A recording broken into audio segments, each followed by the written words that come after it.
welcome to the Megan Memorial Tournament. Got started a little late, got a little weather up here in Greely. It is 8 games of qualifying. There's an A and a B squad. Then I'll go over how they're cutting and who they're taking to tomorrow's finals here in just a little bit. But as of right now, we're going to watch a little bit of practice and we'll get started shortly.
Okay, again, we're in practice. Roughly got about 2 minutes left. The whole 8 games for qualifying. Finals is tomorrow. Some of the players that we have out here on the 9 a.m. squad include Haley Howard, Aaron Howard, Greg Nerum, Steve Bodovinik, Michelle Malley, Isaac Hernandez, DJ Grind, Morgan Moore, Rena Sabo, Karina Grasso, Nate Bolton, Rick Schaefer, John Johnson, Dan Streeter, Scooter Stout, Noah Gallegos, Robert Marion, Ron Johnson II, Isaac Rose, Steve Gallegos, Billy Ginch, Rick Maber, James Miller, Shane Ponce, who else? Brian Montoya, Zach Cook, Cody Vaughn, Shannon Canfield, John Freeman. Those are just some of the players. As soon as they get to our pairs, we'll let you know. We're going to be covering lanes 7 and 8, 9 and 10 today. Again, they got roughly about a half minute before we'll get started here in just a moment. The pattern they're using today has not been announced. It just gave description, 45 feet, and an approximately 28 to 31 mils. If it was 38 mils, no one would be able to wrinkle a ball out here. So, anyways, 45-foot pattern, some volume. It's going to be fun, 8 games. Then B squad will start around 3 p.m. this afternoon.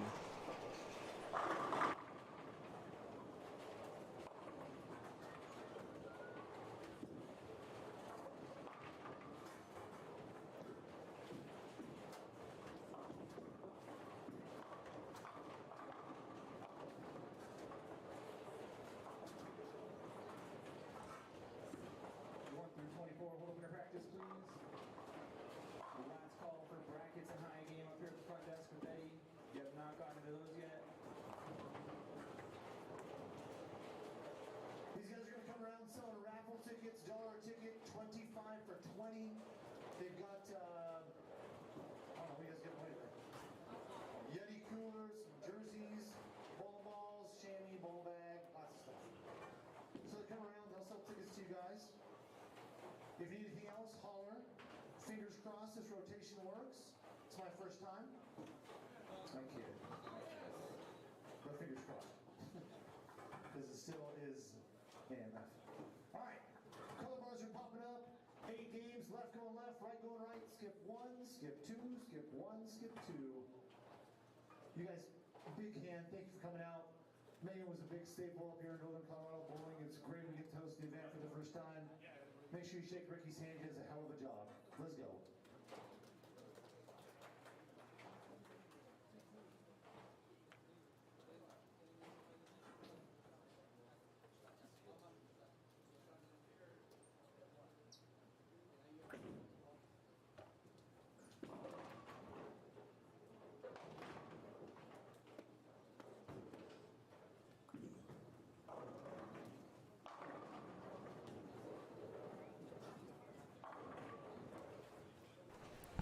Okay, here we go. Game 1.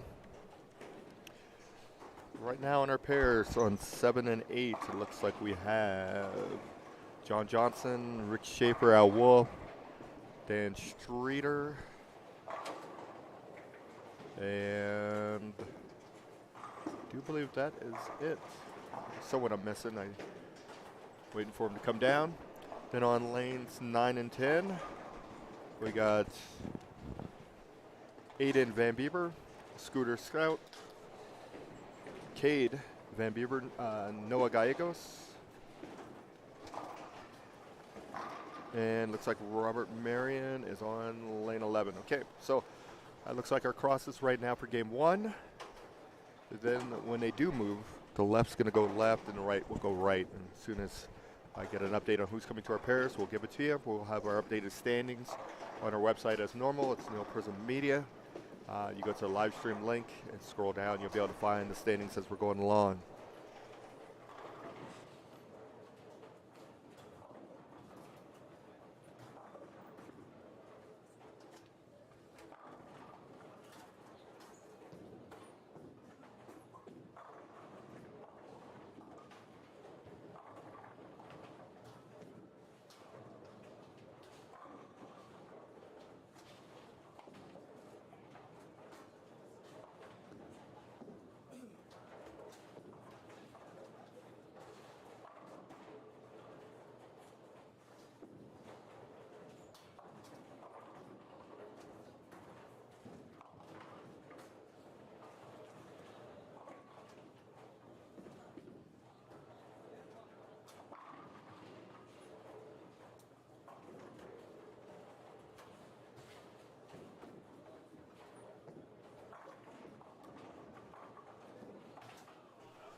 This is the 5th annual Megan Schissler Memorial Tournament. We've been honored to be able to stream these to you for the past couple. I think we started on number 3 or number 2, one of the two. Time goes by really quickly, but it's always been a pleasure of ours to do this and to bring this to you. This one means a lot to us.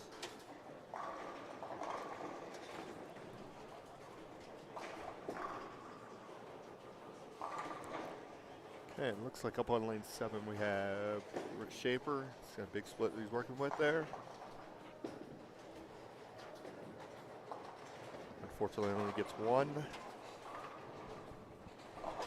John Johnson will be up on lane 8, actually, and Noah Gallegos is going to be on lane 9.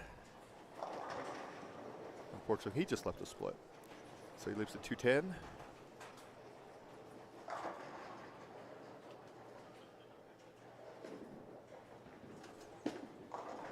There's going to be pairs with 4, a couple pairs with 5s.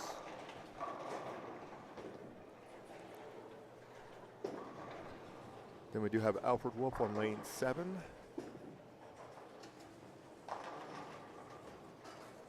He does carry it.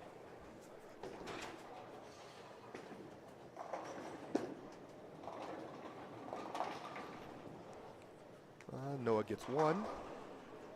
And as we're going throughout the day, we'll bring in some guests here and there, talk about what they see, what this tournament means to them, so on and so forth.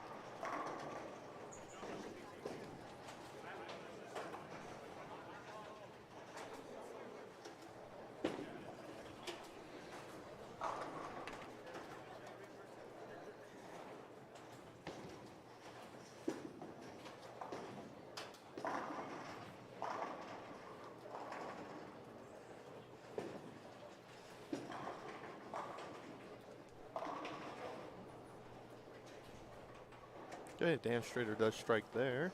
Rick Schaefer will be up on lane 8.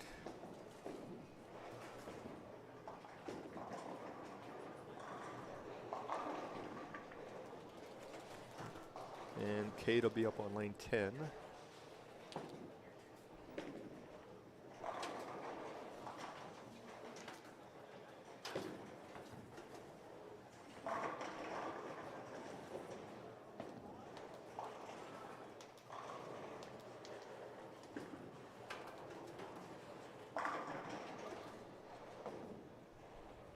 Cade does strike.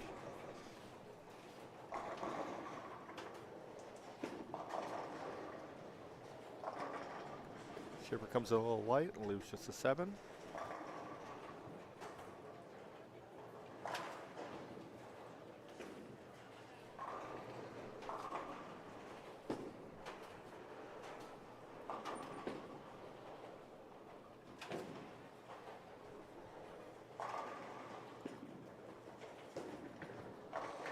Okay, we got a strike on lane 9 from Aiden.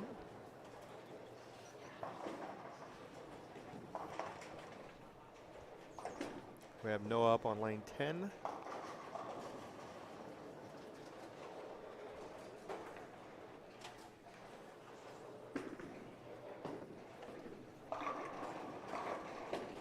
Noah does strike.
Okay, we have a 4-bagger for Aiden. Dan Streeter up on lane 8. Looking for a turkey. Comes a little high, leaves just a 3-pin.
Okay, back over to Noah.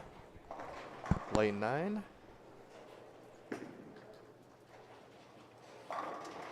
Noah does strike.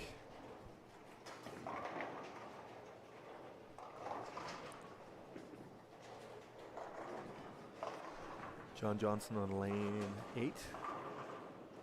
Spared the first 3 frames. All right, gets that one to go. Okay, we got Cade up in lane 10. Cade with a spare and a turkey. Okay, makes it a 4-bagger.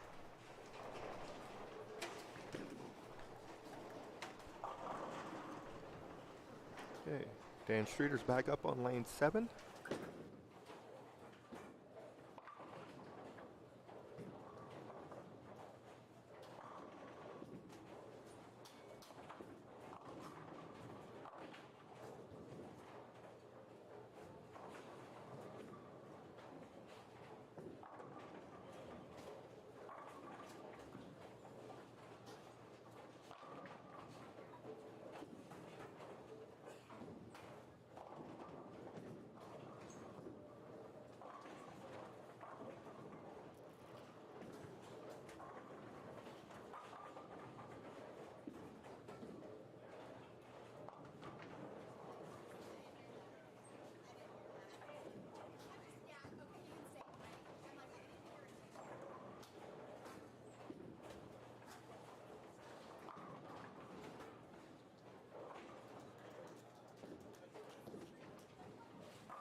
Okay, just doing a quick walk around, see what scores are looking like. Looks like get a couple 5, 6 baggers floating through. A lot of spare shooting going on. See some red marks. So we'll see how it ends up today, but right now, looks like the one that's closest to us, I can see that's got anything going, is Nate Bolton. He's got a string on 5 and 6. Looks like he's got the front 5 there.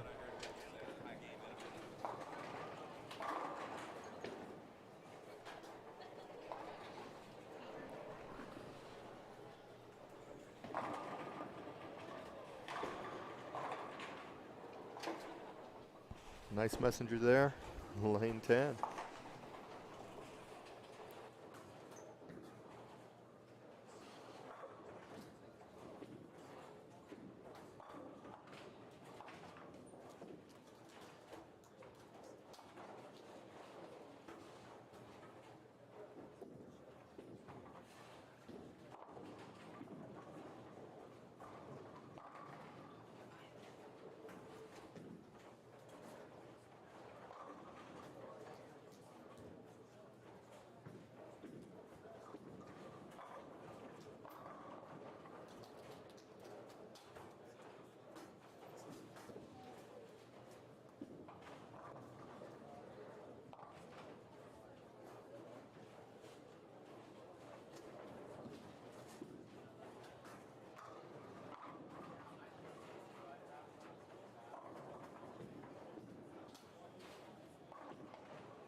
Okay, we do have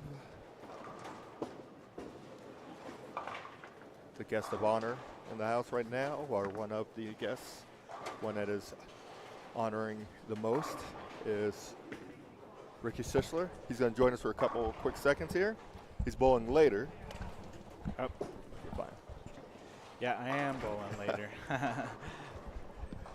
Crazy drive coming down here today. There was we had the little guardrails on 85, and for 2 miles there was 8 hits. Absolutely. That was crazy. That's because yesterday it was nice and warm in the afternoon. Nobody expected the snow this I morning. looked at my phone. And I washed my truck, and that's the key right there. If I wash my truck, it's gonna be tons of snow or rain. So now it's filthy dirty, and I wasted $10 to wash my truck. Absolutely.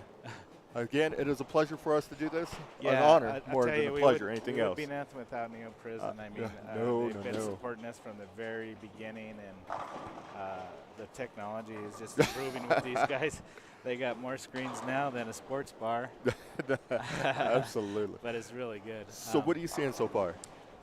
So the reason why I picked this pattern so that it wouldn't be designed and there wouldn't be a lot of, oh, this guy does this guy does that. So I just picked a PBA pattern. Okay. I'm not a big fan of any Kegel pattern because they've started to add more and more friction to their patterns and then dropping the units down, which really hampers the guys who have higher tracks. Yeah. And Well, yeah, Mr. Bolton likes you. Yeah. He Well, may kiss you after this. Yeah. You know, they let USBC had the stupid rule of letting everybody have 3 ounces. There's a reason why it was an ounce, and they were worried about the two-handers and somebody having an advantage. But in reality, they could have went a half an ounce in any direction and an ounce and a half top, and it would have accomplished what they were trying to accomplish here. And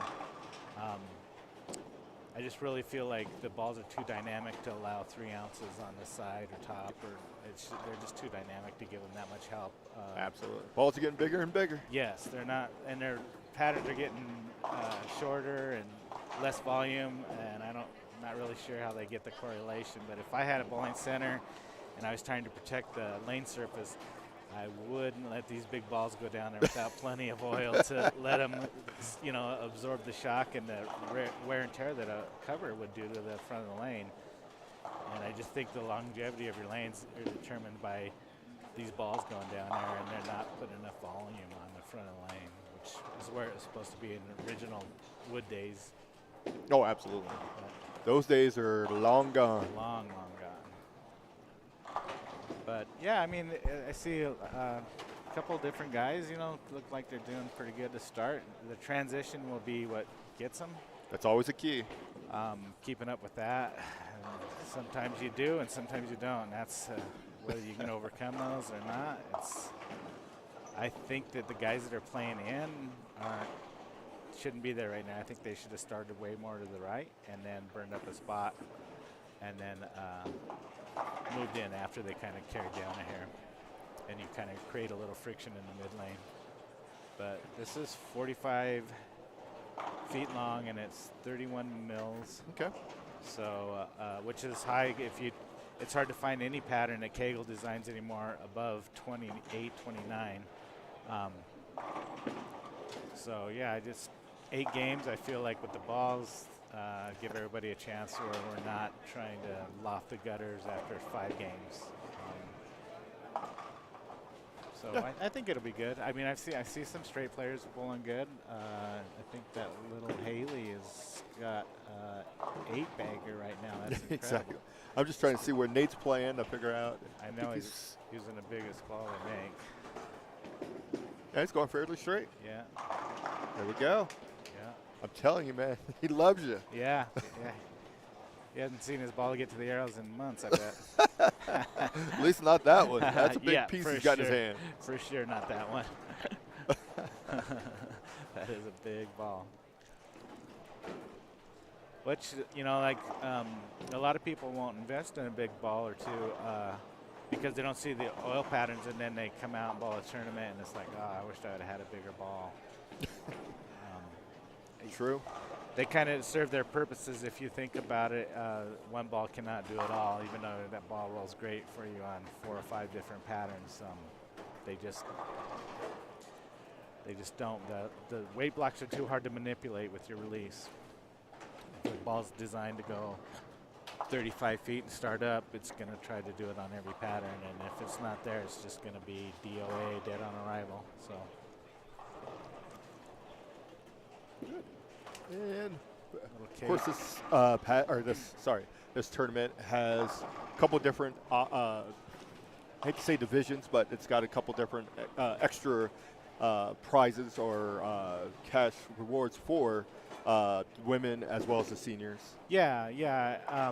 I thought it was important to try to get more seniors out. I still, disappointed we get more of them.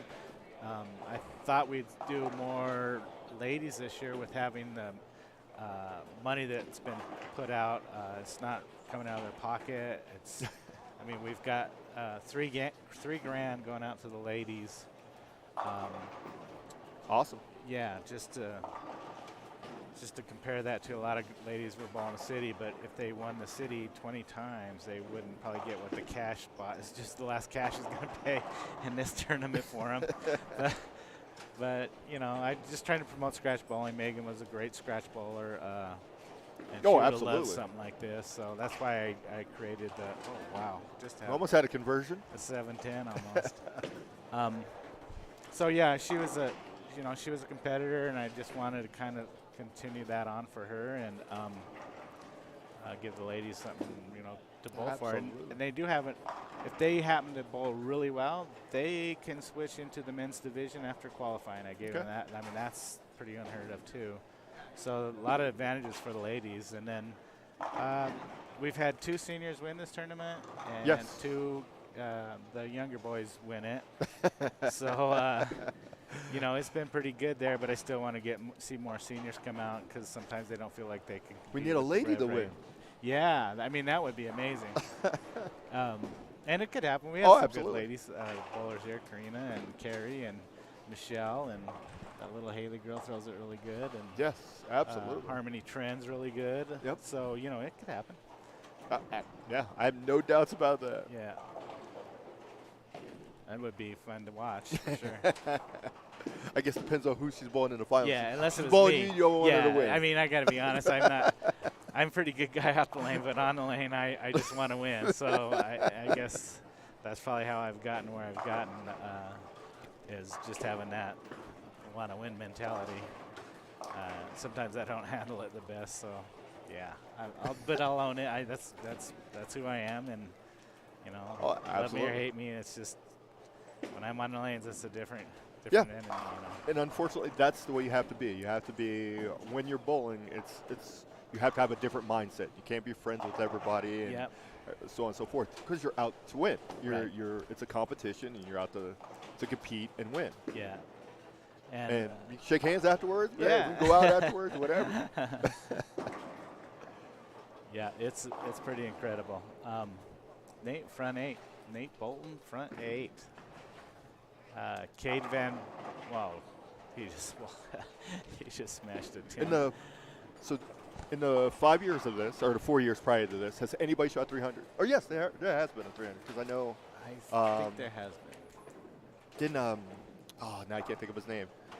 I think he yes, shot one. yes, I do remember. Guy from the Springs. Yes. Yeah. Stephen Kurtz? Not Kurtz. It was. Yes. I know, exactly. He was supposed to run a tournament, and he didn't run it, and that kind of got all the schedules jacked up, too. Gotcha. Because we went around that Rays tournament. And so it's a possibility we could see another one out the gate today. Yeah, we could see one today. I think the pattern could produce it. It's long enough if you get lined up to it right and make good shots. It's not one that you're going to be able to just leak it 5 to the right and get it back, that's for sure. And you're probably not going to be able to yank it. It's going to start up and go. But I think next squad will be even tighter. I think the back ends will be a little tighter when you have that much volume on the lane. Absolutely. The strippers, even though they say they're squeaky clean every time, that's just not. That's not true. Plus the effect of once you do the lanes multiple times, it starts to they'll get tighter and tighter. Yeah. And even tomorrow morning, they're going to be tighter. Tight. And that happens a lot on a PBA regionals, and guys don't see it all the time. We'll come in on Friday and strike every ball from every angle. And you're like, oh, yeah, I got this figured out. And the next day they get a little trickier. And then by the time you get into the finals, they're playing like the pattern is actually designed. But the memory of the house shot starts to stand up, and you get more friction in certain spots. But this little kid here, I've been friends with, Cade Van Buren, and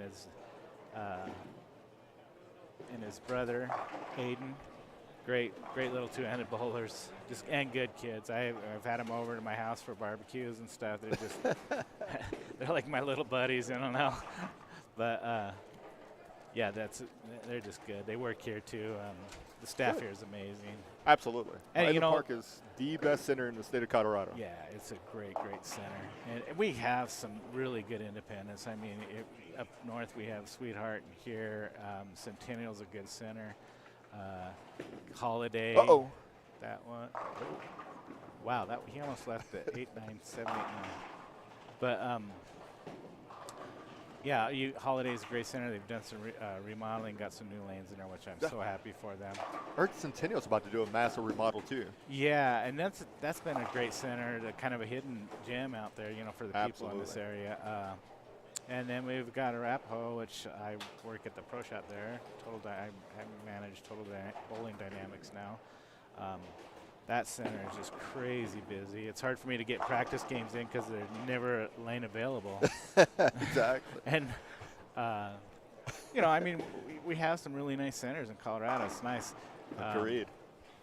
And, they do support bowling. Every one of them really comes out and they try to have tournaments, and they support scratch bowling. And it's just it's very nice to see. Yeah, we're blessed in a way. Are really, really thriving very well in the state of Colorado, and they've got a good model. A lot of them are doing leagues, open play, and tournaments when they can. Yep.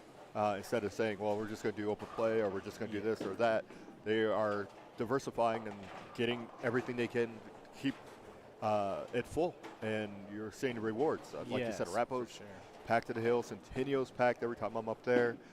All these little centers are even Highland Park, same here, is open play just is thriving and coming back, but you still got to have stuff like this, the tournaments and the leagues, in order to survive those times when, because I've always said this, Colorado is a little finicky where it gets, as soon as it gets hot outside in the summertime, then your open play's done. Yeah, we have so much stuff to do in Colorado, you know, and it's so, you're indoors and you're trapped, and all of a sudden it gets nice and you just want to be, you know, spring fever and get out and be in the sun. We have tons of golf courses. Yes. But, you know, they keep it going pretty much year-round, the Independence, and like Zach is hosting the Senior U.S. Open here coming up the second weekend. PWBA regional, regional. Yeah, for that, they're just doing a lot up this way. We just bowled a regional at Sweetheart for the 50 guys, and nice because that's I really made a lot of money because I didn't have to drive 900 miles to get to a regional, so I saved all the expenses. There you go. So it was nice.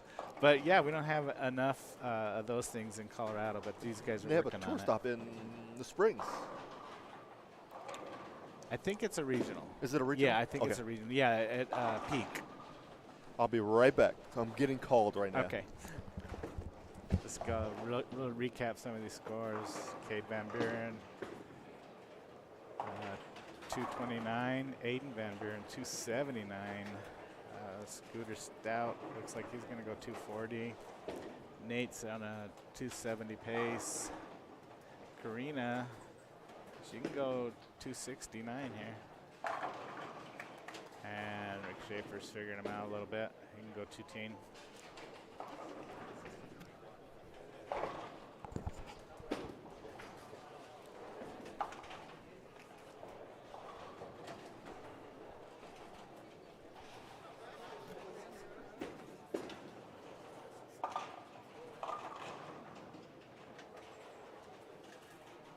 Danny Streeter looks like he goes 190.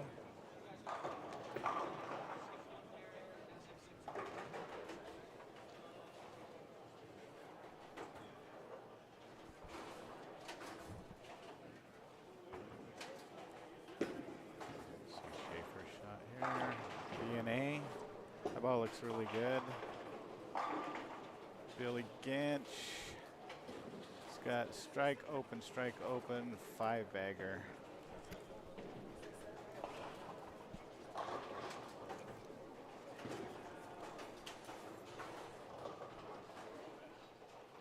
Rena's struggling just a touch. She's going 140, 150, maybe 160.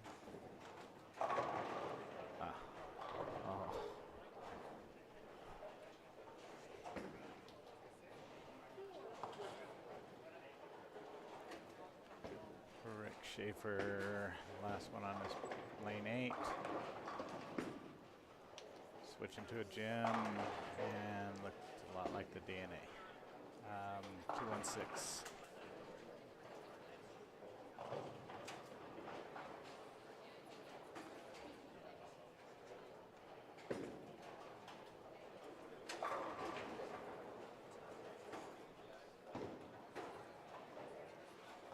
Got the first hit in the 10th.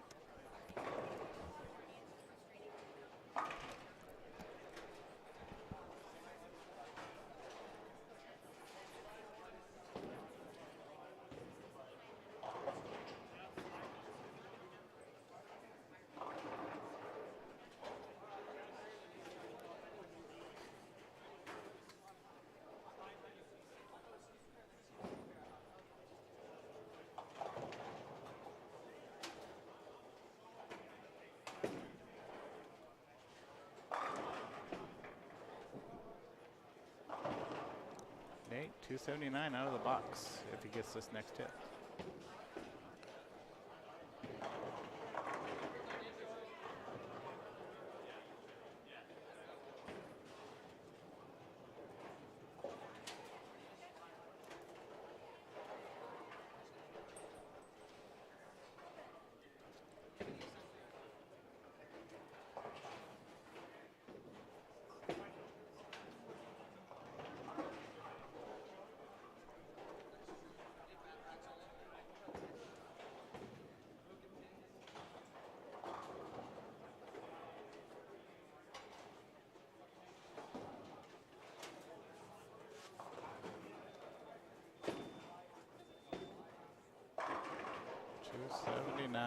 a 7 pin.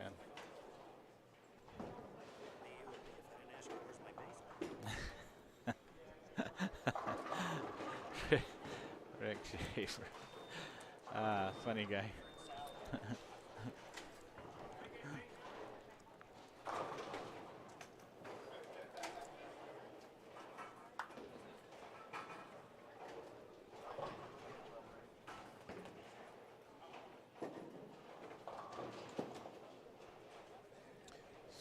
Wanted to say a couple of things. We got Starm helping out a lot with sponsorships. Sweetheart Lanes. Okay, it looks like we're funneling into game 2. And we'll have some scores here in a little bit to see how people are doing. I'm going to assume that Nate is probably your leader in the clubhouse right now. Yeah, looks like it. Aiden, I think Aiden shot 279 too. Maybe 278, so he's going to be, yeah, he should be leading, but he might be tied. Unless somebody, it could be a 280 down there for all we know. Yeah, who knows? Billy Ginch. That looks like a ring 7. Still saved the game. He started out strike open, strike open.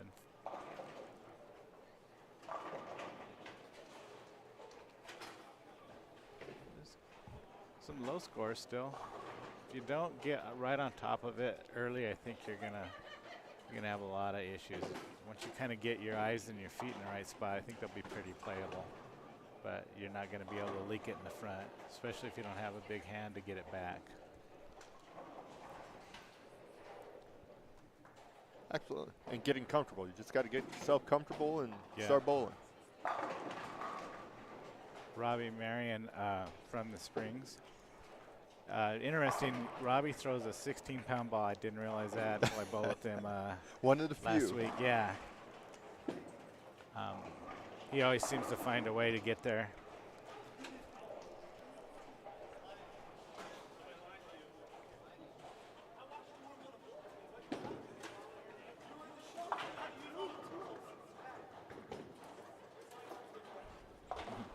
Just got a text from my old buddy Mark Jones, who used to bowl at tour with, used to be around Denver. Shout out to Mark. Hope everything's fine up there. I think you're in Kansas now. So nice. We got some viewers from out of state watching.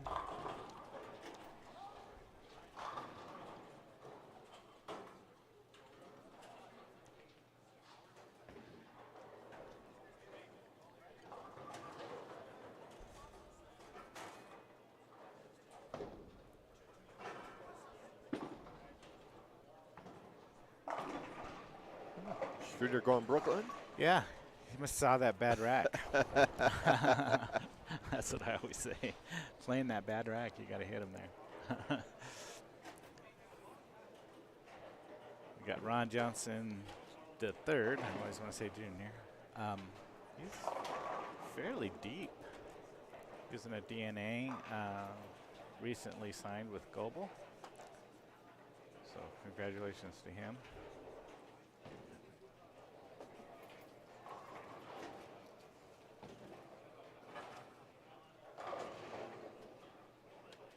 Who else we got on this pair? We got Alfred Wolf the third. We got a lot of threes on this pair. Alfred Wolf the third and Ron Johnson the third. 7 and 8s moving a little slow there. Like, we'll get there when we get there. Yeah. Like somebody said it was a marathon, not a race, but you could rush to the next pair. That's true. They're like, hey, I'm going to be here all day anyway, so might as well get the most out of it.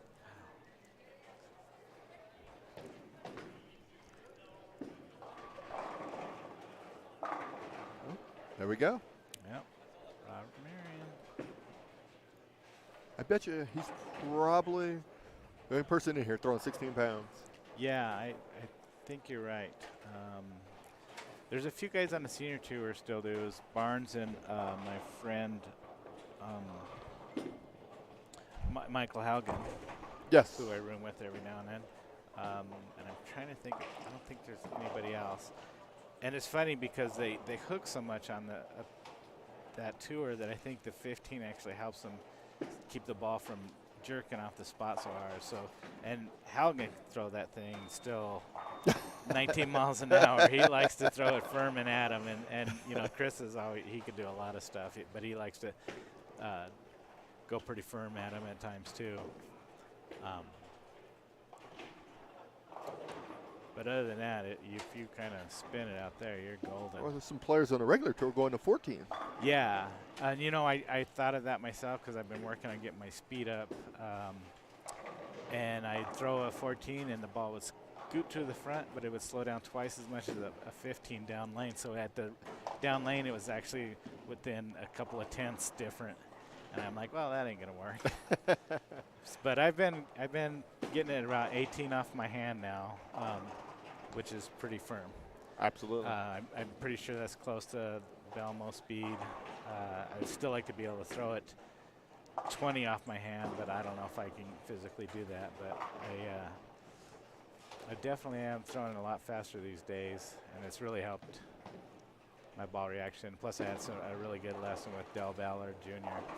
and got my feet in the right spot with as far as footwork, and that really helped me a ton. I started bowling really good after that. And this is what happens if you get too comfortable and leak 1-3 to the right. 2-8-10.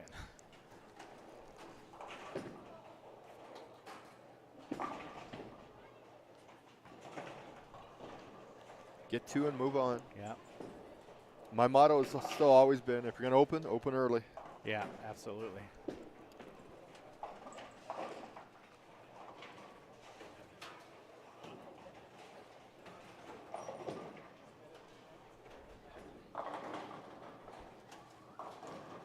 Oh, wow. Mark Jones is in Farmington, New Mexico. There you go. Chasing a chupacabra. I'm sure they're there.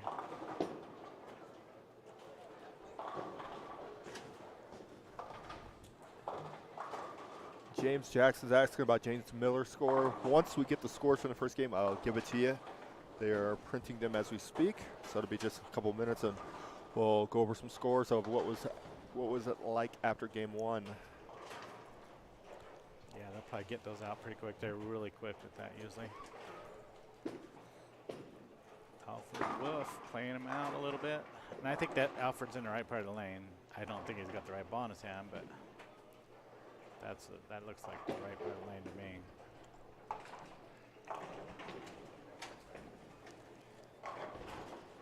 And I think I think we're starting to see kind of the benefits of the practice pair. You kind of figure them out a little bit and get lined up on them and burn them up a touch.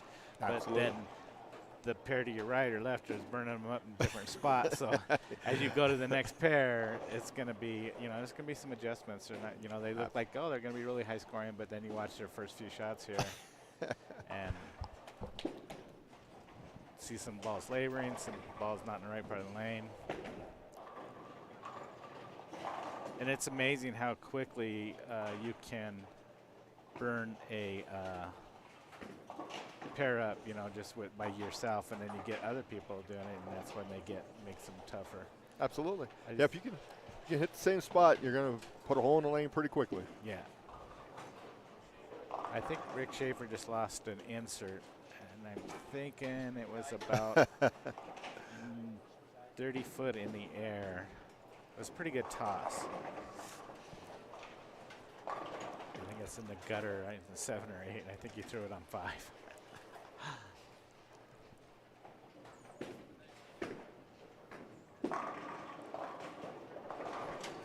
Farmington used to have a really cool regional back Yes. 5 or 6 years ago, and then they quit. I think there was something going on at the center up there, but yeah, it was a fun little place.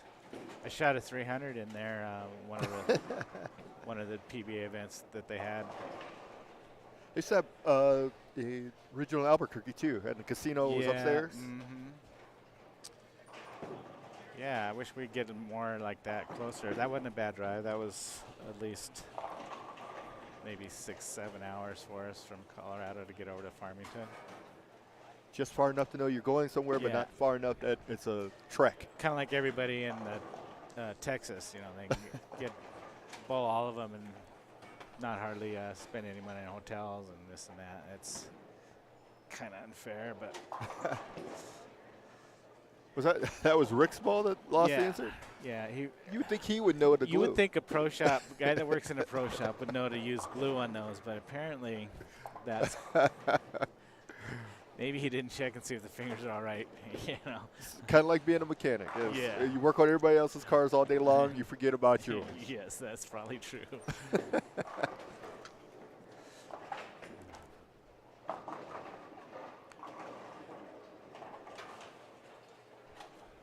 I think that that switching for me to two hands was helped my knowledge a little more with the game and just layouts. It's really, you know, I really studied hard on, you know, what the ball's doing and when it's transactioning, when it starts to stand up, when you want it to stand up. So that really has helped me out tremendously. Okay. I won't probably be able to ever throw it right-handed again. I tore a ligament in my wrist out on a tour stop, or a regional before a tour stop, shooting at a 710, and something popped in there, and then I couldn't. I was 12th going in the last round, and I could not finish the tournament. I was just walking up there, dropping it on approach to get out of the way. So, yeah, that injury hampered me. So now it's spare shooting with two hands, and then I guess I'm pretty much a two-hander. And it doesn't hurt for me to throw it with two hands, but man, sometimes I'll grab a ball off somebody's ball, and I'll put my finger and thumb in it, and it's a little stretched out, and I could feel it start to pull in that area where I tore the That makes cartilage. sense. And you're old. Yeah, well, I don't feel old, but That's all it's I about. do look it. Yeah. No, it's all about the feel. If you get up in the morning, you feel like you're 30, you're doing pretty good. Yeah. Yeah, it's been a roller coaster ride switching and stuff, and I've had some success out on tour, but not as much as I wanted. But I have a feeling this year might be a little different story. Just because I can throw it faster and I know how to throw it straighter and I can hook it if I want. Are you going to hit all the senior stops? You know, I'm not sure yet. I know I'm going to start out the Masters and the U.S. Open, and then, but I have a feeling I'll be bowling good, so I probably will catch most of them. I definitely want to go out to the World Series. That's in Jackson, Michigan, I believe. Yes. And then they're having a Tournament of Champions, so I'm sure I'll bowl that. Okay.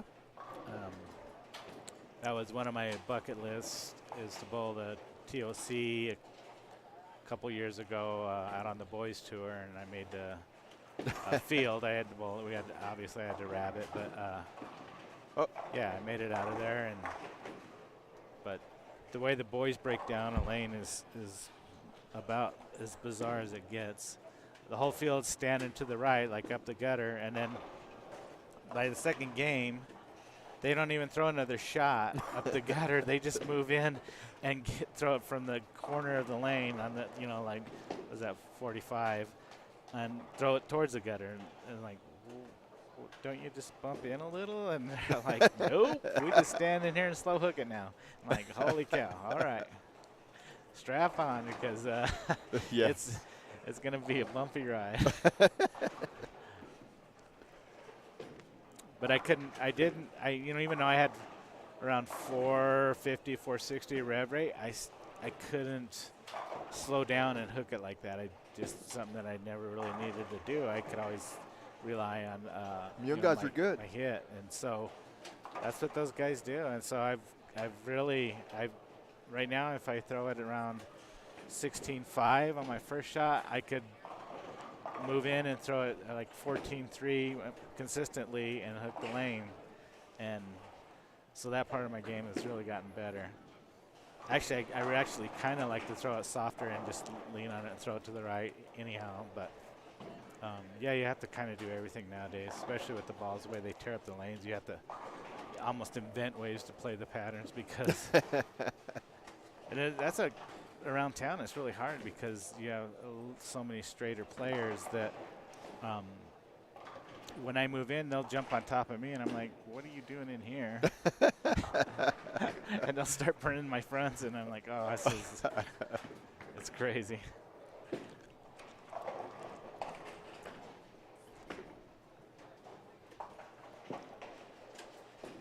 Let me go see if we got some scores. I'll be right back. Yeah, see if we got a sheet out.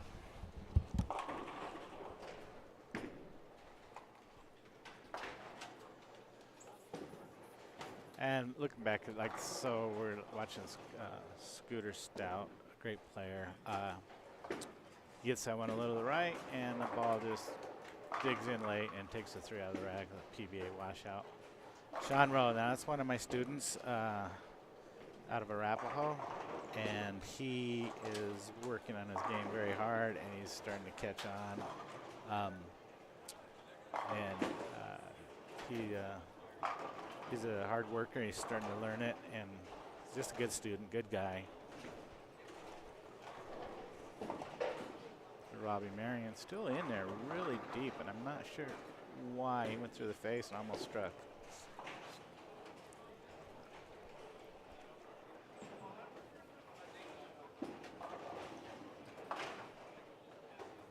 Schaefer, spare 6-3 strike, and Morgan Morris starts out good.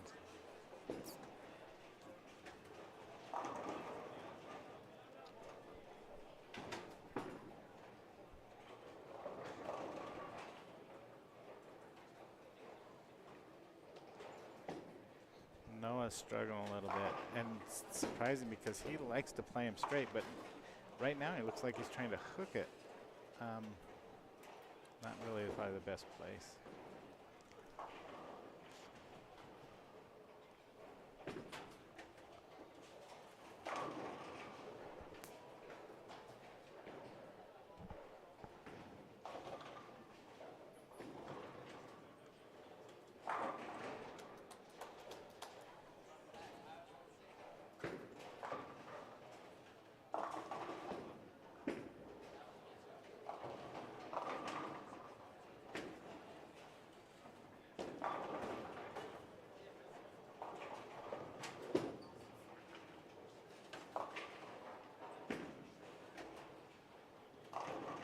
That ball labored too. So we're starting to see some different things. Steve Bedominik, 3-bagger, spare 3-bagger. Somebody needs to get Steve a wristwatch or an alarm clock. But there was an accident on 25 with all the ice and snow that we got unexpectedly today. But he was the last to arrive. But we waited up, and we're still on decent schedule time. Hey, we got some scores.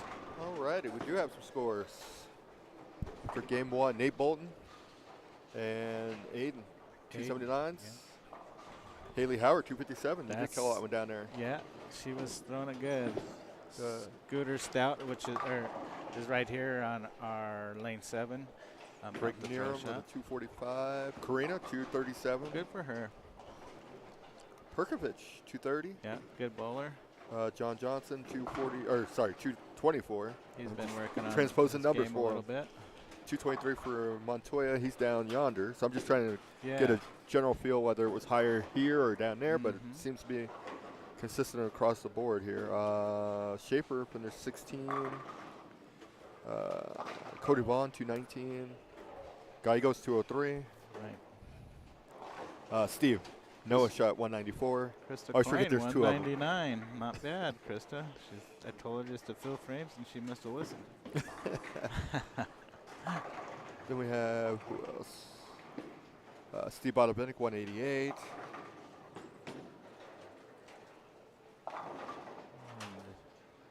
And we're getting into the 160s, 150s. But 8 games, you can make it up. Absolutely. I'm not usually notorious for being a good starter, although last few tournaments I've actually come out of the box really leading or close to, which is rare for me, but I've been working on that for a while because I hate giving up 40 pins to the field because of the 160 game. You're being summoned. Oh, I'll be right Ricky back, is being guys. summoned right now. That's the life of Mr. Schissler. So again, if you're looking for the standings, they will be on neoprismmedia.com. Go to the live stream link at the top, scroll down, and you will be able to get those updated scores. Let's see. We were looking for James Miller earlier.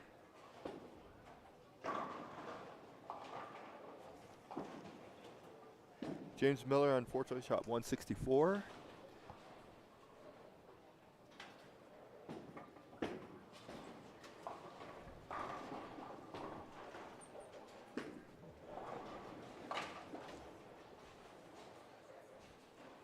So again, your leaders are Nate Bolton and Aiden Van Beaver, followed closely by Haley Howard.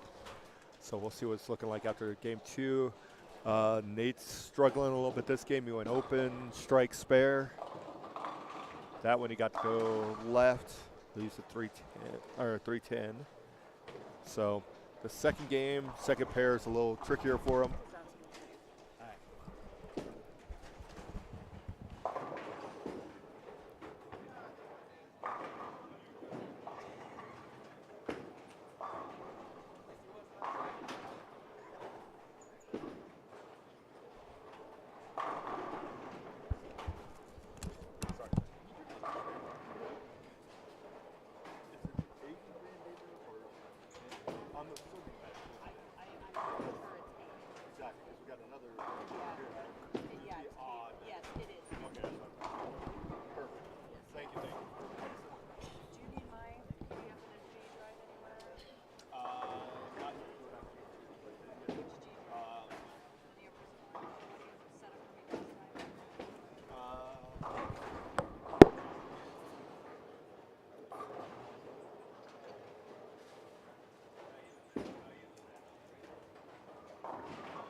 Yes, sir, Mr. Davies. That is the new meaning of grip it and rip it.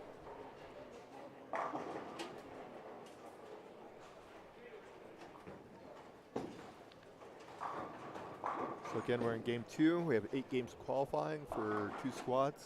9 a.m. squads on the floor now. There'll be a 3 p.m. squad later. Then the finals will begin tomorrow. I do believe I will find out what of the finals system they're using and how they're cutting.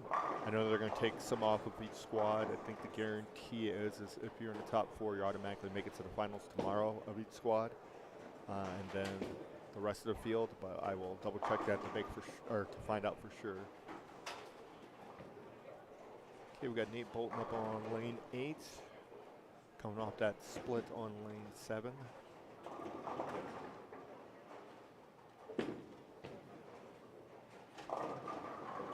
Up a little light, leaves a 2-pin.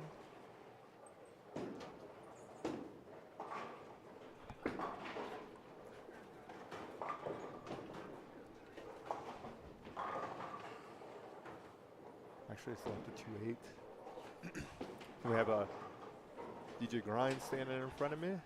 He's in the house. Dante Lundy. They'll be coming to these pairs shortly. We got Robert Marion up on lane 10.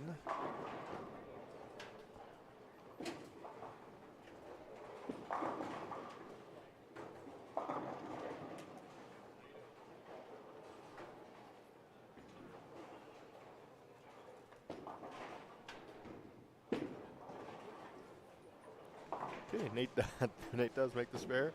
We got Steve Bonavengo over here ripping wires out of everywhere. Yeah,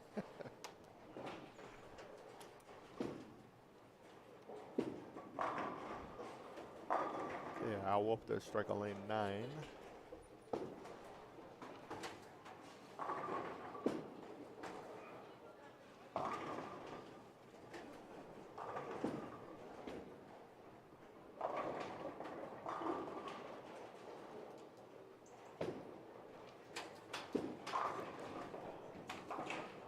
Roughly about 3/4 of the way through game 2. Except for lane 7 and 8's a little bit behind. They're about halfway. They do have 5. There's a couple pairs with 5 and a lot with 4s. So some pairs will get done quicker than others because of that factor. Dante Lundy loses split as well on lane 8. I'll be back in just a second.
Yeah, I was just chatting it up a little bit with Isaac Hernandez as he got done with game 2, was heading down to the other end of the center for game 3.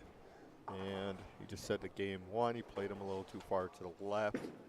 And in game 2, he shot 220, moved to the right, and went a little straighter angles at it. So, it's telling you the pattern is a little longer. You got to play a little straighter at it, try to keep the ball in front of you.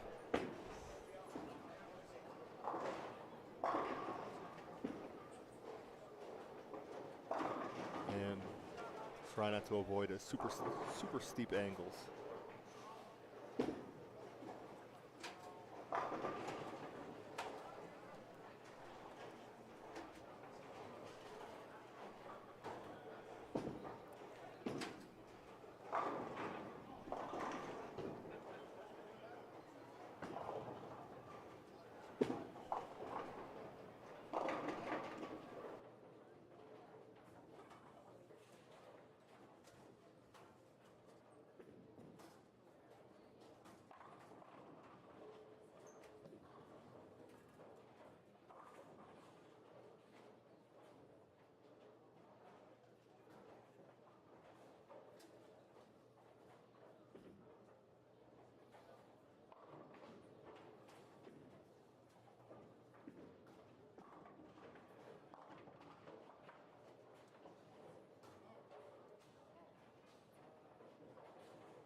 Okay, looks like we're going into game 3 on 9 and 10, and still on 2 on 7 and 8.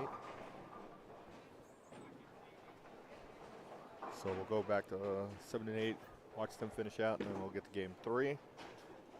I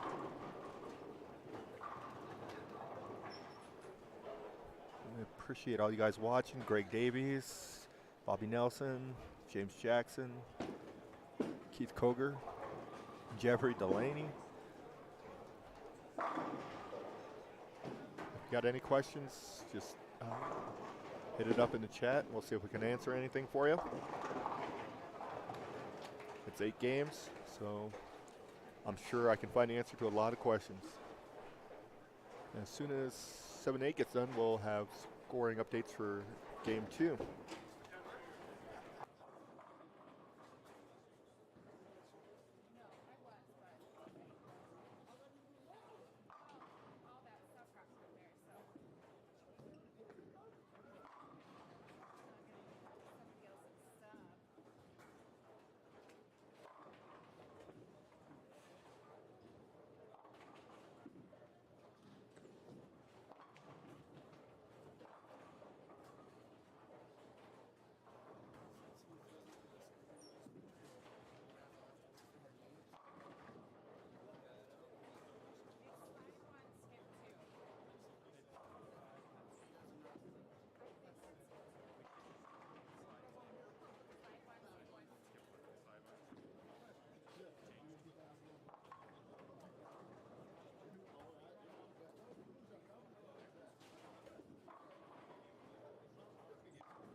Okay, just having a little conversation with Mr. Bonavitic. Steve Bonavitic said he just had the first game, a little bit of struggle. Second game, he's seeing it a little bit better, so hopefully scores go up. I think he said he shot 230 the second game. We'll see here in a second. We're just waiting on 7 and 8 to get finished.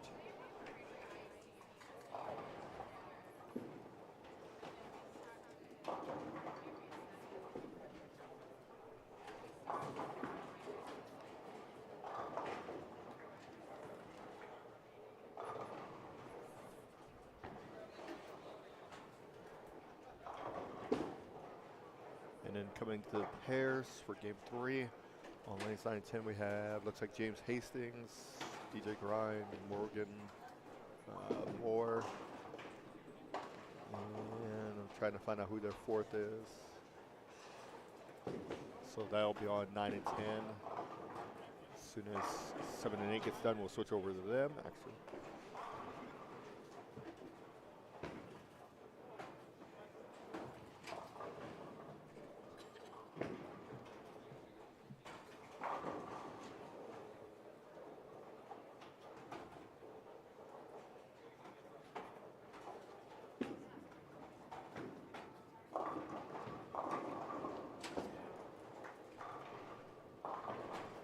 Also, Mark Jones, thanks for watching.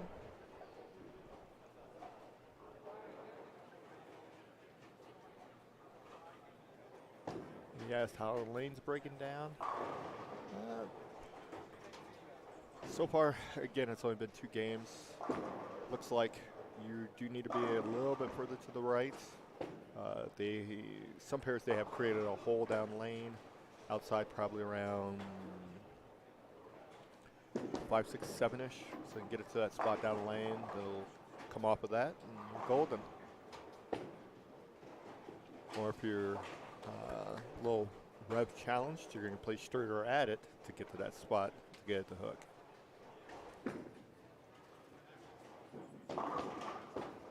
And being how it's, Ricky was saying that it was a PBA-inspired pattern, it's going to be flatter. So if you do happen to pull on it a little bit, the ball's going to go left on you.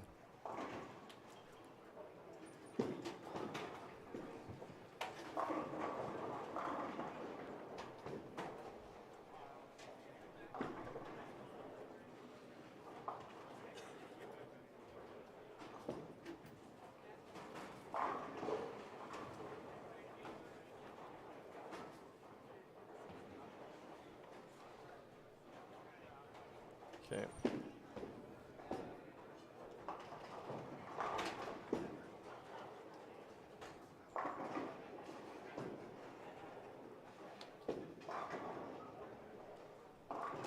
Looks like everybody else is done with game 2. Once this ball goes down the lane, there we go on 7 and 8. Now everybody should be heading into game 3. We got DJ Grinds up on lane 9.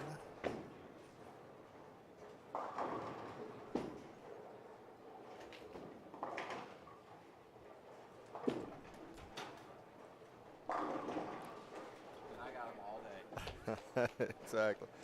We're just laughing at Steve Bodovinik in front of us. Greg Narum. He's unfortunately got to deal with him all day. He said he has to cross with him. Steve is having a good old time today. But coming to the pair, 7 and 8 looks like Greg Narum is 1. Let's see who else is coming. Billy Gensch. So we'll get to see how the left side is. I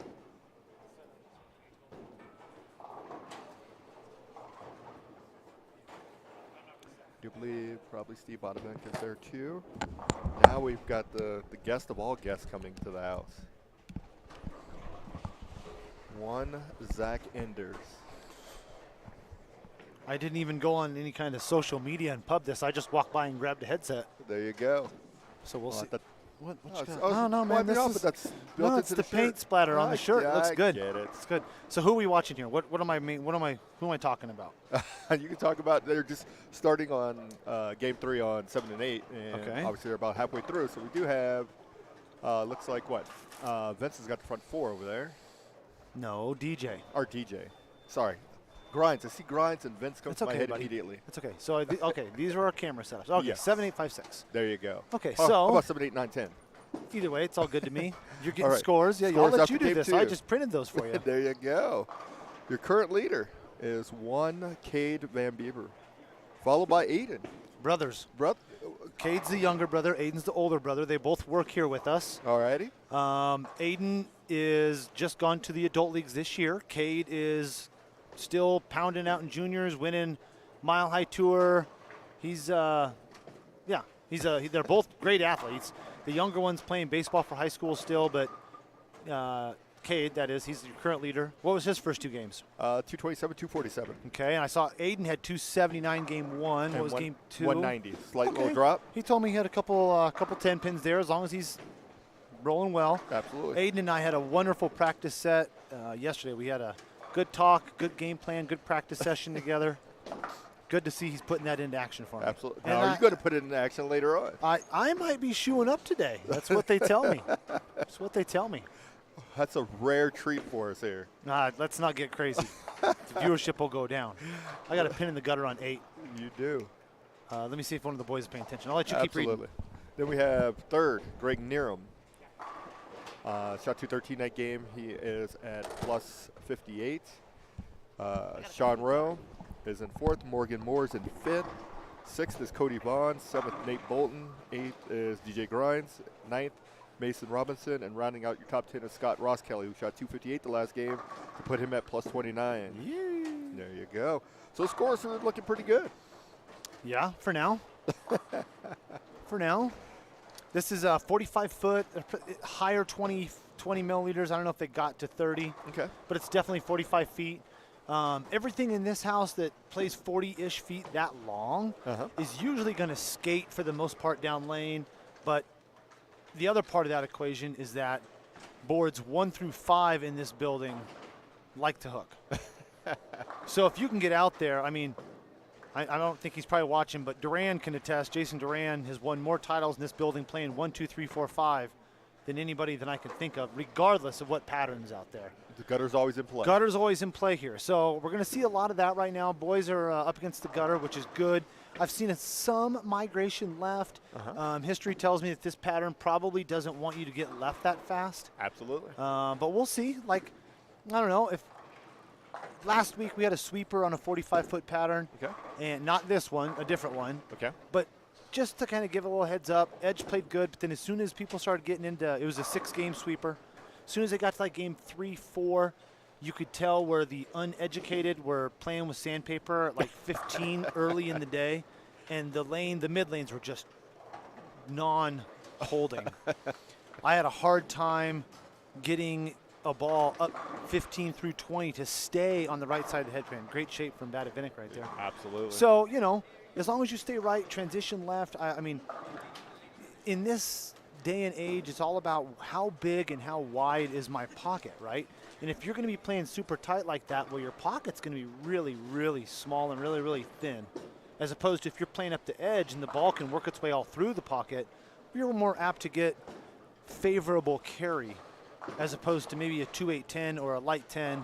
I'd rather have that little soft 7 in the corner. So absolutely. Here's a good look at Morgan. Morgan just coming back out of tour life. Yes. He's throwing that original envy. He and I had a talk after game 1. He was a little too far left. I said, it's okay to wiggle right. You can be right here, bud. It's not that kind of deal. James Miller coming to us out of the Springs. He's over there on lane 10. He's throwing a freshly drilled TNT. He came in last night with Mason Robinson. Had a little pro shop talk with him. Okay. Those guys drill balls, always trying to educate, you know, whether it be myself, trying to educate myself, or letting these guys get a little education from me for free. I'm always in room for that. So, Rick Maber up on lane 9 right now. Bowls a lot of ABTs. Bowls down in Denver a lot. Lucky Lanes, Brighton area. He came in yesterday, did a little practice sesh. Looks like he's playing it off the edge pretty good. Come on, triple couple extra out of there for him. Oh. Not today, 4-6. Right on next door, we got Greg Kieran. He's up in your top 5 right now. He's down in the Springs as well, if I remember right. Yes. Fast 8, if you want to call it that. I think the ball read a little early on him. There you go. Right next door to that, Oliver Fiegi. ABT, he's a Loveland guy, also bowls a little out of Fort Collins. He subs here in our Scratch League on Wednesday evenings. He's bowling with Heath Schwartz. Those two traveled together quite a bit. Okay. Do a lot of ABTs together. Oliver should be okay on this kind of stuff. He likes to rip up the edge really hard. Okay. I haven't watched him yet today. DJ, front 7. Don't show me what you're working with, Doctor. Doctor. I'll give you a little bit of trivia for you. Greg Nerum. Yeah. He is. Do you know what board and what organization he has a big influence on or works a lot with? Is it a bowling board? Yes. I have no idea. No, you should be part of it. No. Ipsia. Ipsia. Yes. Okay. Yes, he's high ranking up in there. I'll be damned. There you go. See, you never never know who you cross with. Buddy, I'm not a part of any of that stuff. They don't want me in. Oh boy. There's okay. your boy. Fiege's going inside already, playing that freaking 15 rope-a-dope. That's exactly what we don't want to see. But as long as he's striking. He's not moving. No, we'll see. We'll see. Billy Gench coming up on lane 7 and 8 here. Billy's down in Arapahoe. I haven't heard anybody call him William in a while. What's his shirt say, bro? It does. Come on, it says Big Willie style, you know. Don't talk about my wife like that. Big Willie style out there. Oh, Stevie B letting the TNT roll out. Big part of this pattern, and most patterns, right, is you're just trying to get the ball to work to where the lane will hook it. Most people in today's age want to get the ball spinning really, really hard because they think they're going to just hook the lane. No. Get the lane to hook the ball for you. That's a big part of it. Look at that frozen rope. There you go. Messenger, don't talk about it, show about it. Good look for Billy G. He's up in the top 10, wasn't he? You got it in your paper, bro. Yeah, hold on, relax. Come on now. Uh-oh, Mama's looking at you really nasty. Nope, Billy's 22nd. Okay, 22. He was 213, 185. 2-13. He's even. All Yes. right, so -2. All right, Yep. that's okay. Over on lane 6, you just saw a ball go down lane. That is Ronnie Johnson Jr. or the second. So here's the story. here's what I've heard about this. Is it the second or the third? I don't remember. Oh, we got a second on here. It's the third on his shirt. Okay. Well, then somebody messed up. Exactly. But that's the third. I heard that if you go by the second, then it's the grandfather you're named after, and you skipped over the dad. So you're no not a longer a junior. junior. You're a Gotcha. second. Okay.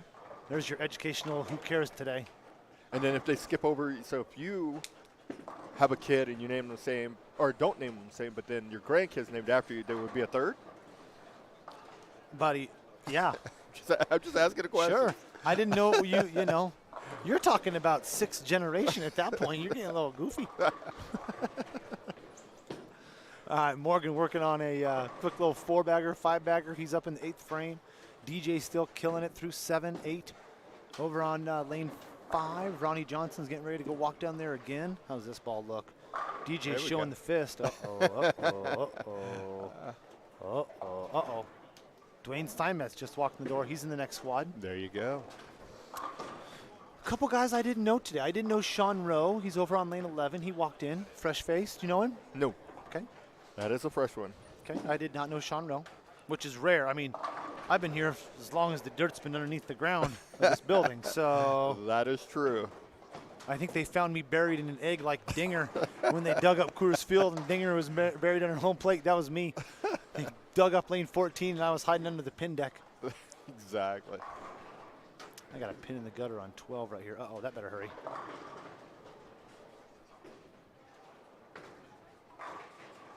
See if Nick Quick can get that.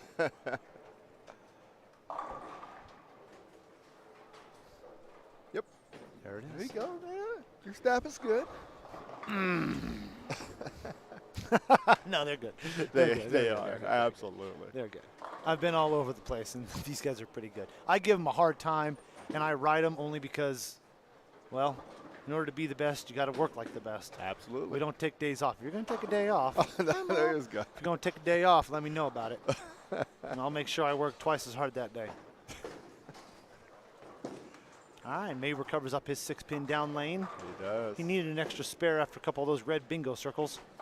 Yeah, what's up with that, man? I don't know. Here's your story of the day.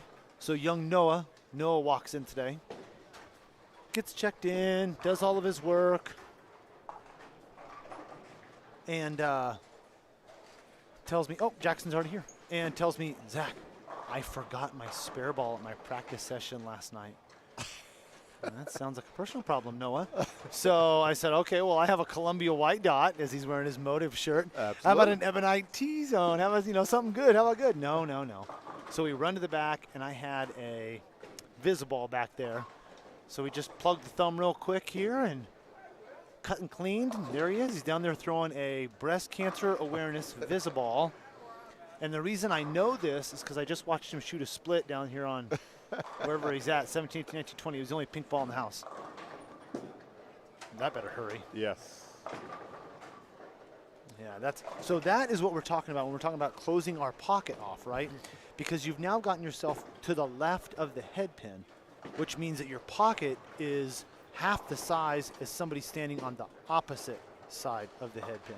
Because now you're trying to work it around it. That's not exactly a key to success, I would think, in game 3. No. But again,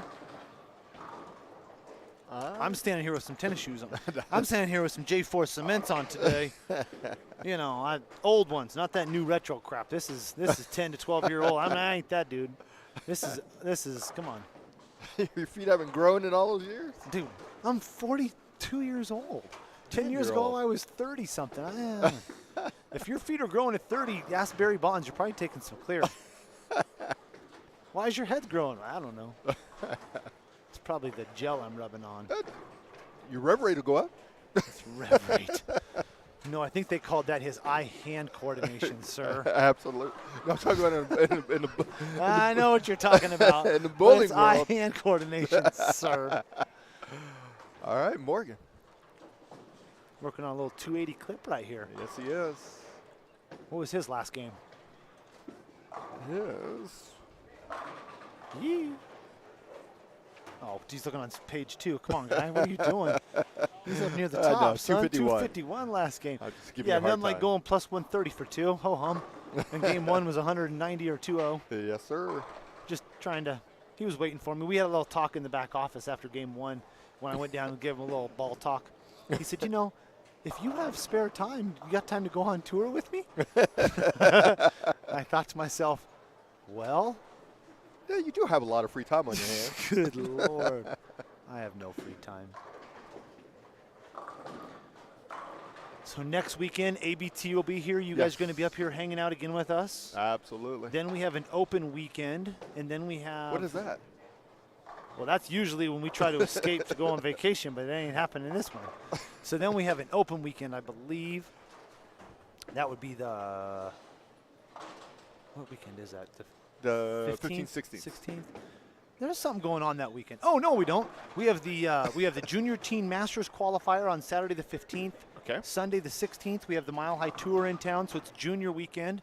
Second weekend in April. Third weekend in April. Brad Angelo is coming in for a Bull U camp. That's going to be a Friday, Saturday, Sunday event. Super limited spots for that because that's almost half sold out already. Okay. The next weekend, that same weekend, we have our Sweeper Finals, which is an invitational tournament that we run. The following weekend, state tournament's going to be here. So we're hosting singles and doubles. So we have 5 straight weekends of singles and doubles for the state tournament. Team event's going to be in Longmont at Centennial Lanes. Donnie Engstead and crew do a wonderful job down there. Another mom and pop. Absolutely. Got to support the mom and pops. We get through April, we get through May. All of a sudden, June, we have the first weekend in June. We have the Big Swiss, our own big, large 5-man, 32-team. It's a big boy. Absolutely. Weekend after that, the Greely Masters is going to take place June 10th. The following week after that, June 14th through the 19th, the show is in town. We have the PBA 50 U.S. Open. We'll be here at Highland Park Lanes June 14th through 19th. We have plenty of extra events. We have the Pro-Am going on. We're going to do a Friday Fest the Friday evening that they're here, big barbecue and music outside. And I called one of my boys from Big Country, Sean Patrick. He's going to be coming in to help me. He's going to do a little bit of Friday Fest with me. After that, do a little wedding. The boys go to Nationals, and then I get to go to Nationals. So I get to go to Nationals, I think, second weekend in July. At which point, really? then I'm going to try to take 2 weeks off. Because, whoa. We're going Nationals July 6th, 7th.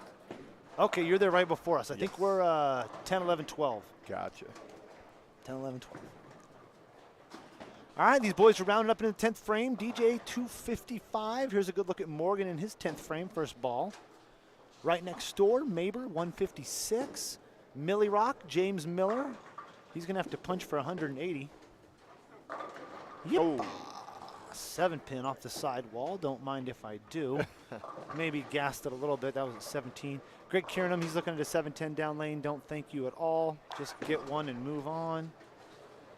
I picked up a 7-10 for the first time this year in my life. Really? Yeah. I've only ever picked up 2, and both of them were in the same tournament, different years, in the same house. And that was the New Year's Day tournament at Sonesta, back-to-back years. That's the only time I've ever picked it up. Boy, we didn't pay anybody for that one, did we, kids? Notice how we said same house, same tournament. 2 different years. That's Buddy. pretty good. But That's impressive. who was the mechanic that day? I have. Who was the mechanic the second day? I bet it was the same guy. I'm just guessing. Just guessing. No, it wasn't the same pair. See, so there was That a little bit doesn't of a much difference. matter. Come on. Oh, man, these are my crossing pairs today. Help me out there, Timmy. He's going to go to an NV Tour right here as my guest and just kind of see what this looks like on lane 9. A little bit less of everything. It's a black ball, or it could be a stealth. We'll see. We'll see. Good look at Team USA, Mr. Stevie B. He was Team USA member a couple years ago. He's 279 pace through 4. Al Wolf over on lane 13 just blasted a 9-pin out super late, just kind of like that right there. Right, so if you see that going on, chances are your ball is reading the mid lane a click too soon. Yes, sir. You may want to shuffle those feet, just one left. All right. And, okay, 259. He's got bragging rights over DJ. Got you by 4, big money. Take that. Take that, look at that pair. Oh, plus 113, plus 114. Two a rep, 101. Uh-oh. He's got peanut butter pretzels in front of us. It's something like that, yeah. PBA Dragon is what we were told. No. I have a feeling it's a little less volume than that, looking at it. No. Billy G, that's back-to-back splits on lane 7. So one of the things... He's trying to get it out. He's got... I didn't change anything. It's PBA Dragon in the computer. But looking at it right now, there's a lot of friction tearing up a lot of holes out there. That's what my early indications are looking like here. My statement is, if it would have been me, I'd have put about 37 milliliters out there.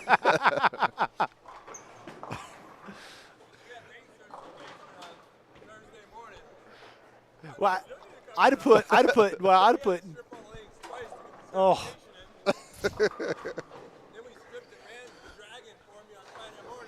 And Saturday, Sunday? Friday, Saturday, Sunday, Monday.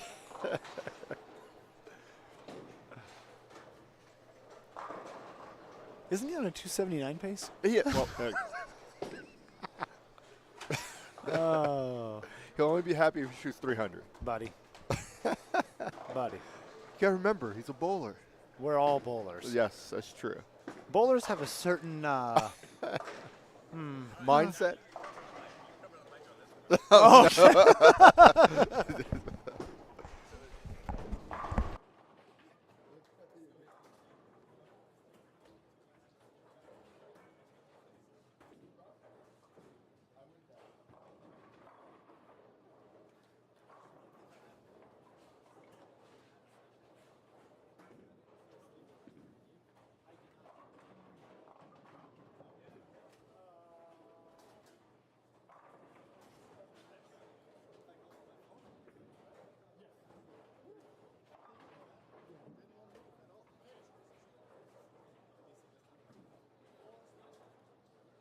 Okay, now we're back. was it a 7 count, 6 count? Is that what he thought? I think For so. Heath?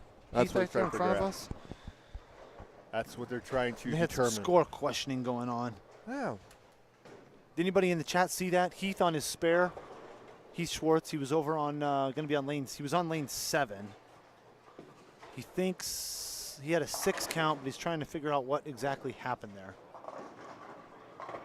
Was he missing a pin? Something going on? I don't know what was going on. We were getting asked a off-mic question. Some off-mic. Yes. Off-mic talk. We couldn't let that happen early. That's for the after show. Look at this. After the party, it's the after party. After the party, it's the hotel lobby. What is he? He's rewinding. He is rewinding, trying to figure it out. 10 seconds. I see the double click. Back 10 seconds. Back 10 seconds. Oh, now forward. Forward. Okay. What are we looking at? What are we looking at? We're about to find out. The verdict is, I'm going to say he. I don't know what he was trying to figure out. So it was actually going to be on lane 8. Because he's over on lane 7 for this shot. So I'm not sure what's going on. All right, right next door, Ronnie Johnson can punch for 256. Oh, We must be okay. Yeah. We must be okay. Because he put his phone down and shook his head There you yes.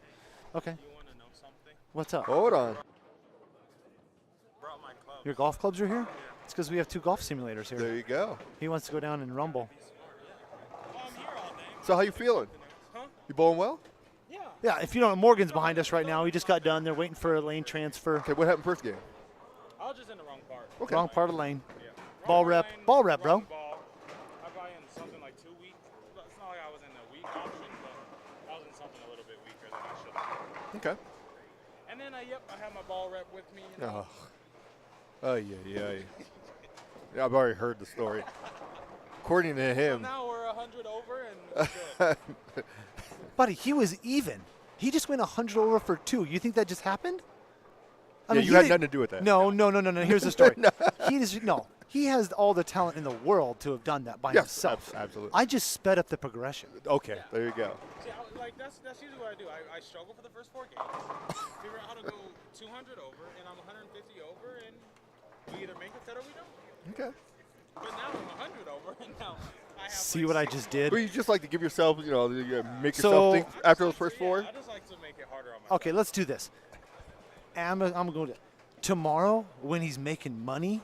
That ass better give me a $100 bill. Now he's gone. He's like, He hey, just left. Exactly. He just left. I asked for a cut of what he's going to win, like, and he just left us. I am gone. That answers your question. Sean Barrow said it was a 7. He thought. Sean Burrows. Yes. Sean Burrows from the Fort Collins area. There's a 4 count on 12. Eesh. We're playing a little golfy golf. That's not fun when it takes 3 shots to get them all. We got some shit going on 12. Hold on one second. You got it. I need the 369 on 12. They took out the 36. Add the 36 to 12. Okay. I just happened to look over and saw that. At the right time. Yeah, man. That's not a fun spare to shoot anyway. No. Let's go ahead and add the 3.6 to the big 4, please. Actually, the 3.9. It's the 3.9. Hey, it's the 3.6, 9.10 on the right with the 4.7. 3.6, 9.10 with the 4.7. I think I told him to do that wrong. after Yeah. I said that. I said add the That 3.6. never No. ever happens. No, we got to add the 3.9. 3.9. Okay. All right, we got Niram up on lane 7. Niram, Yes. Silent K. Simon K. I was calling him that for the first Niram. month and a half I knew him. He said, just Silent. take the K out and go from there. Niram, okay. He's going to get it. Hold on. His daughter is Bailey. She bowls with us on Monday. We got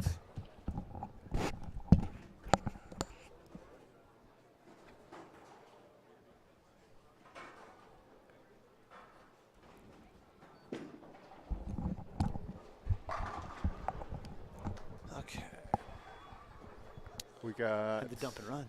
Yeah, I see that. Had the dump and run. Okay, these are the only 2 going right now because they're the 5 packs. Yes. That's okay. Gives you Absolutely. some live footage. These guys are just transferring around you. Plus, gives Oh, the get players that. time to take a breath. Yeah, for sure. Go next door, probably frequent the liquor store, get a quick shooter. Shooter next door is $2.50 in the bar. Robbie's kind of rape you for like $5. So fireball's fireball. At least that's what the league bowlers tell me. I am not a frequent of the alcohol, so I couldn't say anything. There you go. Stevie B, 279, still in the wood. Sean Rowe over on lane 11 leaves himself a 2-5 down lane. Don't like that looking spare. That's an easy chop. Yes. Billy's made a ball change. Billy G. It's William. It is sir. William. It's William. He has So I kids, guess- so he's William. I guess he's having some hand and wrist issues. Got a little tape job there. That's why he's been taking some time off from the old bowling. Okay. Heath Schwartz, 9th frame. Go Brooke. Pick one. So it looks like that left lane, now both lanes, probably giving him a little headache there. 'Cause Yes. he left a 310 on 8. See what Niram does. Got some fresh action over on 1, 2, 3, 4. They're starting to light him up. Hayden goes through the face on 1. That's a pretty good looking shot. Never wanted to wrinkle. 4-7, 4-10. Oh, No. Making it more interesting than you need. Skinnies. Sometimes we make it more interesting than we need to. Oh, what's on the plate over here? Oh, I buddy's forgot what got I'm some eating later. wings, got some corn dogs, got some fries. What are you having for lunch? I just had my second breakfast about half an hour ago. So I'm a 2 breakfast kind of a guy. Gotcha. I'd give you 100. Sean Thompson must be listening. Sean Thompson's in for ball repping today.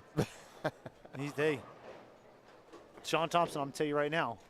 Why aren't you coming down to bowl? You're making Isaac do all your running around for you. Come on, buddy. There. Okay, Oliver, hold up. Ooh, little early friction 4. Yes. Could have been a lot worse. Coulda. All right, Mason over on lane 11, shaking out the 10 with the messenger after his 4 count. That's never fun. Of which he only got 3, which he still would have needed 2 more shots to finish that spare. That's a 4-shot spare. Who is this kid? Man, Look at him. you would think he's pretty at him. talented. I'll be damned. Especially for an old guy. I'll be damned. I did not say, look at this. Hey, His ears work pretty good. His hearing it's is this on gray track. bush over here. It's this gray bush. It It's was swimming. swimming. Absolutely. Yeah. I'm the only one without any gray hair right now over here that's kind of chirping. It's because you diet. Just for men. No. You got stocking just for men. No, it's called not having any kids. Oh, hey. I don't have any myself, but I had a lot of stress early in life. I was in the bowling industry for years. That's stressful. Unlike you around here, who's Oh, my delegating everything. Oh, my Lord. Said you're 26 to the wall. All right, Heath 211 on the open in the 10th. That ball checked off as well. That's not what you want to see. Neeram going for 180 in the wood here. Yeah. Same thing with Feige. He's going for the 190. I better hit a rock. Just saying. I think he's in the right part. He just needs something a little stronger. He's got to slow down a little quicker. Something a little earlier. The shiny chime might not be till next game. Yeah.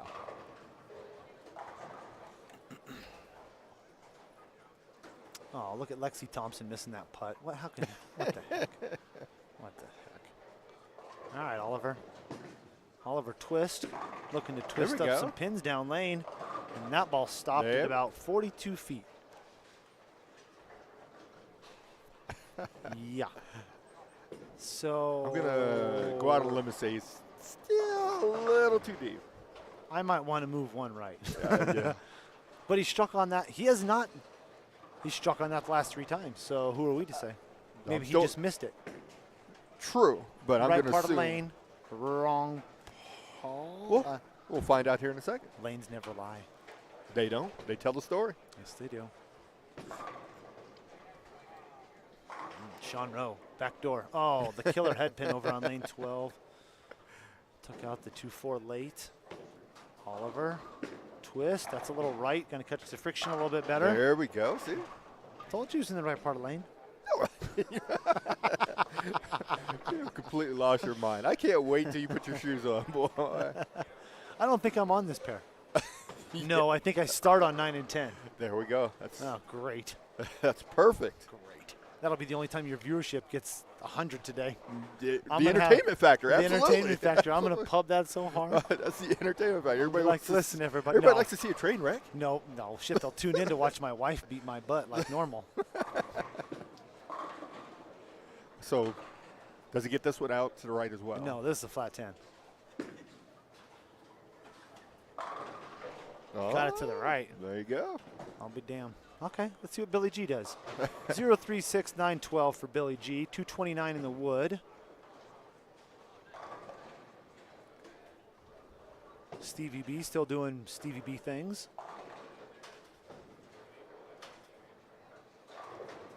I'm going to go out on a limb and say Steve's going to go double 9, 278. He'll do a ball change on the fill just Yep. to see it.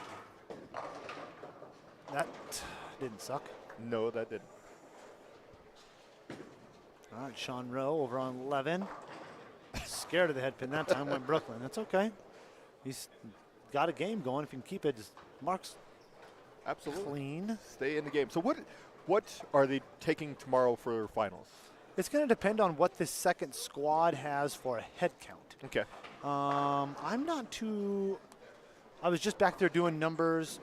You know, it's plus or minus some walk-ins. I'm not really sure. I think you had about 44, 45 in the second squad. Okay. Because I think I had about three or four pair with one person so far. Gotcha. Hurry. But they are going to take a amount from each squad. The yeah, leaders so from what one- I understand, and I could be way off, I have no clue. But the first top four from each squad are your top 8 for tomorrow. Okay. Oh man, I hope I understood this right. And then after that, the field makes up 9 through 32. Okay. Ladies included. And then the ladies have a separate stepladder deal they're doing based on their entries for a queen spot. Gotcha. So we'll see if a ball change here. So right now I think there was 9 gals. Based on 15, they were going to do a cut to 7. With only 9, they probably ended up doing a cut to 3 or 4. Okay. So I think they want to do like a 1 and 3 in that scenario. So we'll do a top 3. Yeah, we're going to get an RST out. So we'll get a top 3 out of those gals. That'll be tomorrow about the same time as the top 10. So early tomorrow morning, we're going to do a fresh oil, 9 a.m. We'll do a quick, 9 through 32 round of three-game matches. Mm-hmm. And then we cut, introduce those 8 to those remaining 12. So then you have 20. And those 20 will bowl a 3-game match, Cut get it down to to 10, and then at which point the 10 and the women will be going at the same time. Okay. So we'll have 2 events going on at the same time there. So I'm not sure camera-wise how we're going to work that out, but We'll get it figured Rob's out. a smart man. we won't leave the women out. We'll give them their show as well. Yeah, so that ball picked up lane a little bit earlier, stood up a little bit faster, maybe had a little more sheen to it, a little more lane sheen. 278. You're not going to be mad about 1 pin. No. All right, these guys are transferring out of here. We're going to be end of game 3. We've got these guys in the 9th, 10th frame on our right before we can give you some scores. Yes. So I'm going to hang out with Rob for a little bit longer here. Isn't he lucky? Yeah, exactly.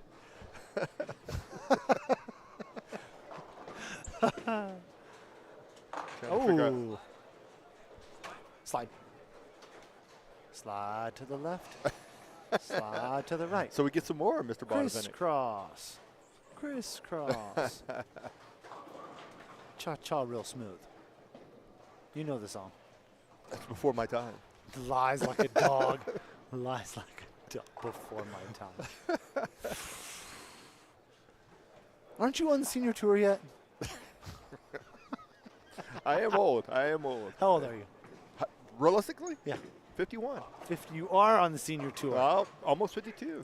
You could be bowling the PBA 50 this summer here. I could. Why aren't you? There's a possibility. Oh. Yeah, watch out now. I've heard that the Greely board during the Greely Masters on June 10th is going to be awarding, I think they're buying 1 or 2 spots Really? for the U.S. Open. So the high seniors are going to try to get some spots in there. At least that's Wow. the Greely board told me. Okay. Maybe I gave them that idea. But either way, We're hoping it comes to fruition. I have a feeling it will come to Good. fruition. All So right. there you go. All right, so we're going to have Maber and Miller. Yep. And Ross Kelly, Ainsley Huber is MIA today, so he will not be on the pair. Gotcha. As is Uncle David, who's down on the left. He is not on the pair. Gotcha. These guys can start their own lanes. They're adults. On our right, Nate Bolton, 172. Mason Robinson, 152. They each had 3 bingo circles up there and a couple dashes. That's not a good sign. Dante Lundy, 1 bingo circle, 170 on a punch here. Let's see what he looks like first shot in the 10th. Here's the first shot in the 10th. Yeah, he loves it. That's his first shot. Oh, yeah. Strike in the first and strike in the 10th, bud. That's the bookends. Jump over to Cody Vaughn. He picked up a little beer and a buck special last frame. So he can go 2-0 on a punch. Right next door to that, they have not transferred yet. Looks like, I don't know who's coming onto the pair. Oh, we'll have DJ next door and Noah, maybe. No, DJ and Mace. Or Morgan. Yes. Lundy leaves himself a 2-pin. Talk to me now. What are you chuckling about there, big dog? But you keep calling Morgan Mason. Yeah, man, it's just. I used to do it for a long time, then I figured out a secret, and I'll tell you what the secret is, but I can't tell you No, the on air what it is. The secret is something different. Like when he was here the last time, what was the cartoon show, Moa or Moana or some crap like that? And he said that's what he was one year for Halloween. Was the big Samoan dude with the tats. I don't know. I don't watch that Disney cartoon crap, but what is it? What's the secret? I can't tell you the secret. No. I have to tell you off here. No, because what's everybody not- be no, all no. on me. I don't need the secret. What's the cartoon character's name Well, in I have Moana? no idea. What's You your think I watch your chat cartoons? room's gonna know?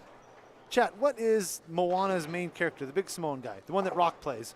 What's the cartoon character's name? We'll see here in a second if we get an answer. Sean Burrows. There is room, but the squad is today. You have to be here today at 3 o'clock. It's $250 for 8 games. So this is comparable to a regional. Yes.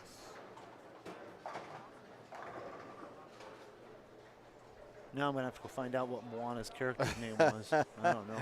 I bet Mel knows. Yes, probably. Hey, I would Mel. go with that theory. What's the Rock in the movie, in the cartoon movie Moana? The Rock, what's his character's name? There we go. That's right. That's right. It's Maui. It's Maui Wowie. All you gotta do is ask somebody who has kids. Yeah, all these. Yeah, yeah. You can tell who doesn't have kids. Me. We have no idea. I who had this zero character is. idea who. His name is Maui. Oh, we got another 4 counter. Oh, Lane my 11. Lord. Same lane. Oh my. All right. How many does he get? Over under 3. Ooh. I'm going over. I'm going Over over. 3. Yep. Over 3. Uh-oh. It's got a chance. 2. Oh, It would still take 2 shots. That is a Absolutely. 4-shot spare. it may take 3 more shots. 6, 7, 4, 10. Wow. Okay, we're going to get some movement here. We got Cody Vaughn coming to the pair. Yeah, clean Cody. He's looking clean today. Scoot, toot, magoo. Ross Kelly right in front of us. There's 10. Keep it by me. Sidewall wanted to bounce out hard, didn't it? Ah, Okay. wow, these kickbacks are lively around here. It's because we take care of our equipment, sir. There's Oliver over on lane 6, still continuing the strikes. He 8 counted over on lane 5, but he throws another one. Billy struck the first shot over there. Here comes some movement. Here we Yes, go. we got Transfer 101. And that means scores are right behind. Means your wife's going to be over here tapping you on the shoulder. Absolutely. Uh-oh. There's a big 4 on 5. Do you have a baseball team, Rob Warner? I do not. I see the Yankees are on over here. I don't watch much baseball. To me, it's too. I mean, probably get a lot of flack, but it's too long. That's why they're trying to speed up the game for I people get like it. you with short attention spans. My attention span is fine. It's just too long. I've been to like 3 baseball games in my life too. All at actually a couple at Coors Field, and then was that actually at the stadium when I first Okay. got here. Okay. So Sean Thompson's playing soccer with the kids today.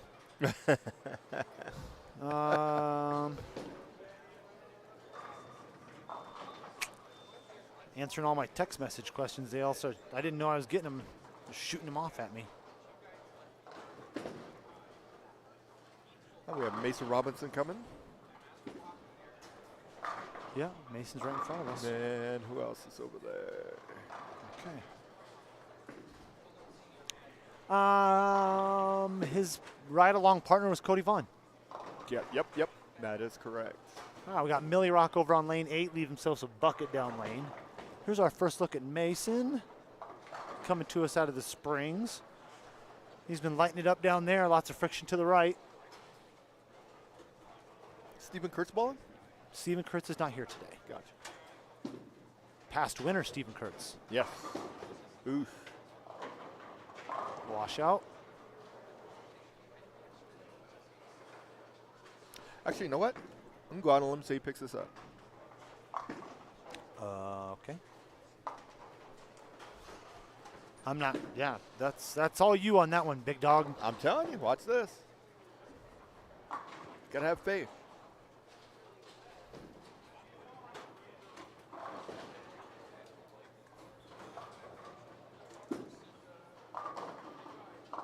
Oh, so close.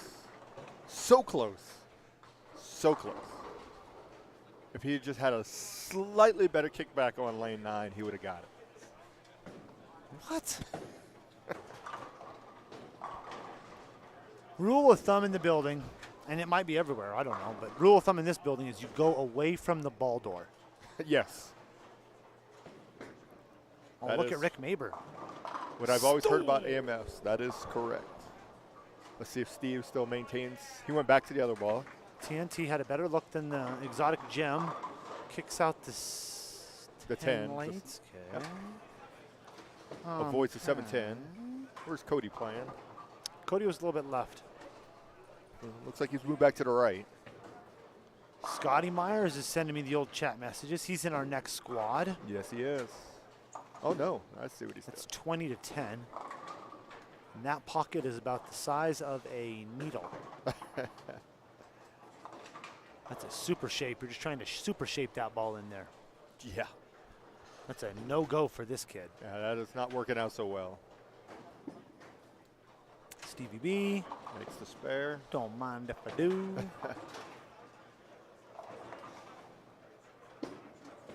Oh boy, hit a rock. All right, 7 count.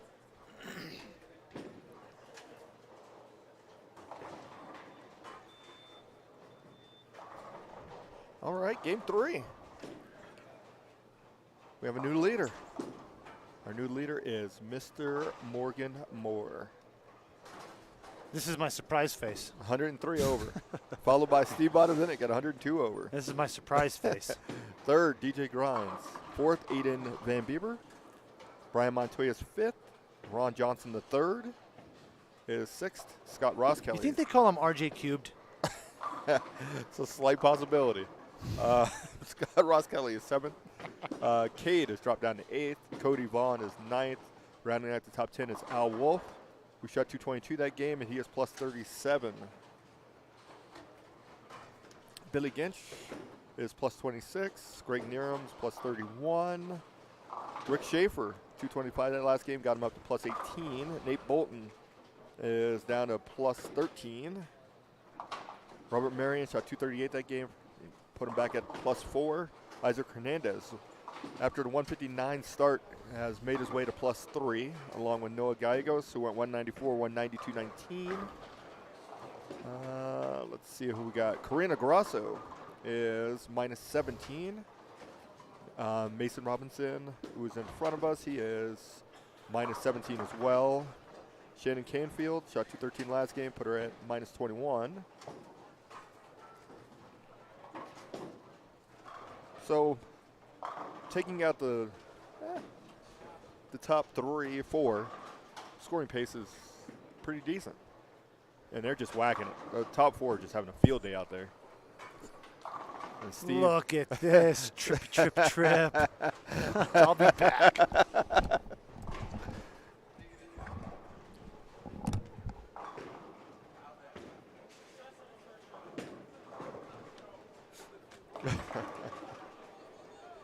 got to do a score change for Zach. Let's see who else we have here. Haley Howard is minus 21. Ernie Lloyd minus 40. Or Sean Rowe, he was at plus 24. Shot 177 on last game.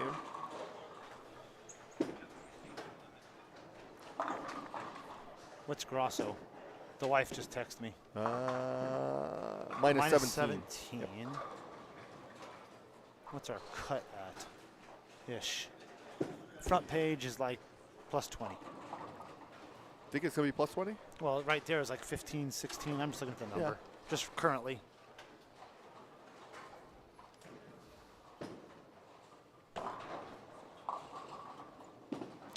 To be honest, I have no idea what the numbers are going to be. I don't. I just don't. It is sporadic. It's just crazy because you've got, I mean, outside of another squad still to come in, Exactly. right? You've got a lot of different directions going down the lane, right? So at some point, all of those directions are going to collide.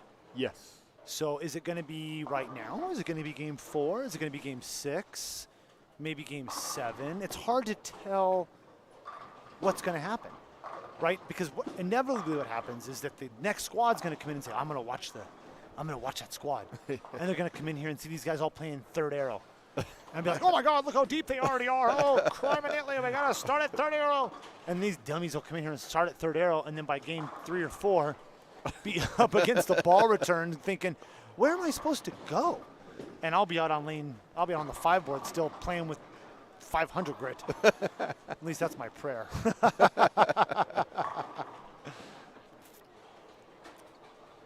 All right, Ross Kelly finding one there after a couple miscues.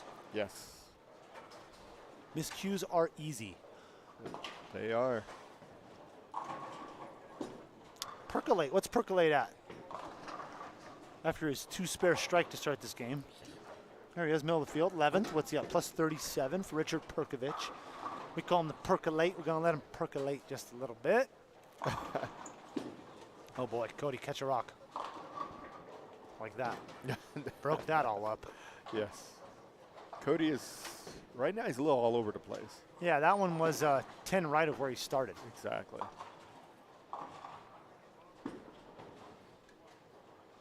All right, Greg just staying clean. What's Greg at? Greg's got to be okay. He's been clean, right? Clean living? Yeah. Yeah, clean Shot to living. 169 last game. It's That okay. brought It's him plus, down. plus 30 still. Absolutely. It's always good when you can shoot 160 and still be plus 30. Neighbor. It's kind of like Nighter. I miss seeing a snowplow up here. Usually I'm up here in the snowplows. Yeah, I don't think the snowplow is dropping 250 to come hang out with these guys today. All right, got to take Kevin Hartman off the next block. He had some things come up. Okay.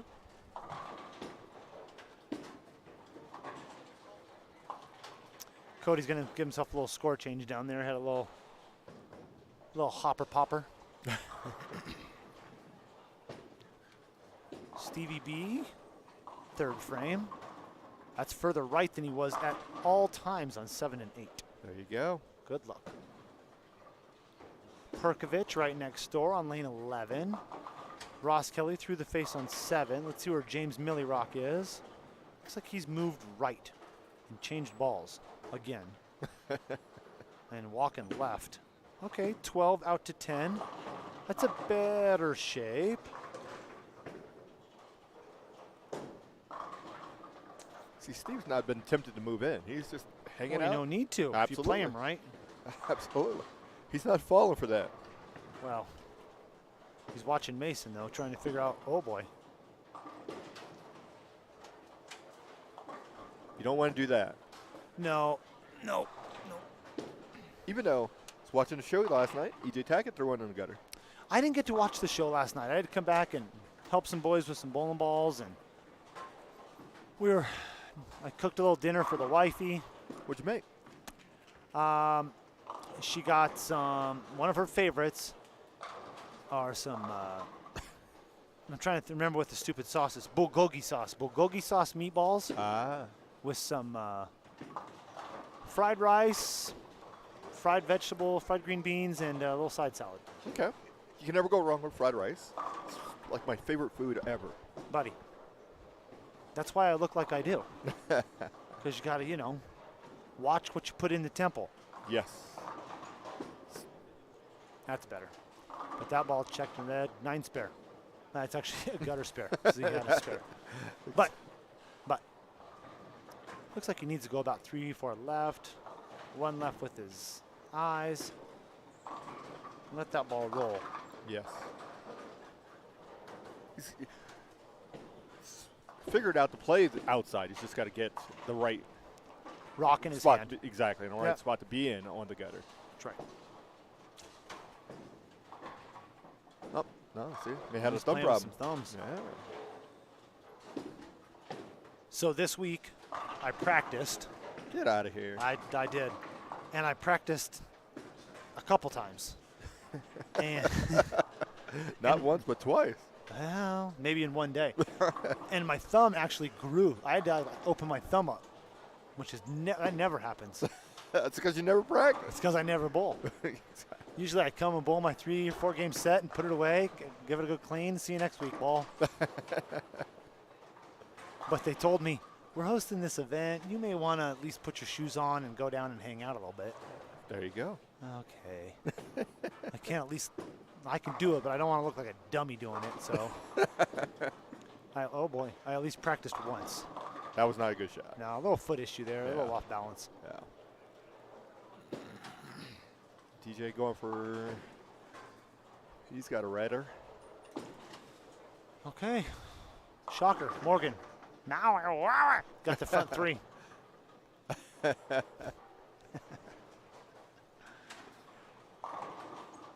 Warner, you laugh like you get the reference. Oh, I'm out of here. get to work. Get to work. All right. Is Zach going to get a pin out of the gutter? Actually, they're going to shoot it. So he doesn't have to go far. See? He's trained these people very well.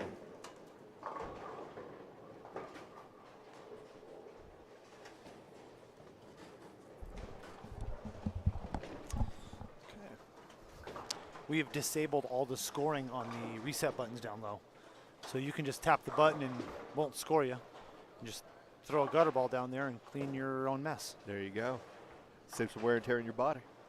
Well, I get tired of running up and down the damn caps, but that's, people don't quite get it. That's a lot.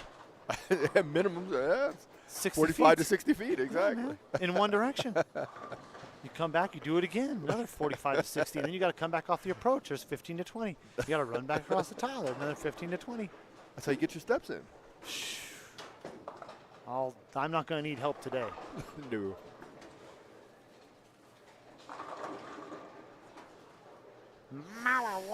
Front 4.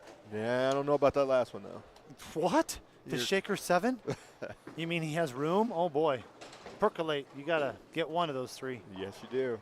Billy G breaking up everything down there. The kid on 5. All right, let's see what Mace does here. Got a little Taco Stevie. He's left. He is left, further left. We're on 26. Where are we going here?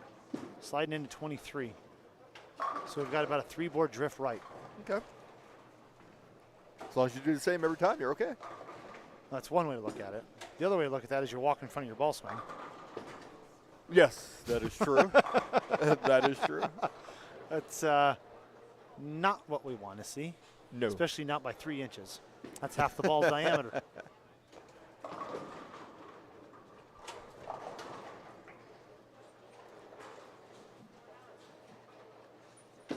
See, now Millie Rock drifts left and throws right.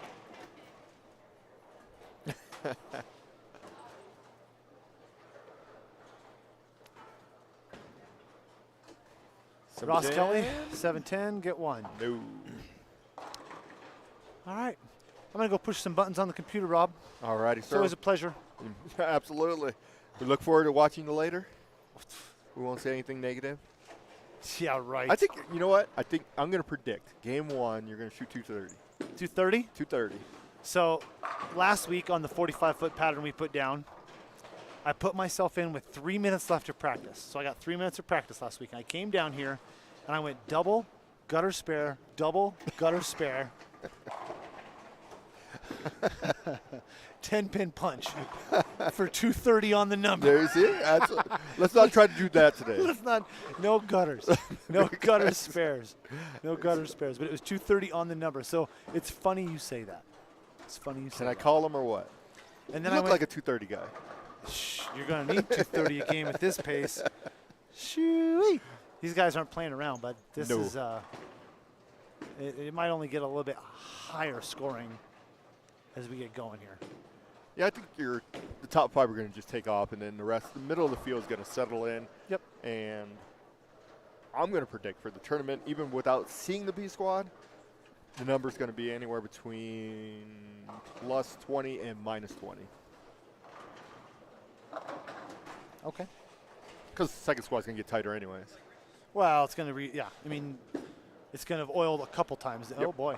A couple times at that point, right? So Yes, sir. we'll see. Maybe a little bit more hold wouldn't hurt my feelings. Oh, boy. Lucky. He's throwing some out of here. Alrighty.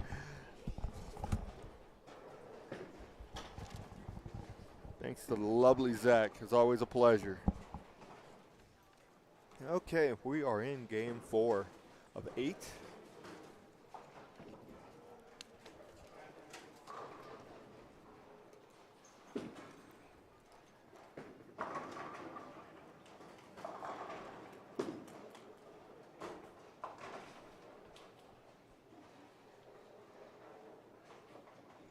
Okay, Mason, after that gutter spare, then he throws a double.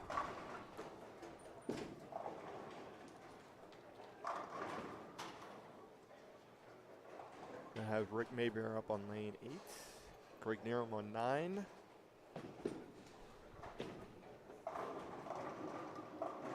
Greg does get a strike there. A little weak one, but he does strike.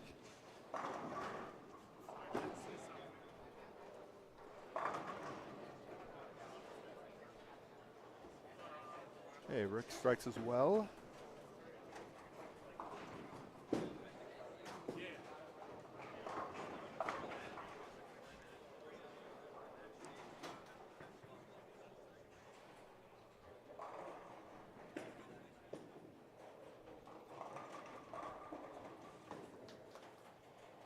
Ross Kelly comes in a little light. 2-8-10. Cody Vaughn on lane 10. Comes in a little stout and heavy, but he does carry it.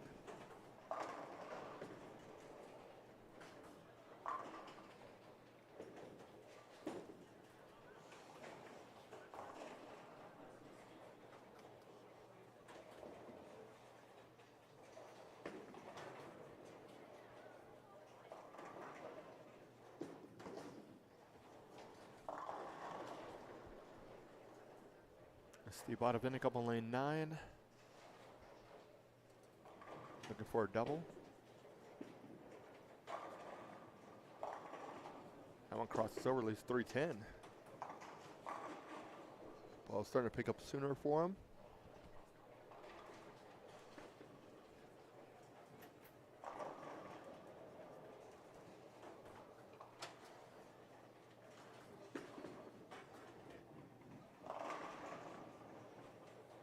All right, looks like 7 and 8's getting done with game 4. They had 3 on their pair, so they are going to be done really quick. Greg Nerum with a crossover.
And we'll watch 9 and 10 finish up their game 4.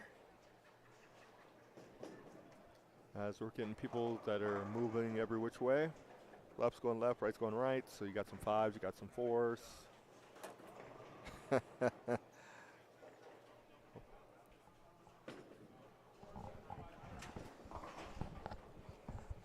Now you can hear it out of the competitor's mouth. So what are you seeing out there? I'm seeing, well, for me personally, I am struggling with my spur game as usual. It's just lack of practice, that's all it is. But honestly, I'm seeing the shot being fairly simple in a way. I started out further left than I probably should have. Okay.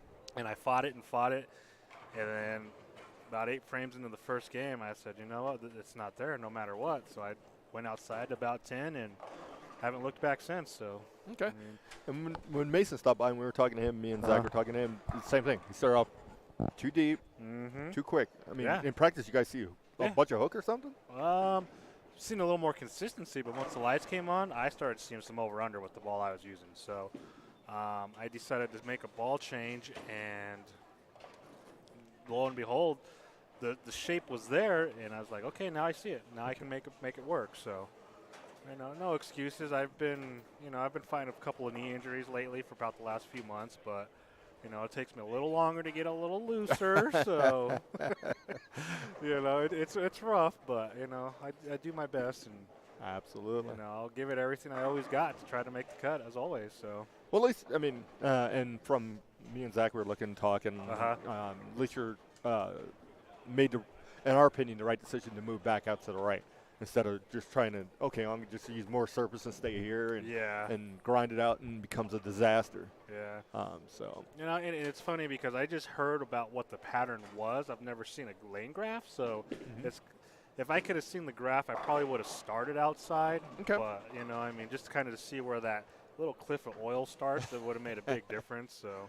But you found the cliff. Yeah, I finally found it once. Like I said, when I took a step right, I was like, oh, look, there it is. Now you're a rock climber. Yep, I got a little left, and I got a ton right, and I'm good to go. So, gotcha. Fantastic. And then where are you going next? What pair? I'll be on lane 15 after this. So I was kind of waiting on, I think, 11 and 12 to finish up. So Gotcha. I believe. Yes. So. Moving pretty quickly. Yeah, it's not doing too flowing bad. well. I think I need to try to slow this pace down a little bit so I can keep moving. I mean, standing around kind of hurts my legs a little bit. So. Oh, you can go outside and run around in the snow. Yeah, good luck with that. But, overall, I think it's pretty good. I just got to make better shots, and I think I'm in the right part of the lane. I'm using the right ball, and shot looks really good. Okay. So, some are making it look easy, some are making it look terribly hard. But And it's holding up? Yeah, I think so it far? is. So, my adjustments are 1-and-1s left, so nothing big. As long as you get through the bottom of the ball real clean, you're good. So the minute you start to try to help it or put a little spin on it, it's goodbye one way or the other. So. There's Cody Vaughn. Yeah. And I'm kind of like right about where he's at roughly, so now I am. So. Yeah, he started off really deep when he came over here. And 2-8-10 out the gate and then checked right, moved. I bet you he moved 7 to 8 right. That's about what I did when I moved. So. But now I'm kind of inching back towards where I started, so which is okay. It's expected now. So. Yeah, absolutely. Absolutely. Now that there's enough play on the lanes, so start to see a little bit more of that down lane motion like everybody likes to see. So. I'd be curious if the second squad, if they start off as deep as you guys started and then make the move right, or they're going to start right. Because there's not a lot of here yet watching. Right. So when they get here, they may be seeing you guys' later block and realize, well, hey, they're over here. Maybe that's where I need to be instead of staying on the gutter longer. Yeah. I wouldn't be surprised to see a urethane or two by a couple of players next squad, but that's just a guess. Have you seen any urethane on this squad? No. Okay. Not yet. That's a questionable call, too, if you try to use urethane. I'm sure it's in play, maybe, but I guess it depends on the player. So. Yeah. If the player's really good and really versatile, then I can see him using it. But I've seen a lot of surface. I've seen a lot of that. Yeah, definitely. So. But, oh, well, I'm going to go walk around and stay loose. And there you go. See what happens. Absolutely. Well, keep bowling well. I'll do my best.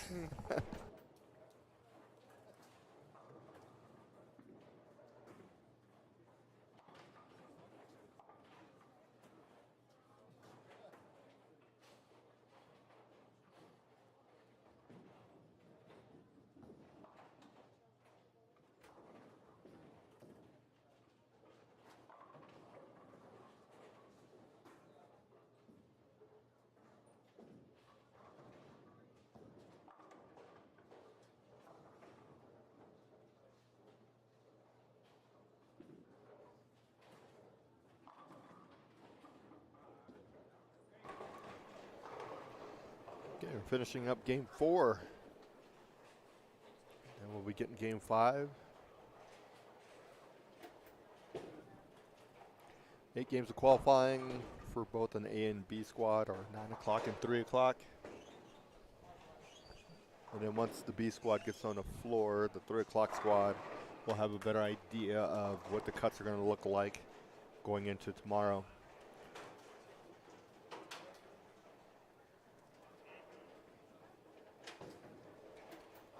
We're going to have Cody Vaughn up on lane 10, Steve Bonavinek up on lane 9.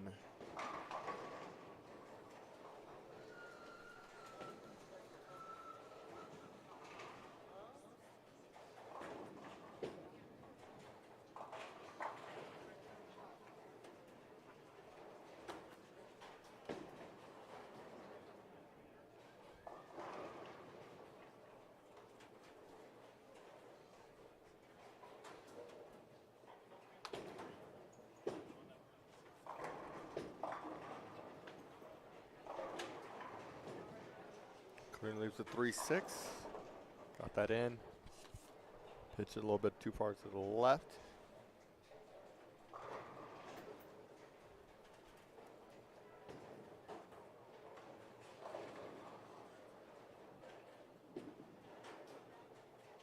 All right, Steve with another strike. He did sandwich a double gutter in between strikes earlier. I don't know. That was not the right ball choice. You made a bad ball choice earlier. So he goes. Yes. Yeah, it's true. I think you went too early.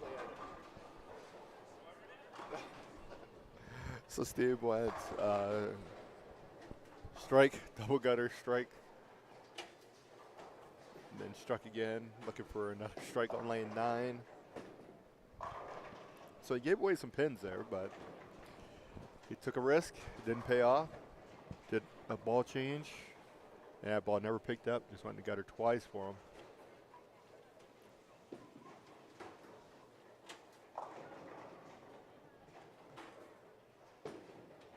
All right, got a 9 count there. Leaves a 2 pin.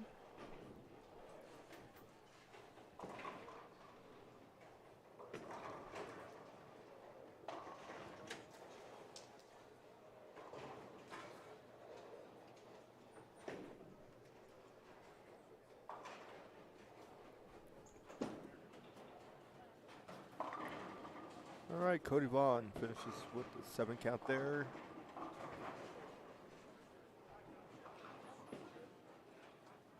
Puts him at 189.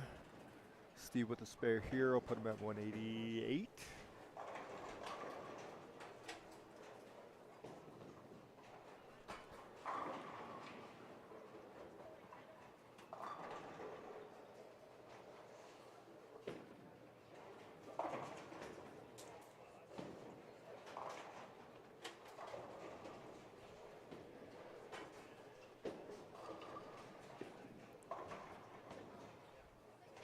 So he's just checking to see where that ball would go. Did a ball change there. Finishes with 186.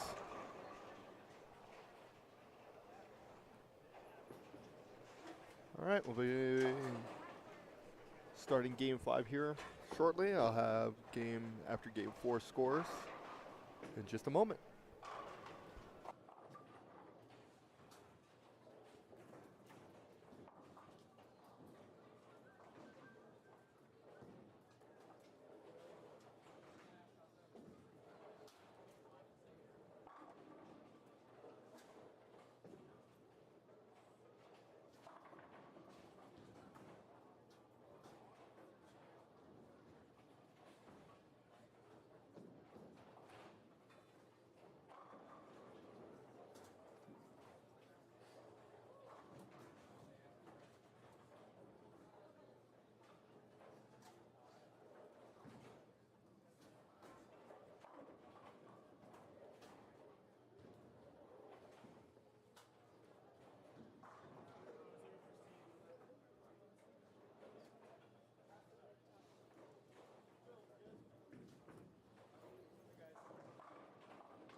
Okay.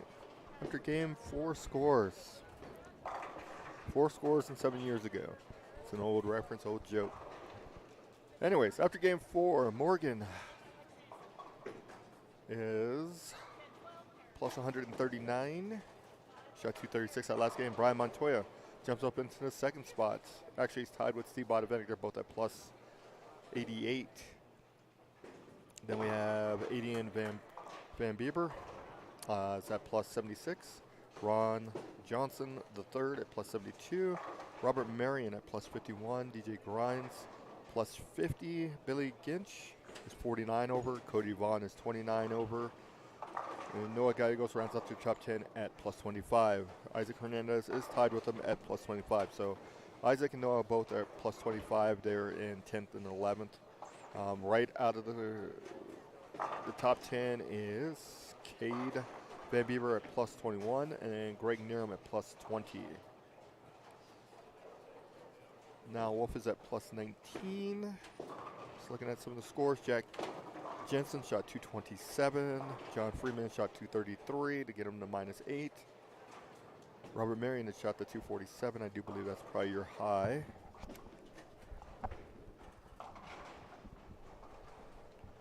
And let's see who else we got going on here. Female-wise, your top woman right now is Karina Grasso. She is at minus 23. So, scores on the second after you get to that fourth game. Isaac's actually caught something. Yeah, yes. 150 or 160 and then 220s rested away. Yeah, he's moving up nicely. Yeah, absolutely. It's Robert Grech, our geek. Yeah. He's a little up and down. He's 190, 230, 130, 230. Same thing with Richard Perkovich, 230, 180, 220, 150. Nate Seroff strong, and then he's lost his look. So, but Yeah, I think he tried to stay with too strong a ball. I'm actually kind of surprised that the pattern is kind of breaking down as much as it has. okay.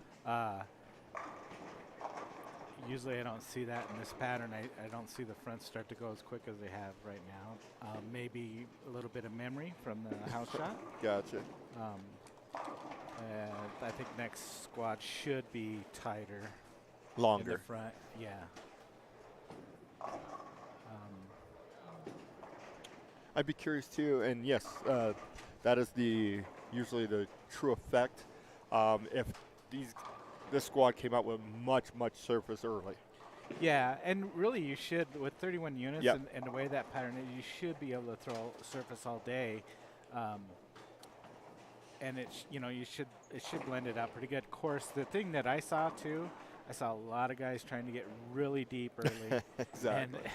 And if they would have all started the right with a little surface, I think you'd be seeing 260s, 270s out the door. But and that's why the boys tour, they break them down more consistently.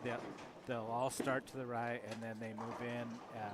You see that happen a lot more than you do in a local tournament because I played here last week in league and it worked so good for me. This isn't a league shot, and I mean it just kind of shows, people. When I'm out on tour, they're like, I don't understand why you didn't bowl good this week. This guy. Like, none of these guys throw it like I do. Just because they have more than one rev, don't make it the same. Absolutely. I mean, you have so many variables: axis tilt, you have rev rate, you have how straight they can go in the front, and just simply if they break them down wrong, the scores, your squad could get ran over. So many variables, but yeah, it's hard to just categorize people. Correct, and that's one of the arguments about when they went from the open field for the U.S. Open to where they are now. Because back in the day, it was you shoot up, you paid your money, and you got out there. They had 400 or 500 man fields, Yep. and some of the touring players were like, "Hey, if you get a bad cross or you're on the wrong squad, it can really hurt you." Right, and I understand what they're saying, but on the other side, I'll shoot up with any of the tour Absolutely. players, and I can't bowl it. And it's like when I go out to bowl a boys tour, I have to rabbit. I only have 130 some national tournaments. under my belt. You're going to make me rabbit? Really? Okay. So I don't know. It's gotten to where it's more protecting their Yes. income instead of having to bowl for it. Great. And And I don't. I agree with you 110%. I believe that yes, your regular stops, if you want to PTQ people out of that, that's fine. But the U.S. Open and the Masters should be an open field. Absolutely. That's the way I believe. If they had a center that they could have 700 bowlers, and put 700 bowlers on the field. You can't do that. And I really feel that way a little bit about the boys. If they've gotten through the regional program, and they have their the amount of caches they should be allowed to bowl too. Yeah, you may get there's some guys that are going to mess up lane, but you're not going to hit that cross every week. You know? Absolutely. And so, if you can't get around it because a guy puts a ball track, you ever watch the show? I mean, that's all they do is manipulate the front of the lane so that they can move around each other to try to create their best shot for them. Exactly. So it's no different than you have to move around and be sharp. I'm sorry that you can't shoot up because you're this guy or that guy and go 350 over. Oh, I'm sorry you went 200. Well, that's just the way it goes. You know, bowl a little bit. Absolutely. I mean, I really think that if there's 400 guys bowling every week on a tour stop, each You one know how of much those, money there would be? yeah, and Life then would be great. each one of those 400 guys probably has 75 people that watch and are following him. So now you times 400 times 75 people, and then they know people, and that just brings the interest back to the sport. Right now, it's just the same guys, in my opinion, bowling every week. And if they're not bowling, then they make shows that they didn't even qualify for, like me and my cousin bowling against Joe and his son. And I'm like, what? Like, hey, where's the qualifying for that? I just think that they're missing the boat on what the sport was really designed for, and the tour, in my opinion. Gotcha. Yeah, I mean, I've never understood. I mean, I get it that you're trying to make it so that your top players and whoever's the top's getting a nice chunk of money, so it equates across the sports world, meaning that if you got a top player that's in tennis or golf or whatever, that you're starting to see some of that money that the top player is equating to. Meaning, for example, is that you can't have your top player in the PBA who's ran over the field all year long and everything else only making $200,000. And I say only. Yeah. And I'm not saying that in jest or as meaning that it's chump change, but compared to other sports. Correct. And so the thought process is we can get that number to look really, really good, then more people show up, which in theory is true. But if more people start to show up, or parents put their kids in it, but they can't bowl anything because everybody else, the fields are so limited, what good did you do anyways? Exactly. And you know, when my uncle was out on tour, Les Schissler, Hall of Famer, you know, they were the highest paid athletes out there. They were better than baseball and football and anybody at that time. And they've just went backwards since in a big way. And it starts with getting more people out there to bowl a tournament. That's more entry fees. That's more for the prize fund. These guys are going to still end at the top. Absolutely. The great they're good. The Belmos, they are the good. Simonsons, the Kyles, the EJ Tackett's, they're all going to end up there. It doesn't matter what they put out. They're great bowlers, and they'll get there. So why not open the field up and get some money back in there? I mean, if you look at the senior tour, the richest demographic in the United States is the 60, 65 and under guys, like to 40, 45. That's the most money. That's people that have the most money to spend. They're the richest generation. We can't find sponsors that we're not bowling for like 25, 30 grand on the senior tour every week. What are we doing? How can you not approach Ford or any of these companies, Camping World, all these places that sell to the people who have money? Absolutely, got to figure out a way. I want to sponsor stuff like that, and I don't know why we're not doing more of that. And looking at it from this point of view, because obviously I see stuff on the backside of how production and all this stuff works, is that the more eyes you have, the more inclined somebody is to sponsor. So like you were saying, if I've got 400 players or even 100 players or 150, and they've got 75, 50, or 50, 75, 100 friends who are watching, that number of eyes now on the prize is tenfold. Yes. And then now you can go to that sponsor and say, hey, look, I've got X amount of viewers compared to what we used to have or whatever. Can you kick in a little bit of money? Right. Yeah. But I'm not I, privy to their conversations and their boards and everything else. Yeah. And that's the PBA. They're above my pay grade at this point in time. Yeah, I mean, I turned on the TV and I watched Cornhole, and they've got Jack Links on them and all kinds of sponsors, and I'm going, why are we limited ourselves to the big ball companies and, you know, the ball associated companies when we could be having tons of sponsorships, and let the players go get them and bring them into bigger and better things. Absolutely. But yeah, what do I know? I'm just some idiot here. And Yeah, I would love it if the majors in bowling, whether it's the Masters, the U.S. Open, or TOC or anything like that, that first place is paying $250 grand. should be 500. Yeah, exactly. I don't understand why we haven't bowled for $1 million first place. Exactly. I mean, the sponsors have it. You can't go into a Pepsi, and I used to formerly work Pepsi or Coke. You're not going to go into them and say, "Hey, can you give us $200,000 for a tournament?" They're like, "We sneeze that much money in our budget. You want a couple million, 500? I mean, they're spending probably $250 million for a spot on the Super Bowl for an advertising. You don't think they have a budget to ask for it? Ask for it. Be bold. You know, this is still the #1 spectators or participation sport in the world. Absolutely. And we're going up. Hey, can you give us a bottle cap and maybe a little Coke inside of it? Maybe drop a Pepsi. I mean, what are we doing? Absolutely. They have budgets. They don't even mess with stuff like that. They barely do it on the local level for small amounts because they don't want to deal with it.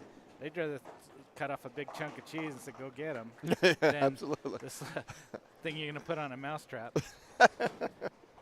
Yeah. So yeah, as a sport, I mean, especially after the pandemic happened and we came back, it seems like there's more and more people who got the urge to bowl. Yeah. The centers are full with Yeah, open play. sure. You've got people bowling tournaments left and right. You've got leagues are filling up. So you got to figure out a way to capitalize on it, and especially from the professional realm, because that's what's going to grow your grassroots. Yeah, is people see them on TV and, hey, my kid wants to be this, that, or whatever, and then they're going to be more inclined to get into it. There a couple years when I worked at Coke, I was really fifth off the money because that's what I made in a year compared to our fifth place PBA bowler. And I'm like, that's not exciting. You know when it was exciting and we had all the people and the fans and watching it on the ABC television is when those guys made more money than this person did the whole year. Absolutely. You know, then it's, wow, this guy's throwing a bowling ball making more. You can't be, that guy just made about what I did last week. Yeah, unfortunately. Unfortunately, absolutely. Because I think the last one that they had yesterday, first place got 25 grand. And again, I mean, I'm not poo-pooing on anybody that 25 grand is absolutely nothing, but for a tournament win, yeah, no, not good. Exactly. Not at that level. No. Should be regional should be paying 25. 25 grand a regional should be right in the ballpark. You're right, absolutely. And now if you get regionals paying 25, more people go to regionals, bowl regionals, because, hey, I can make 25 grand in a weekend. A lot of people are showing up for that. For sure. Yeah, it needs to be fixed. It's broken big time. And I mean, you can't even call, I mean, I don't know how you could look at a dictionary and call it the U.S. Open. It's the U.S. Invitational. It's just terrific. But the senior U.S. Open is open. Yes. That one's an open field. That is an open field, and all the fields are open in the senior tour. But that's why we got 140, 160, 200 players out there, even though the money is horrible. But we still got them out there because they're not none of that other, hey, let's just get our click in there. So. Gotcha. But this game went very fast. Yeah, finally. Well, Nate's down there in that pair with 5, and that was some people that backed out at the last second, and then when we were trying to fix the cross, we missed that pair, and that's just we're gonna roll with it. it'll be a better next squad. But Zach was trying to be proactive, and then it just got Absolutely. screwed up. No, it's actually. I mean, we're moving pretty good. It's everything's running very well. Yeah, they do a great job. They host. Absolutely. I mean, I don't know if anybody's ever been down here for the Swiss. You know, 5 on a pair, and they're running 2 tournaments the second day essentially, and scores are always good, and they get it. I mean, it's a long day. Yes. It's just a lot of bowling, but oh my gosh, you know, it's ran so good, and that's why there's 32 teams with 5 people on it on that tournament. Every year with the waiting list. Yeah, hey, it's just it's a fun tournament. Yes, that is probably. It's got to probably be the most treasured tournament in the state of Colorado. Yeah, for sure. I mean, it's a lot of money that gets passed around, and it's very fun. It will keep the IRS out of it. I don't even know what those initials stand for. Neither do the 1%ers. They don't even know if they have to file it. You know.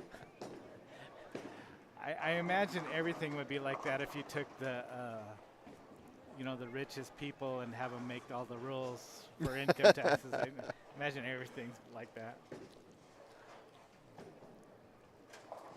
So it's going to be exciting this next round.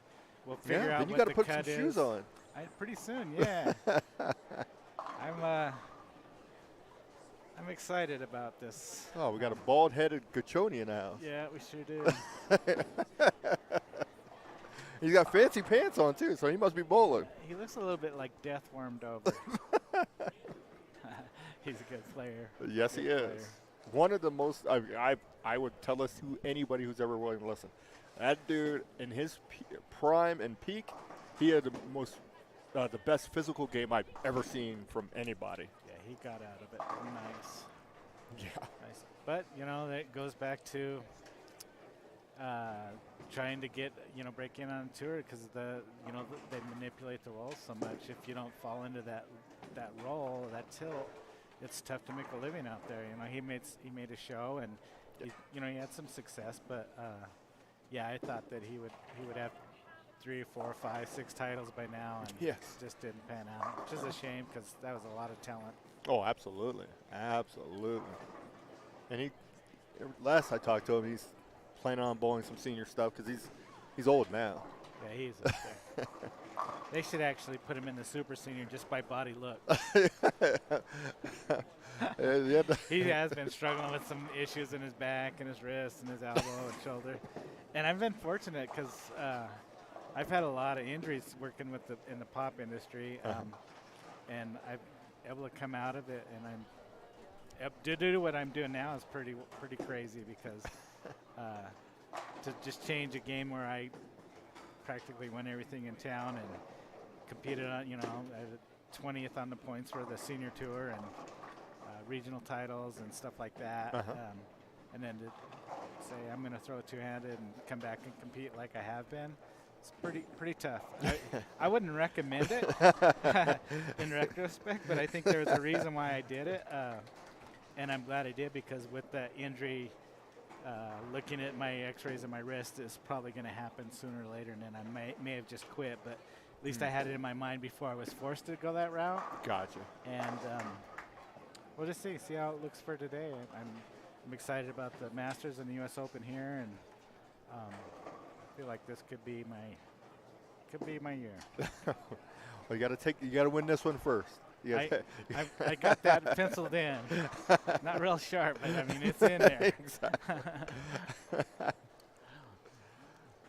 Yeah, now we're starting to see some of the B squad bowlers show up to take a look and see what's going on. We might start passing some more raffle tickets. If you guys get a chance, if you're close and he's thinking about coming, we still got spots open at 3. Yes. But it's a great payout. We're with the raffle funds, we should be able to put every 100% of your entry fee back into the prize fund, which is pretty unheard of to have something like that. So a lot of money. We're looking probably 4,000 or more for first place. Okay. Last cash is looking at 450-ish. So yeah, nice little payout. 1 in 3, which is a decent ratio. You don't find that a lot. Usually No. most tournaments are 1 in 6. I think the Denver Masters has been almost like 1 in 8, the way they cut theirs. So it's 1 and 3 can't get any better than that. Yeah. You're never gonna find tournament 1 and 2. That's Yeah. not happening. if you need a lot of entries, 1 and 2 is the way to go. But you don't pay very much. No, unless you got 1 million people show up. Yeah. You're not- that would be an interesting dynamic if you started playing 1 and 2. How many people would show up for your tournament? Yeah, I just for got to sure. beat the guy next to me one time. Yeah. That's the way the high roller used to be, but it was one match, and that got crazy.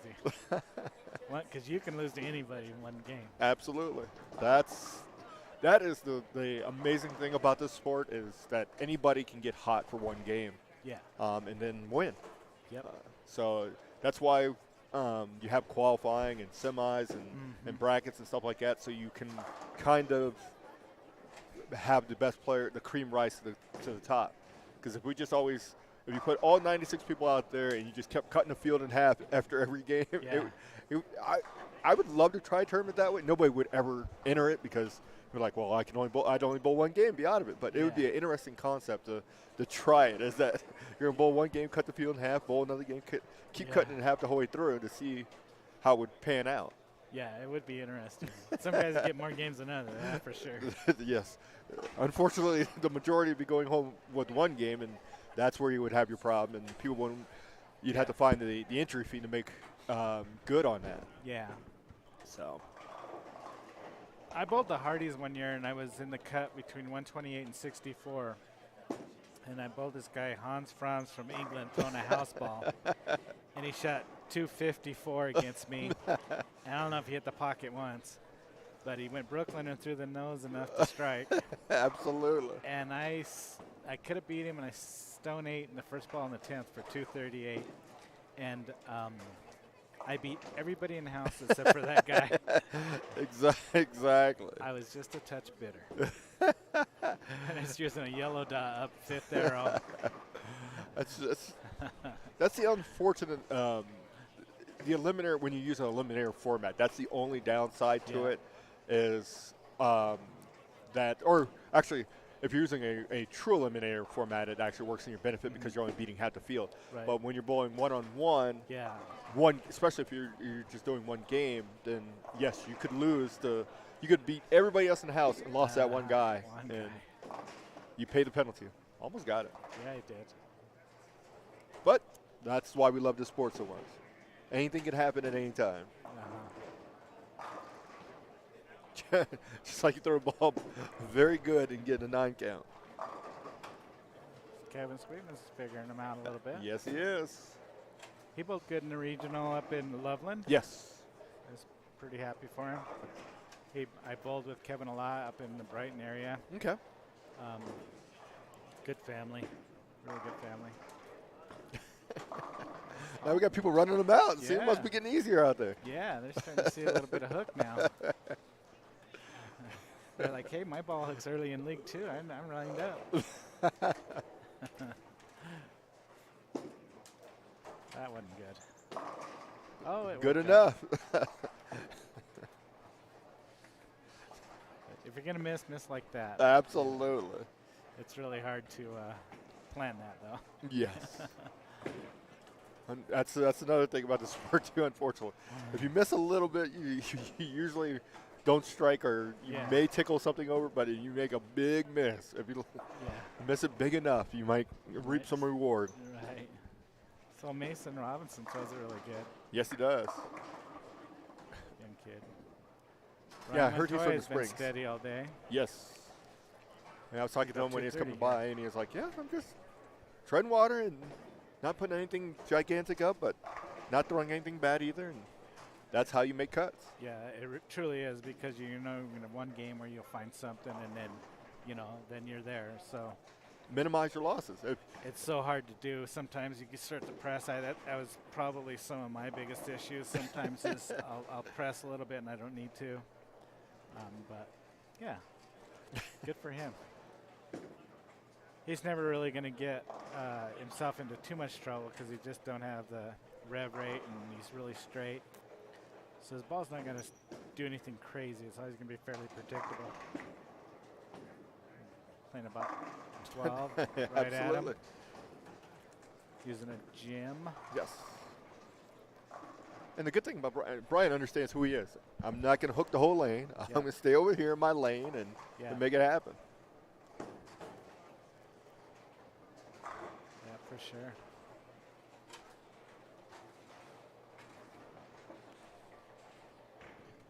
See what we got here coming up. Should be 5 coming up pretty soon. Once we get to 5, we will, or actually, Game 6, we're 5 on the floor now, so 6 will be coming. Yep. Game 5 scores will be coming to me, but we'll be on Game 6 here in just a second. They just finished that one, so that's perfect. Should have people coming in. Brian's cleaning his spare ball like he ever used it. And he's just sliding next door.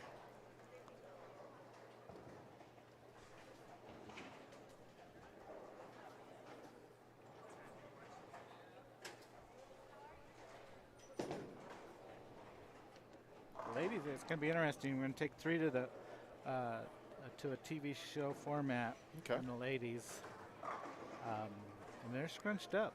Yes. They're all within 20, 30 pins here. So. And that's what I like about it, because we obviously run the senior tour and the ladies tour. The women, I like watching them so much because traditionally no one really runs away with it. Yeah. They're always usually bunched up together, and anybody can win it any day. Yeah. So that's always exciting to watch them. And you got some players. You got Shannon's right there. You got Michelle Malley. You got Haley. Karina. Rena Sabo. Yeah. And then Krista Coins. Yep. Well, so we have Carino. Yep. I'm sorry, Karina. Haley. Yep. Howard. she's beating her dad. That's always a good thing. Yeah. Harmony Tran. Also saw Shannon Canfield. Is right underneath Karina. So yeah, it's pretty close. Absolutely. And then we still have, in the second squad, we got some more. We got Carrie Anders, and I tell you, she's been throwing the ball good. I've actually bowled her in league Wednesday night. She's throwing it really good. She's getting it off her hand really clean, and she has good form anyhow. You know, she's a really compact form and really extends. Exactly. I was talking to Zach, and he was like, he's ready to bowl, but he's like, the problem is that everybody's going to watch her beat me because he's going to start. I think he starts off at 9 and 10. So it's like, well, you should have put her in the same pair with you. Yeah, she's. She may beat him. She absolutely really well. I picked her to win. I thought she's been throwing it the best lately. But you know, any of them could step up there and do it. But absolutely. So who are you picking from the men's side? Myself. Just checking. Just making sure. Just making sure you didn't hit your head on the way over. No, I did actually hit my head when I got out of the truck and slid underneath it, like Babe Ruth in his heyday, I guess. But yeah, I was laying flat on my back when I stepped out of my truck here at the center. This ice storm, snowstorm thing that come rolling in. Good weekend you picked. I know. It's every time. I don't know what's going on. Farmers love this tournament. Absolutely, because they get more moisture. Was it last year or the year before when it 2 years really ago. snowed? I couldn't make it to the finals. I had pictures of the snow up to the top of my truck because I couldn't get into my garage. Yes, that was because we had to run. You had to run semifinals at night because we were afraid nobody's gonna get there the next day. Yeah, it was crazy. Yeah, that was a crazy storm. That was one of the biggest storms we've had in probably 20 years. Absolutely.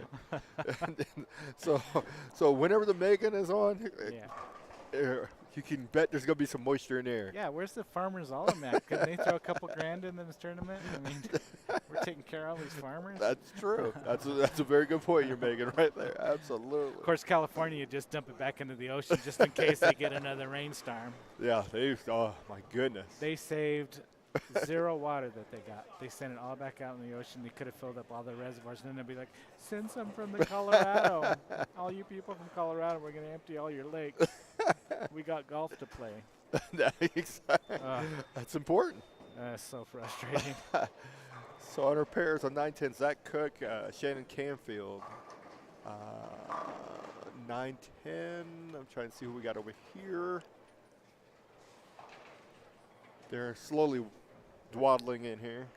I got a John Freeman sighting. Jack Jensen. Yep. He's from Sweetheart, or Loveland. There It's you go. funny how I equate all the areas with centers instead Right, of. for sure. And for whatever reason, I mean, I'm just going to go out on a whim and say they create some really good ginger bowlers. Between Clark and this That's guy. true. It's a very good point you just made. It is way overflowing on the ginger side up there. That is a very good point you just made. That's hilarious, but a very good point. Where? Yeah, I haven't seen Clark. He's He bowling must be next working. squad. Oh, he's on next squad? Yeah, he's bowling next. Yeah, somebody's squad. got to work early. Yeah. And then he'll be here.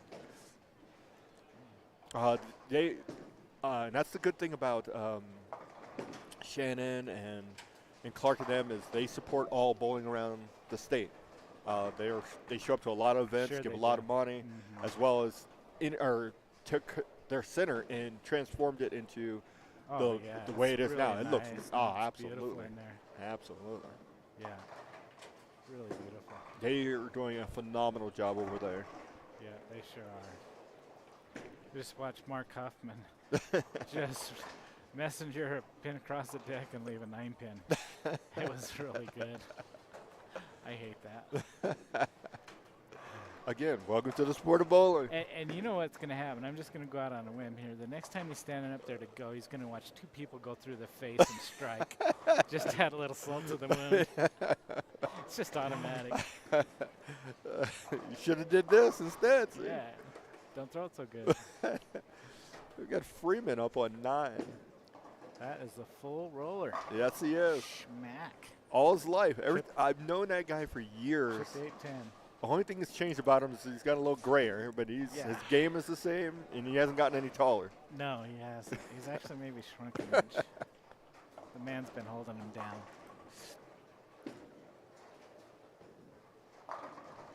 Brian's still knocking him over. Yeah.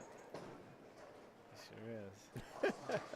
Okay, now we're going to see somebody go through the face here and strike because he's up on the left lane.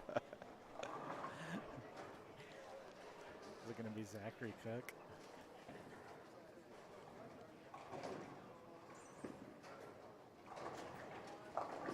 Nope, came up. I thought he was just. I thought he just rolled the 2 to get a strike to prove my point.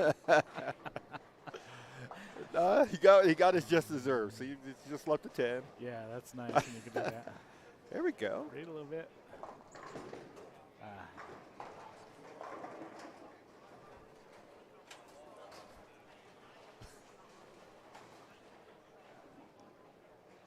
Trying to think of who else is on the second squad. We have Mason Moore, Clark, Zach, me, my nephew Derek. Kelso. Mike Llewellyn. I just seen him walk in the door. Llewellyn, Frankie. Yep. And lovely Zach and his McCarney, wife. Or Maloney. Oh, Maloney. yes. There's some good players. Yes. Good players in the next round. Yeah, so the score,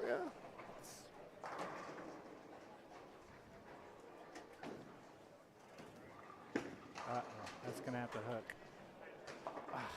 Close. Here goes Freeman. He's going for the big double. Like Bo Burton used to say, let's watch. There we go. Like a glove. I did drill a ball for a guy with 5 fingers, and his ball did fit like a glove. There you go. No doubts about that. Those are always the entertaining ones to drill, boy. And they crack out after 3 shots. And I think you're supposed to have 5 bridges. You know? Exactly. And it's exactly, you got to get those bridges right. It's just, it's especially when you're used to 2 forever, 2, 2, 2, 2, 2, and then you come across that and you're like, oh, yeah. I have a friend down at Arapahoe, Frank, and Frank Kibis, he would have 3 fingers in it, and I was asking him one day, I'm like, why are you doing that? And he goes, I don't know. I guess I've just been doing it for so long. And he tried one without, and he's now switched every ball to just 2 fingers, and he shot 300 a couple of weeks ago in league, and I bowled with him. I subbed with him at the Arapahoe NFL League, and bowled with him, and he's throwing it great. And he's like, I wish I would have done this years ago. And I'm like, well, You should have ran into him a long time ago. I would have told you. That's amazing. He just been doing it for so long. I just keep on going this route. Just thought it'd be hold it better. And I'm like, well, now he's really getting quite a bit on it for, a senior, and he rolls it nice and gets up there really decent still. And Yeah. I think he bowls three leagues there in the day, maybe 2, and then he bowls at least 1 or 2 at night. He's got a lot of time on his So I was going to say he's got a lot of free time on his hands. Great guy. Yes. Love that guy. Kibis is a great guy.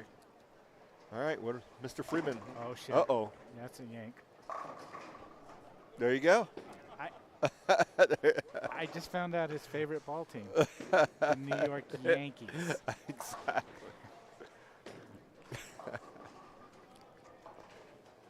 He forgot to let go of that one.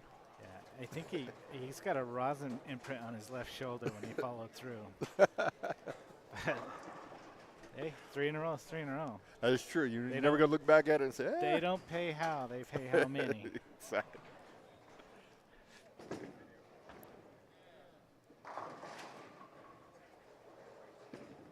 There we go. Nope. Flat 10. Yep. Couldn't get it to pick up Started soon to enough. pick up and then it laid off. That might be a little bit of surface or just layout, cover, something a little stronger, core maybe, or just you missed it enough. It's so hard to tell. There could be so many variables. I have one of my students bowling in here, Sean Rowe. He was in the cut. I'm not sure where he's at right now. I'm sure he's close, but he's a 2-hander, and I've been coaching him. And he didn't see his ball was burning up. He's like, it just keeps on not going on the back. I'm like, no, it's burned up. So then we switched him into an eternity. He threw 3 in a row, and then he made a bad shot and split. But yeah, it's a lot of people believe that. They watch a ball go down the lane and it doesn't stand up and go, and they think, well, they're tight on the back, and they're actually burned up by the time they get there, and they have no more energy, no more inertia to get the ball to Absolutely. read the lane where it's supposed to. And if you're not seeing that and you do the opposite of what you're supposed to do, then you're going to a bigger piece, and it's going to burn up even quicker. Even quicker, and you're like, this ball's even hooking less. Exactly. That should be your first hand, but sometimes it takes 5 or 6 hands before people will maybe drop into a pearl or a weaker cover to get it to start seeing the lane the right way. Absolutely. It's very hard to see. Like, it's easier to see back here than when you're bowling, and I tell people this all the time. Well, if you're looking at the arrows, you're probably watching the ball go from the arrows to the pins, but you don't really see the most crucial part is the first 15 feet. And if you're not seeing that ball stand up or act funny in the front, you don't know, because you thought, oh, maybe I got that in a little bit, but it may have just burned up off your hand and started rolling forward too early. Yes. All right, Mr. Freeman. I hope he gets the next one, because I like John. He's always been a really good guy. Well, Brian's got his. Yeah, he's trying to match him. Right now, straighter might be greater. Well, that's close. Ooh. Nelly sawed it. He almost got retribution for the last one, but then he Yeah. did kick it out. So He did trip that baby out. that wasn't bad. That was a good shot. Yes. I talked to him earlier. He threw a really good shot. I'm like, well, why don't you just throw him like that? It's because they only make one good shot a game. And I'm like, I've been there. And he goes, yeah, we all have.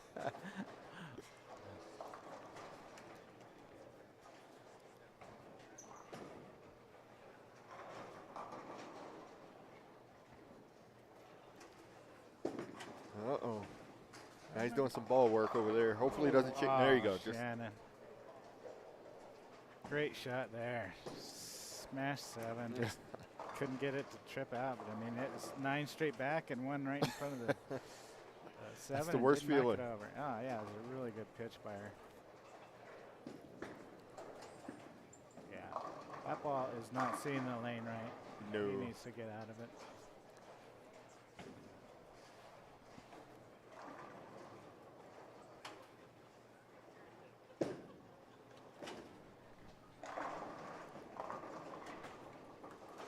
We are missing a few of the players out at the Masters this weekend.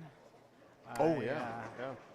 I kind of protested that tournament this year after the debacle last year between Chad Murphy and Starm.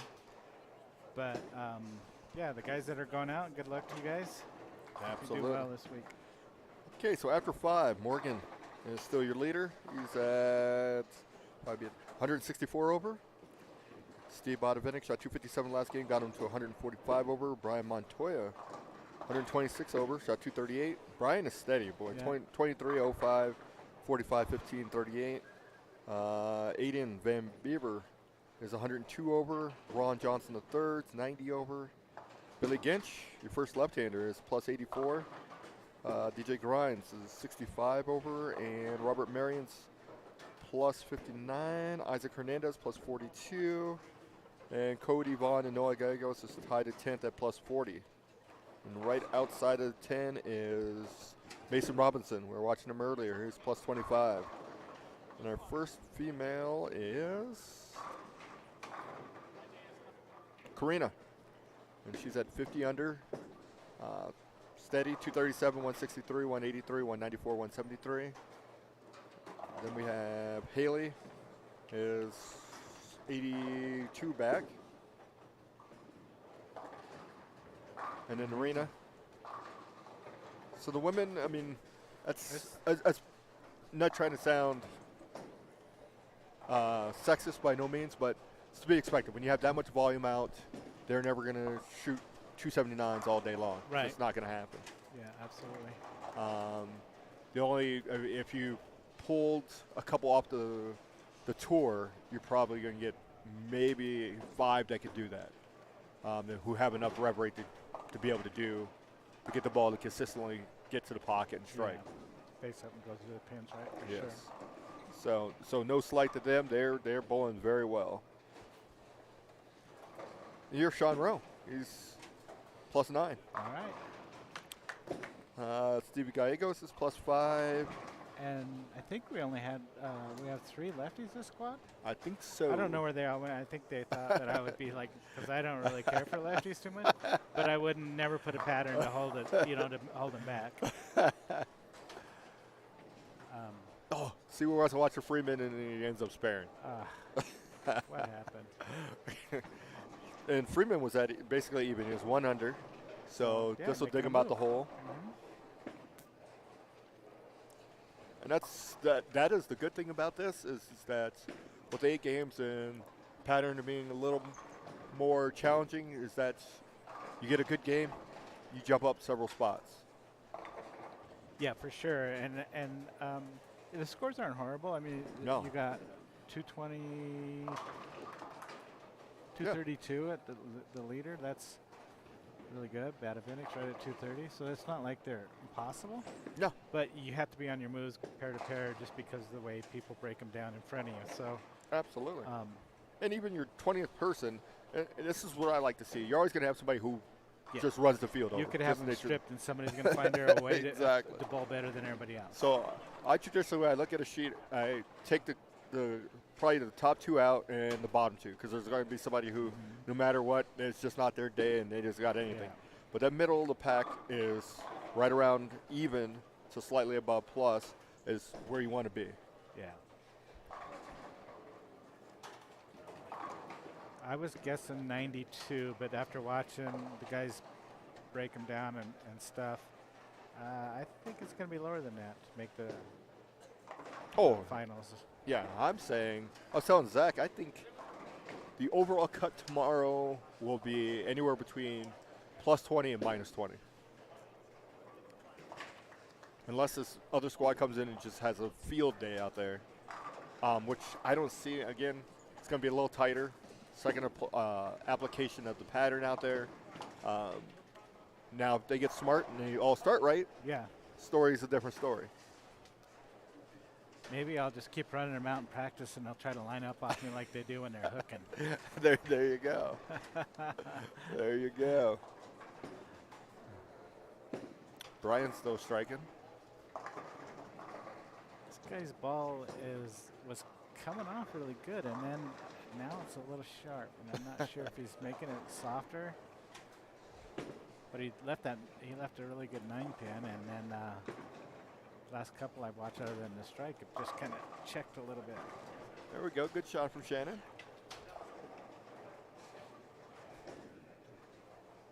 I saw Karina throw a strike down there earlier. Don't look like she has a double. Ooh, Zach Cook 4-9s. He did go through the face. This might be one. Nope, it pushed. All right, let's see if Mr. Freeman can get back on here. Yeah. Going old school, but deeper. That's kind of usually he's pointing 5 or tugging 5, however you want to look at it. But he's actually right around 12, I believe. Uh-oh. 14. Fallback almost. Yeah. But he's really accurate. He's done the same thing, like you said. He's bowled the same for 100 years. Absolutely. And so he's going to be tough. You he could knows how to make spares, and you could take, if you could find a way to computer generate this to cover his body and watch the arm swing and the ball go down the lane, you would know it's John Freeman. yeah, for sure you would. Yeah, if you could block out everything else, you would know it's his.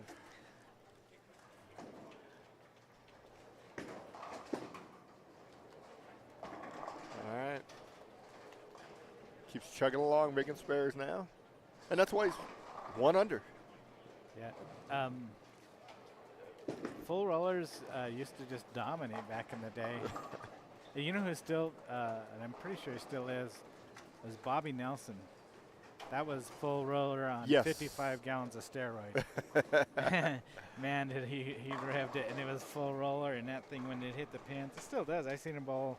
He bowled a tour stop, him and Randy Sharpname from the past in Minnesota. Okay. They had kind of a World Series, kind of like they're doing this year, and he came out and bowled, and his ball still hits hard. I haven't seen Bobby Nelson in years. Yeah, you get that thing rolling the right way, it'll go through the pins because it's so high track, it can deflect. You know, it's going to be really strong through the pins if you get it there the right way. Yes.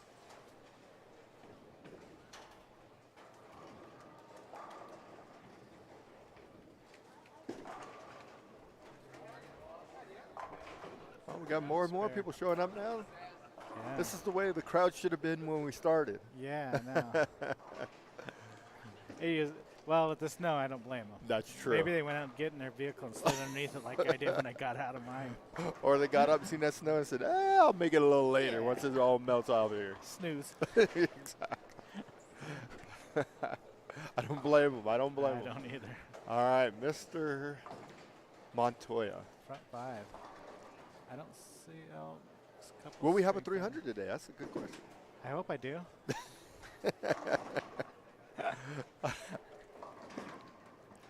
We could. There we go. You would hope that you had like 4 or 5 of them. Yeah. Then again, if you go, I'd be more inclined if you shot 5 300s out of 8. You probably don't need to show up tomorrow. Yeah. You're locked and loaded pretty well. Yeah.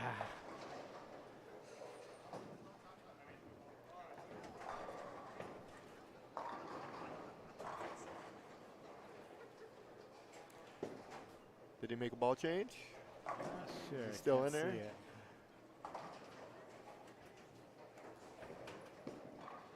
Nope. And Yeah. that's what happens. Yeah. Threw one really good, probably a hair softer, and that one is softer, yeah, and it went sideways. Yeah. I would think if he got something that was either a pearl that's a little stronger than that ball, or something that he can move to the right and be firmer, or left and kind of slow up and get around the corner. But that is just in the wrong part of the lane for it. It wants to stand up or it doesn't. And it's too crucial where he is down lane to make it shape up to give him a half hit. You know, it's going to be a flat 10 or something like this. Exactly. Close. Yeah, he's right now. He is in no man's land, and it's not looking good. Yeah. It's like being in Congress and looking for an honest person. You know, you just can't find anything.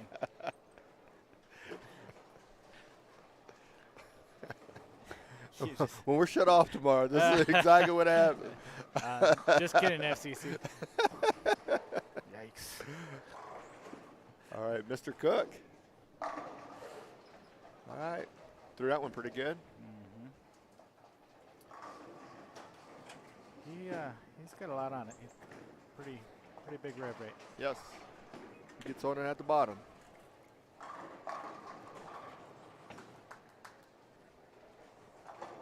Ernie Lloyd. A nice strike there. Got a couple. Shane Ponce got a 3-bagger. Burke Bitch is at a 6-bagger. Yep.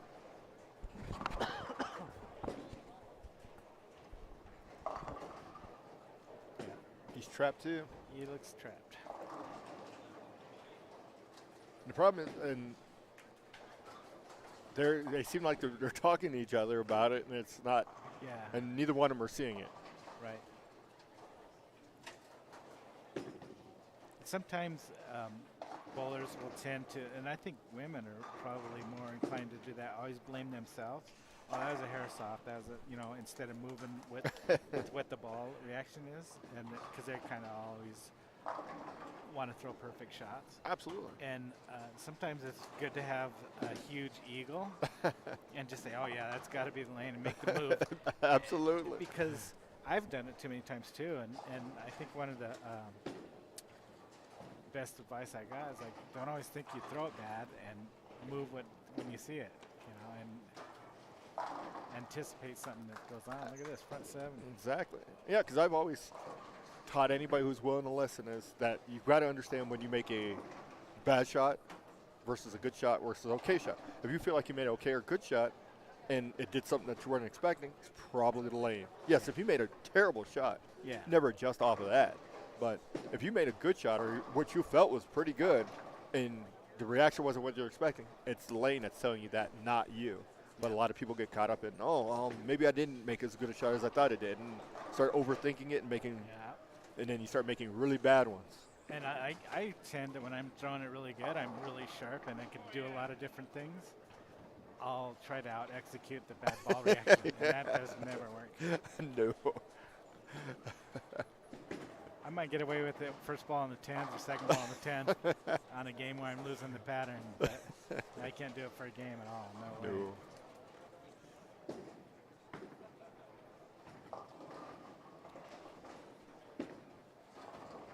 Better hook. Just not quite enough.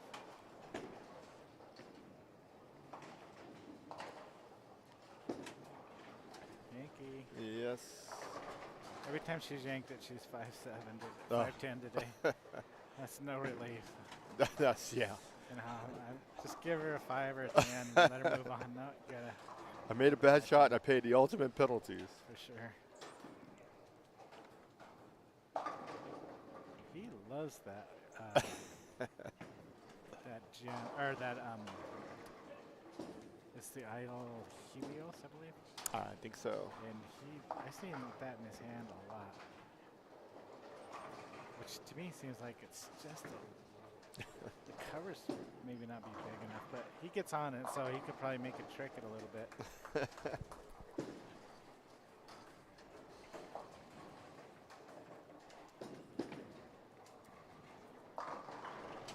Oh. What a try.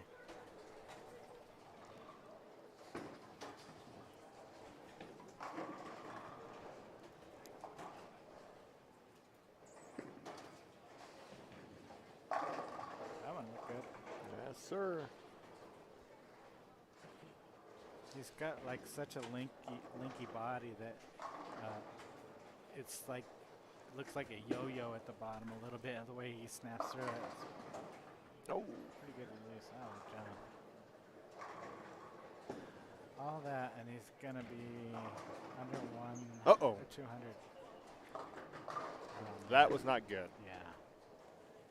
That was high in his backswing. Yeah. He really got it at it that time. But I mean, I'm fine with that. If you get it in like that, you know, it's not a good shot, and you didn't get rewarded like you may on a house shot or something where you get it in. Absolutely. And it stays there, you know, pushes the extra 2 feet and lays off. But, good try. Absolutely. Yeah, you should pay a penalty when you make a bad shot. This isn't league. Yeah. When you flatten his ratios out, it magnifies your mistakes, that's for sure. Yeah. Absolutely. We are almost at the end of game 6 already. Yeah. This is flying right along. This is great. We might be a hair late starting B squad, just because they have to re-oil, but they got a good staff here. I'm sure they'll be right on it. Yes. But that's the other thing, you know, you could have a Porsche of a center, and if you don't run it right, it's not going to be very good. No. But you know, you look at all the successful centers around; they have really good staff. You know, Absolutely. you walk into a Bolero, and the manager's running the snack bar of the bar and chasing pins. It's not a good feeling. No, not at all. That's yes. I'm not a. They just have this model that they use, and more power to them. They've got a lot of centers, but eventually it's going to catch up to you. Yeah, I agree with that 100%. Pick it up. All right. We got a Noah Gallego sighting. Yeah. He just walking through, just shot 290 probably. 200, but he's doing a takeout of pho. Noah and me love pho. I just got introduced to it by my girlfriend, and I really love it. My daughter told me years I should try it, and now I'm. So whenever me and Noah are bowling and we got a chance to go eat together, we go have pho together. There you go. That's smart. Unfortunately, we get older and then we realize, man, I should have been. You find something you really like, and you're like, man, I should have been eating this for a years long ago. time ago. Exactly.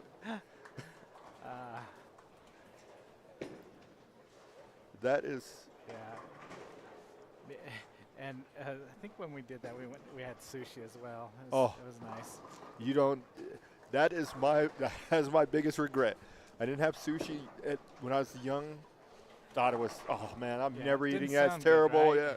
Now, every Saturday like clockwork, I'm eating some sushi. It's Not so happening. good. Absolutely.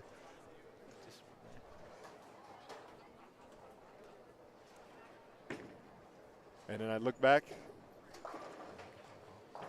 and say, man, look at all this years of sushi I missed. I know. And it wasn't very popular in Colorado. Not like we have a lot of seafood around here. That's so, true. Once I tried it, and then you see it more and more prevalent now in Colorado. There's some good places now. Yes. It's crazy. One of the best sushi places, I probably eat 3 times a week, maybe 4. It's in Jackson.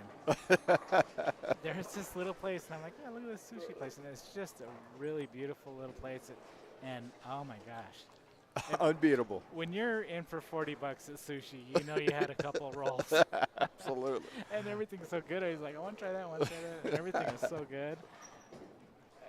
They have a tempura fried one that I really like, and I was trying all kinds of different things that they had, and man, I never had a bad one there. It was so Perfect. good.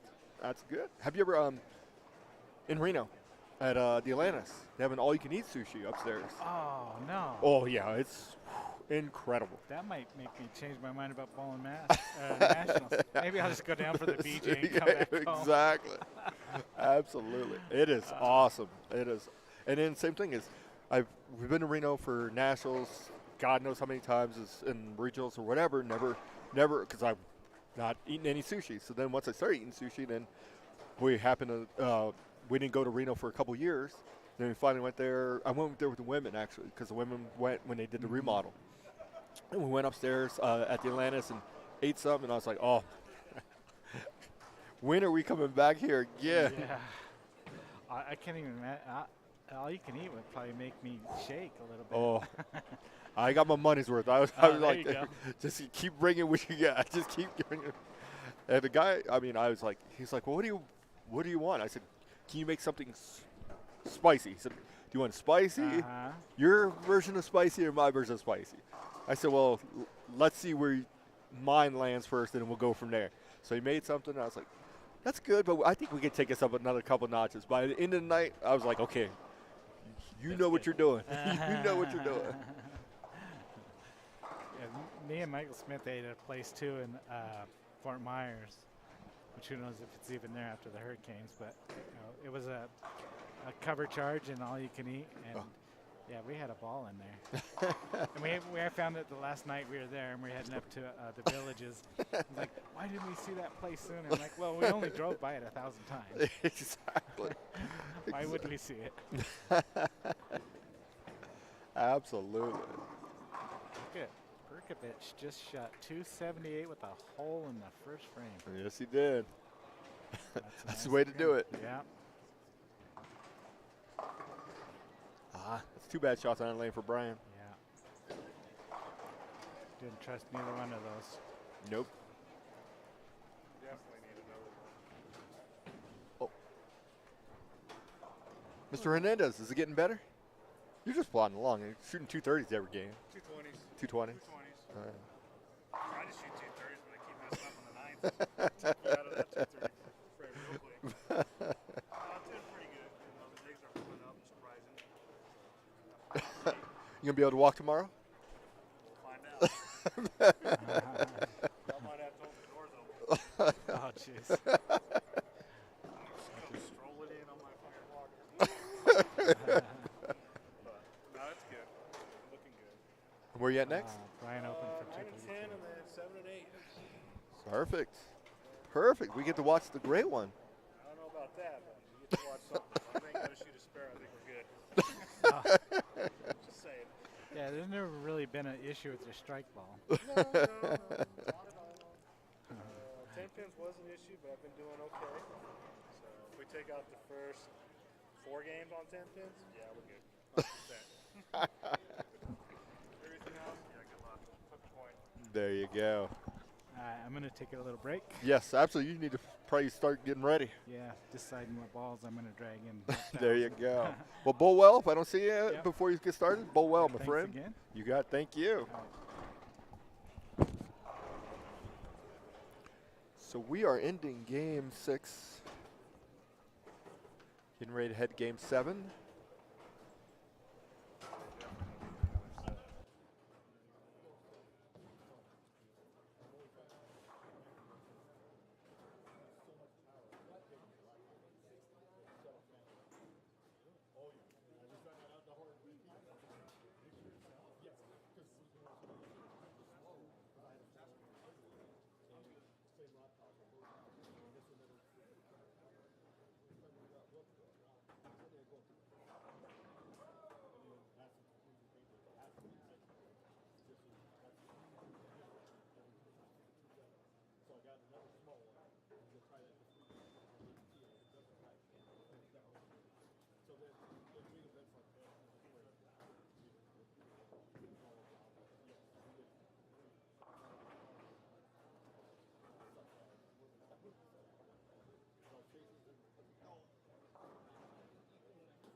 Okay, looks like we're getting started with game 7.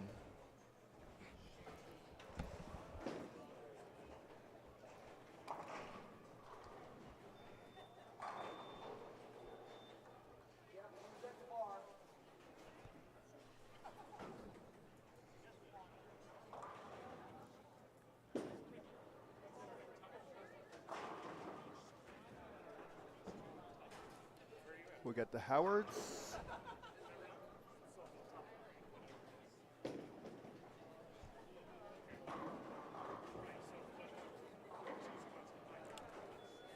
We also have a score sheet coming relatively soon here. Give us our update after game 6. Also, if you're interested in the full standings, are at neoprismmedia.com. You go there, go to the live stream link at the top, and scroll down. You'll find the standings from game 1 through 6 so far, and through 7. And as we start the next squad, you can look at A squad versus B squad, and we'll also combine the two.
Okay, we have Aaron Howard up on 7, Michelle Malley will be up on lane 9.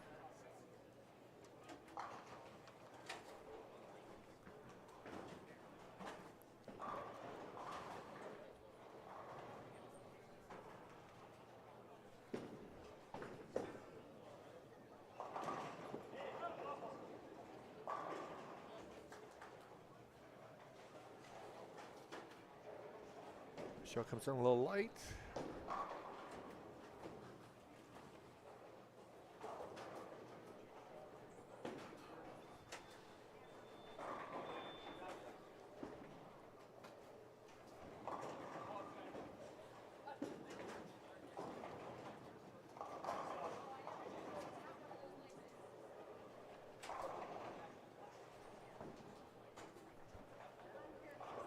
I'll be right back, hopefully with some scores here in just a second.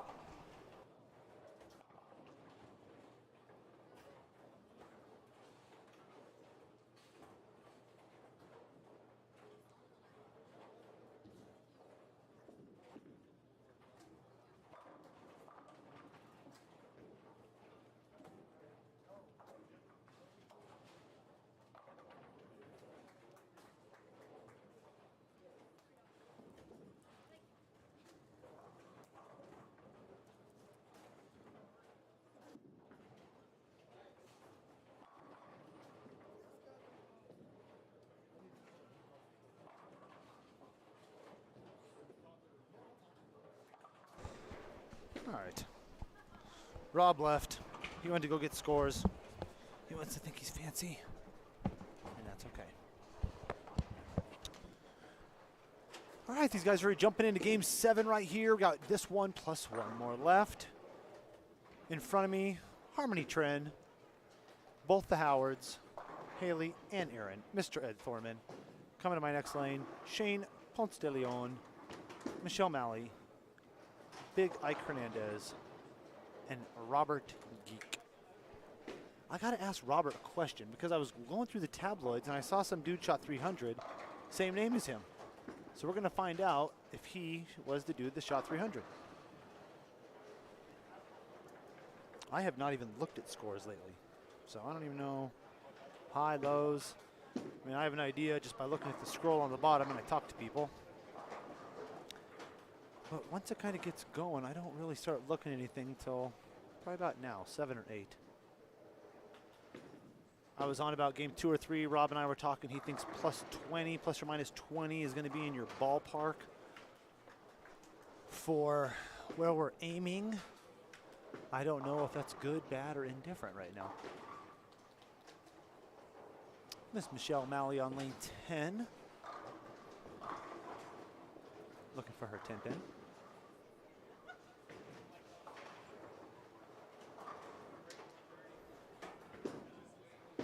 I did tease, I think I'm on a TV pair today. Yeah, pin in the gutter on 12. I think I'm on a TV pair game 2 next squad, I think.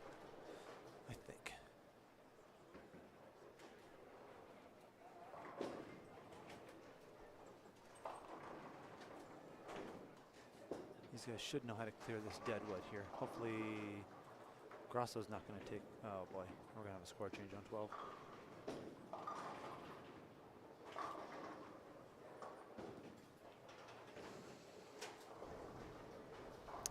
I'll be right back.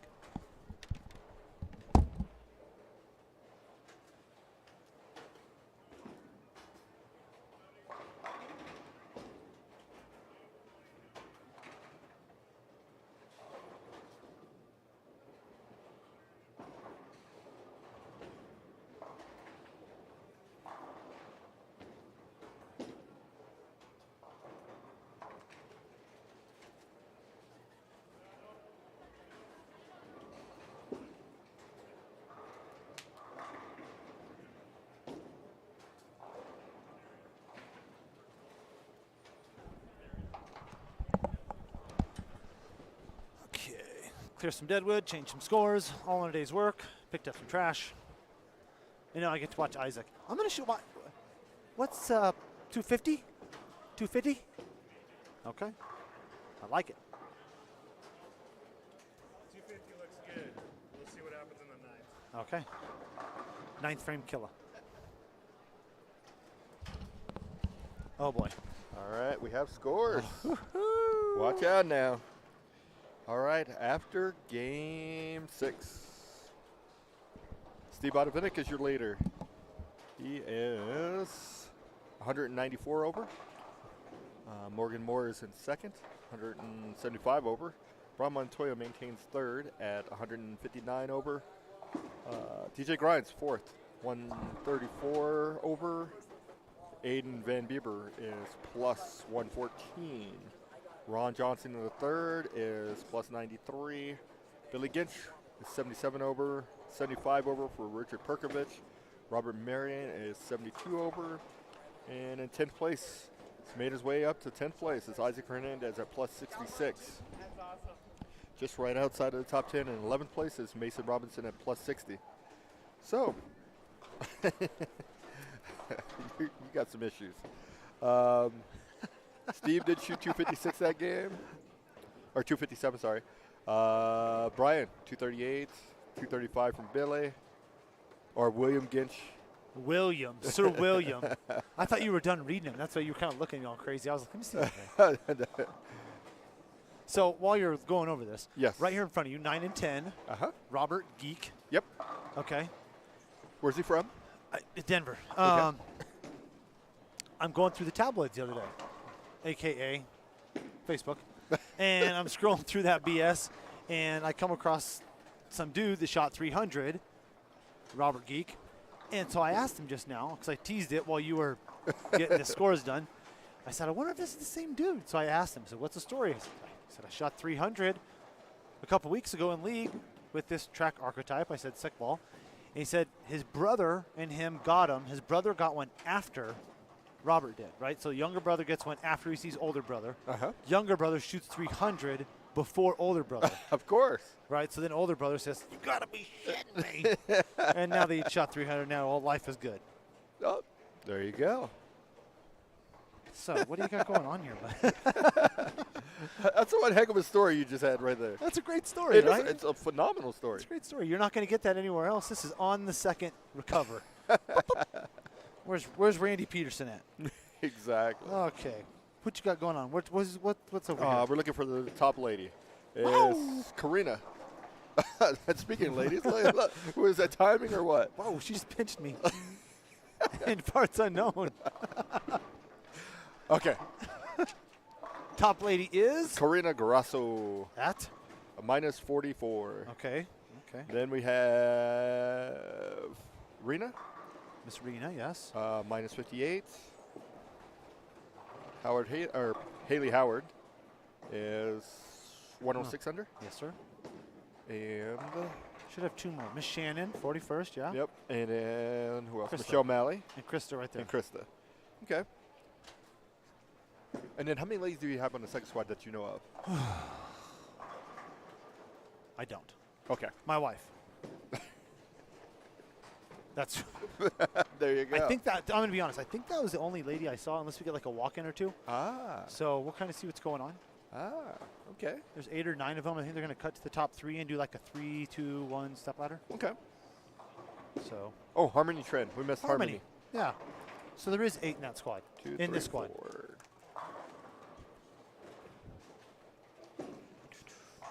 Yep, there's 8 on this one. Okay. So Good 9. call. Yeah. So 1 out of 3. She's smart. She picked the other. She picked the second squad, and I don't know if that's smart. she got to sleep in a little bit. That's the key. See, I asked her, I said, do you want to bowl in the morning with Karina? And she goes, no. Karina and her are best friends. Exactly. They're besties, right? No, I'd rather sleep in. I said, okay. You got it. And so I was up at 5:45, and she was, quote unquote, soft asleep. Oh, shoot. She didn't even see any of the snow. Maybe. She may have. No, I doubt it. I let the dogs out before I left. I didn't feed them. But, I mean, be realistic. Like, if she had to get outside and let them out. Oh, burr. Look, we got more snow in Windsor than Greely. And I've heard my mechanic drives in from Loch Buoy. Okay. And he said he had 4.5 to 5 inches. Really? So he had way more snow. Oh, absolutely. See, Broomfield, we didn't get nothing. Dust. Yep. Yeah, I didn't get anything until I drove up here. I'm like, what is going on? Do you guys not understand it's spring up here? That's because, so here's the story. Lately, and I don't, like the last, I'd say 3 to 5 years, it is windy as get up. Wyoming is leaving the doors and windows open, and that stuff just blows straight down onto us. And Wyoming is freezing cold. Absolutely. They need to figure it out up there. I used to always drive to Wyoming, and right at the border is when it became windy. Dude, tell me twice, right? You cross the state line, fireworks, wind. Speaking of Robert Geek, the dude, I mean, he's 12th right now, There you go. plus 45. So your story has some merit. Yeah, man, he's right. I mean, I didn't listen to you go down the list because I was, you know.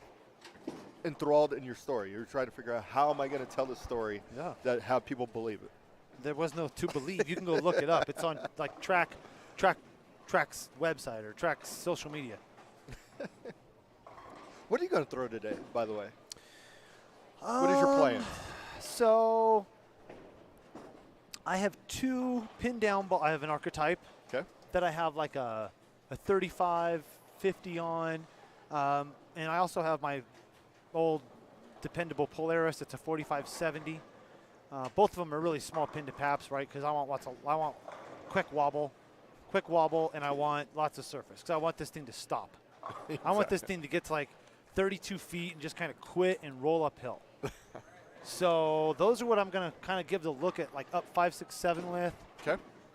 As the day progresses, I have a solid pin up and a pearl pin up, both in visions that are real similar to each other that I don't know if they're going to come and play, but now that I'm kind of looking around, some of these dudes are way too deep. But, you know, you're dictated by what is in front of you. Yes. You can't really, you know, it's not like they created that.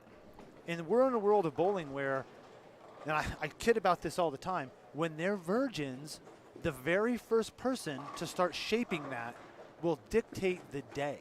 Absolutely. Right, so, gee whiz. So, That was pretty aggressive right there.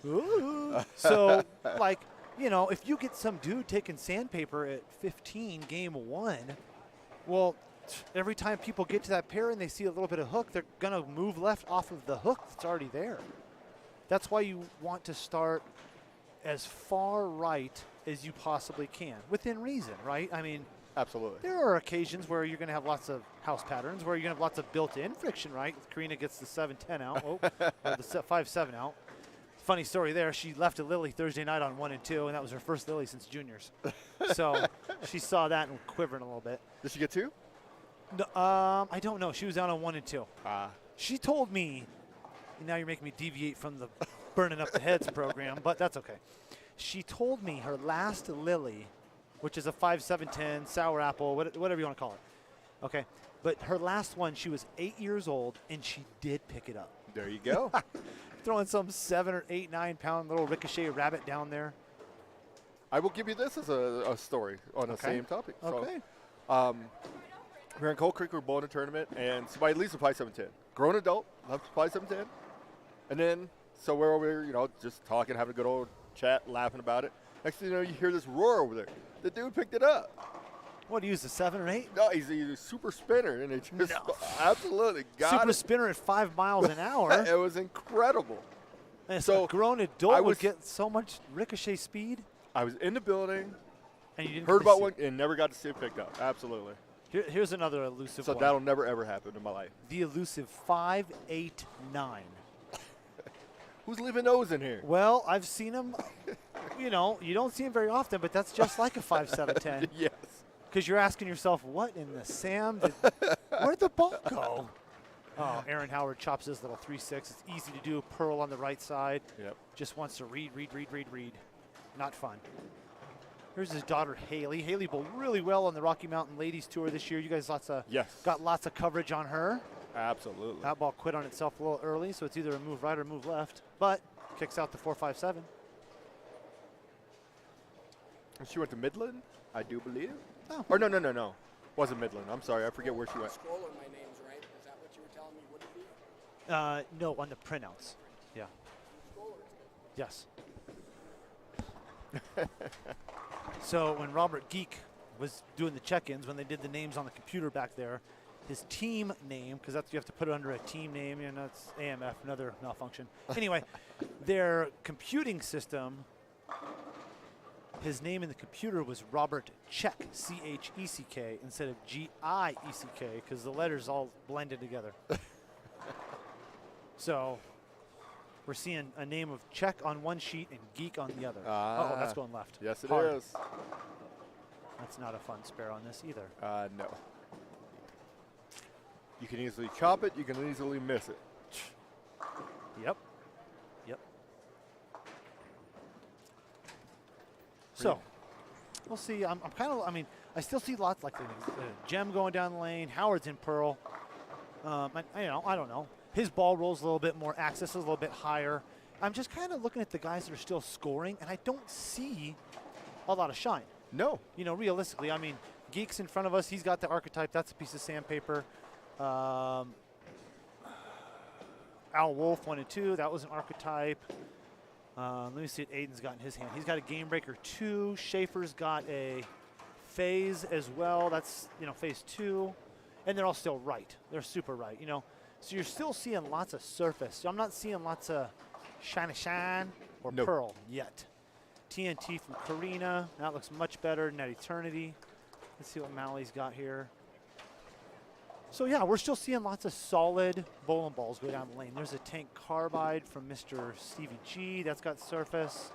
I didn't see Michelle's off of her hand. It was So I was black. watching Steve. It was black. That's all I saw. Yeah, Let's see. chances are if you're in Pearl right now, you're not doing so well. Yeah, and that's mainly because the Pearl is going to do one of two things. Yep. If it sees friction, it's going to feel it in time to giddy on. Yep. But if it feels any extra oil where you want it to feel friction, it's going to skip. Yep. And then it's going to give you a false read down lane, which is not good. JJ threw a TNT. Ponce de Leon looks like he's throwing an Obsession Tour.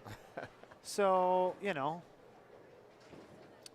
Double J looks like he's going to go 279 with 2 more in the 10th over here. There we go. He might need that. Yeah, see he where was. he was. Here you go, bud. I don't think he's. Oh, he's not the first sheet. No, He says, I don't need that first sheet. he was 28th. I knew he wasn't that far Okay, back. okay. All He right. was minus 58. Okay. Isaac leaves himself a good little 10 down count. Arena, 248-10. Ooh.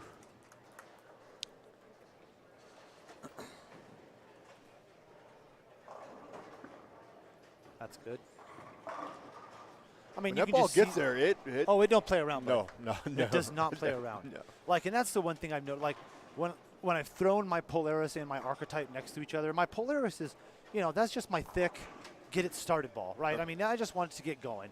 I use it on Wednesdays to break them open for 2 games, and I can kind of do whatever the lanes and population tells me. But when I threw the Archetype versus the Polaris, and the Polaris was rolling 2 feet sooner, the Archetype came off of it harder, Gotcha. a little bit harder. So It likes to keep the energy. I can tell you that. That thing is knocking pins out the back of your building. yeah, it just hits different, right? It's oh, get that 248 There it is. Yeah. I don't know if you guys saw that. That was on 12. Exactly. She pulled something off the wall and it kicked back up and rolled across the deck. That's not the way to do it there, kids, but scoreboard. Yeah, speed the racks up. Oh, man, Karina's like, slow him down, slow him down.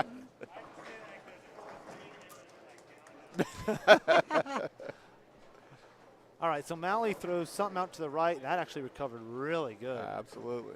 That recovered real good. Haley looks like it's kind of a solid-y. I don't see much pearl in that. You would think your dad would get the same look.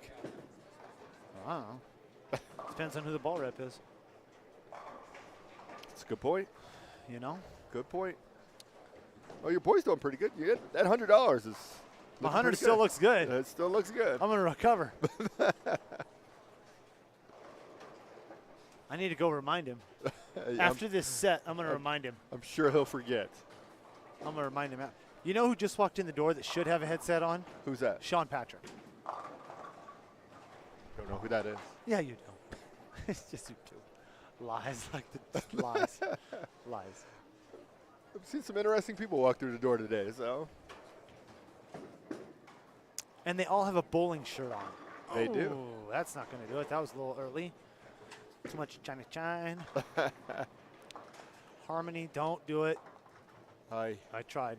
You just saw it like the mid lane starting to look like this could be danger. Schaefer out of view. Trips out the 4 out of the 10, so he only leaves a 10 pin. He was working on a turkey going into the 10th. Double J shoots 276 that game down there. Fantastic.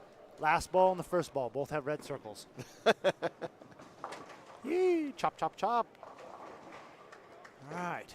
Picks up his bucket down lane. Geek still clean.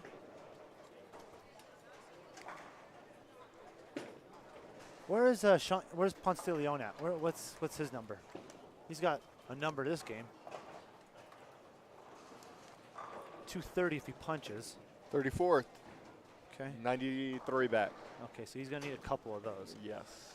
Because we were kind of giggling because he walked by carrying like a 4-pack of shots. He had like the Mexican tajin across the top. These guys were not playing around. It was like, okay. Maybe that's helped. He should start earlier. Maybe that opened up his swing just a little. Apparently. Maybe some shots of orange with tajin salt is the way to go for everybody. Not this guy. I don't think so. No. There's 8 games. I need to be able to function, let alone walk. I'm a thinking man. I'm way too cerebral to be pumping myself full of orange liquid and tajin salt. That sounds like a freaking headache. Sabo washout. Gets 1. We just watched Karina pick hers up on the other lane. Look at that little roll. There you go. Ed Thorman. Come Local? get you some. No, sir. I don't know. He introduced himself this morning. I have no idea who he was. Great 4-5 conversion by Miss Michelle Malley. Keeps her game clean.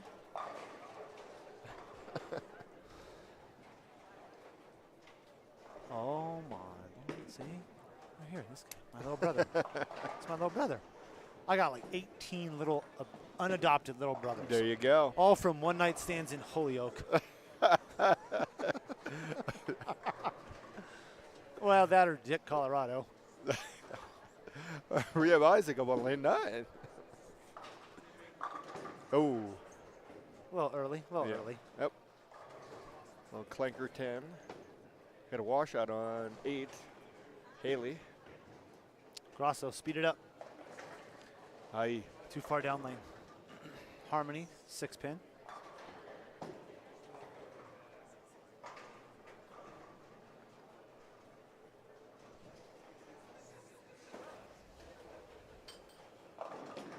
Aye. Half bucket again. Back to backs. Freeman, 5-7. Ugh. Ugh. It's got a shot. That's Nope. That might be a purple hammer reactive right there. Possibility. Isaac, let's see.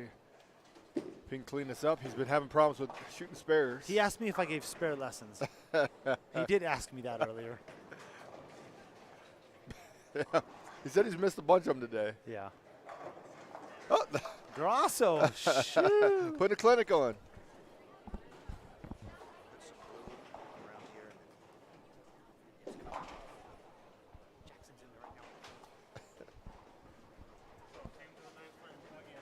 There you go. See? I came through. I was walking through. I don't know if it was this game or last game or what it was. And Absolutely. and Isaac tells me, I can just get through the 9th frame. Might be dangerous. Poor guy freaking rings a 10. That pearl looks like last night's freaking dinner. Yeah. I don't think his look is very good right now. You're just reaffirming the pearl situation, Yes. right? You're just reaffirming that it looks like not a good idea. No. Because, again, if we look at the people at the top of the list, none of them are using pearls. No. Steve made a switch to something a little shinier, not a pearl, I don't think. I think- did watch him walk by. And threw 2 in the gutter. No. Oh, on 7 and 8 or 9 and 10, he went. It was like the 7th frame. He goes strike, gutter, Oh, my Lord. sheet. So I'm watching that Greek church in front of us, and Howard goes for the right side, takes the 6, splits the 4-7, doesn't touch either of them, and leaves the 9 up there as well. It's because the racks are a little shaky here. Excuse me? What? See how easy it is? Wow. Jokes write themselves around here. Oh, my Lord. Now you guys were gold level inspection. We are? I think so. Didn't you guys get inspected when Sweetheart did? No, we're doing, I think they're doing ours Monday. Okay. Oh, well, I spoke a little early. Maybe you know something I don't know. There Maybe you it's go. already predetermined. I would imagine I I'm going to think you're going to probably be at that high level. I would think so too. I would hope, and I pray they give me a topography report, because on the backside of that, we also have Jayhawk coming in, Okay. and they wouldn't come in until we had this done. Gotcha. So, We got a Chris Kelso sighting. Oh, jeez. Oh, jeez. I didn't say anything. It's this guy. I know. That's that guy right there. Oh, my Lord. The bus said Rob Warner on it for the license plate. He just ran me right over. 15, 10. Look at this guy. Nice. Okay, I like that shape. That's not bad. I like that shape. So I'm going to have to run, Absolutely. go do more. Some work. Get yourself ready. I got a game. I'll kick till this game. Oh, yeah, you don't need to practice anyways. Shoot, bud. Remember you were telling a story about you practiced 3 minutes and came out shot 230. I did. See? But something tells me I'm not going to be able to do that today. I may have a few distractions. Last week I just went down. Nobody even knew I was bowling. There you go. This week I've already announced it like a dummy. Started signing autographs early, I see. No. Malley, 212. Ponce, 212. Isaac's got to punch out to get her by 10. And Aaron Howard. Oh, that was almost a bad slip. What the heck? He was not a Because- player for Miami. Because Isaac Hernandez was thinking in my brain, and then Hey, I seen I was talking about Aaron. Uh-huh. That's what threw me off. I'm good. I'll let that slide. Hurry. Oh, Lots of circles. yeah. We don't like circles. No. All right, Isaac. Hey. Jumped on him. Oh.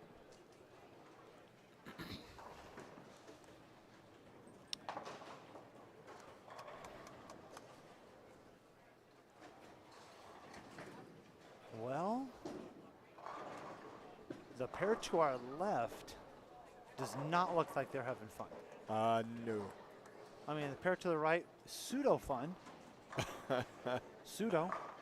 Trip that, trip that, trip that. Okay, well, I was going to start to say, let's have a little fun. Can't even catch a break on that pair. 7 and 8. What's the high scoring pair in this building? You should know this. 1 and 2 have a lot of award scores. Okay. 19 through 22 have a lot of award scores. Now I say 19 through 22, I'm going to say that with an asterisk because 5, 6 are good, 7, 8 are good. Everything right here in front of us is really actually pretty good. Okay. But the Wednesday Scratch League in here, the higher side average, the 205 to and above, bowls on 1 through 18. Okay. So we don't really get to see the other end of the house as much. So Obviously. essentially scores on that end are going to be a little bit lower via, right? Absolutely. Now, general league play as well. We have an Elks League that bowls on that end of the building. And at the same time on the other end of the building is one of the highest scoring mixed leagues.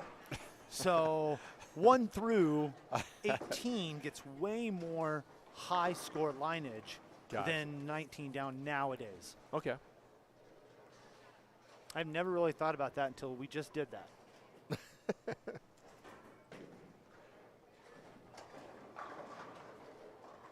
Ed Thorman opened the 9th for his first open that game. If we can just punch out for a $187, that's kind of a save. Yes, Okay, it how about is. a $170? How about a $170? That's okay too. Haley working on that strike. A couple missed makeable. I think one of them's a washout. Cross. Oh my. 479 somehow. but Converted. 479. Let's. I wouldn't probably try that again. I might do a ball change. I'm going to be honest with you, because your next game figuring it out is way more important than sacrifice. I mean, you got to sacrifice something now or later. If you have the same look on the next game, Yes. well, then we didn't really do our job to end this game. Because what are you going to salvage here? 170, 180? You know, at that point, what's 160? What's 150? So we'll see what she does here. And I might be the idiot if she shoots 189. She's got that one further to the right. It's a better shot, actually. But even there, like if you're watching ball deflection, Yeah. 4 is coming forward, ball's deflecting right. Is it a better shot? Meh. It's a better shot on the lane. Is it a better ball reaction? Correct. Freebie shot right here. I'd figure it out right now. Like what's the ball in my bag that has maybe a pin just a little higher, not as much CG kick. It's a vapor zone. It's no Brunswick vapor zone. I mean, you can do a lot of things bigger than that, but you know, it doesn't even have to be pearl. Just give me something that's 2 feet and angle. Yes. So we got that one in. Ooh, that's going to be same shot, 4-7. Yep. So Okay. there you go. All righty, sir. I'm going to go. I got to change. I got to push some buttons. I got to make sure. You're not gonna wear check-in's that? okay. I can't wear jeans and some Jordans. I can't. No, I can't wear this. And I've been wearing this shirt and the under one since 6. So. Gotcha. No, I've there's- never seen you in fancy pants, so that's going to be a new one. Oh my Lord, they're just black. Thank you, sir. All right, heading into the final game of the 9 a.m. squad.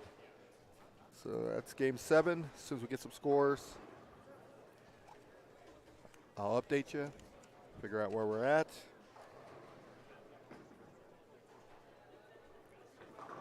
You got Aaron Howard finishing up here. Looks like down the line, they got maybe one other pair that needs to finish, and then we'll be able to get some scores. I'd like to thank everybody for hanging out with us this morning. Hopefully you hang out with us a little later this afternoon too for the B squad.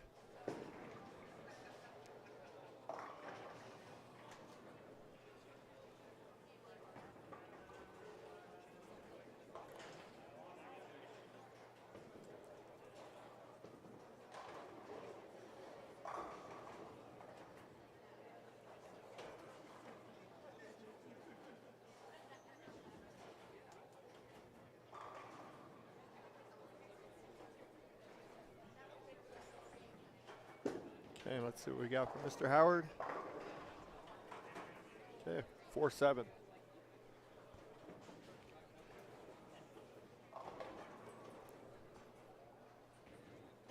So Aaron shoots $166. Moving on to game 8. We'll be getting started fairly soon. Noah's predicting he's shooting 290, so if he does, you heard it here first. Steve, oh man, all the Geigos are floating around here. I just got done talking to the other one. How are you bowling? Good. I was 28 over, now I'm -3. Okay. So I was the number 3 games in a row, moved up a spot. It was too high for me, so I can come back to the number again, maybe one below. So Well, shoot a big one here, and gotta finish it out. all right, go get him. Here we go, watch this. Absolutely. So coming to the pair, it looks like Rena Sabo on 7 and 8 is going to be Steve Geigos, Isaac Rose, it looks like. Michelle Malley and Isaac Hernandez. Then we've got Rena and Karina. They're coming over, and then we'll find out who else is on their pair as well. So we're starting game 8 here in just a few minutes.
Okay, game 8. Last game of the 9 a.m. A squad qualifier.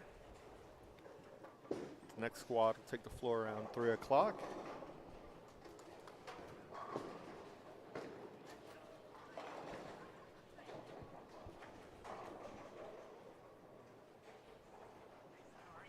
And I should have some scores coming relatively quickly here. So we can see where these players are after game 7.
Okay, we have scores.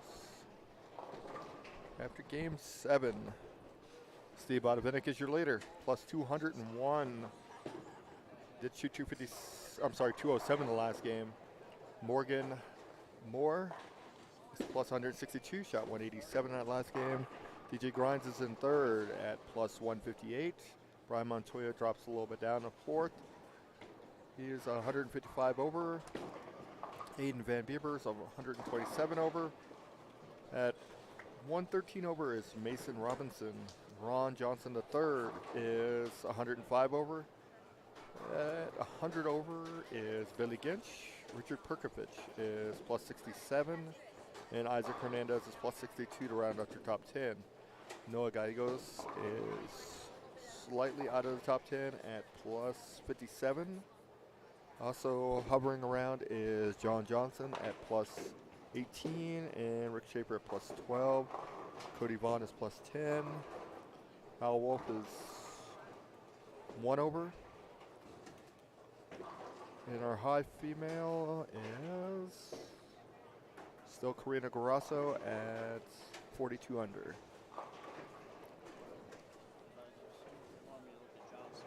So if you want the full standings, or you're looking for somebody in particular, you can go to neoprismmedia.com and hit that live stream link at the top and scroll down.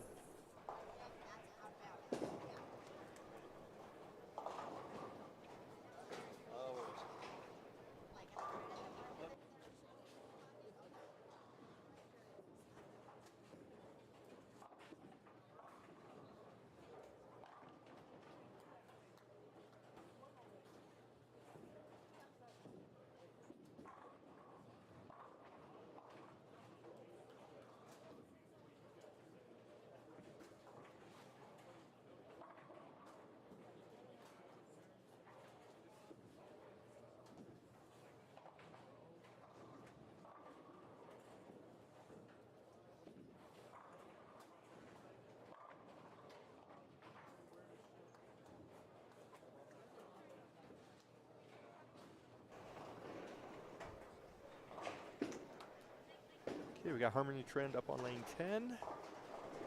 All right, she carries that. Nice strike. Got Karina Garasso on lane 9. Isaac Hernandez on 7.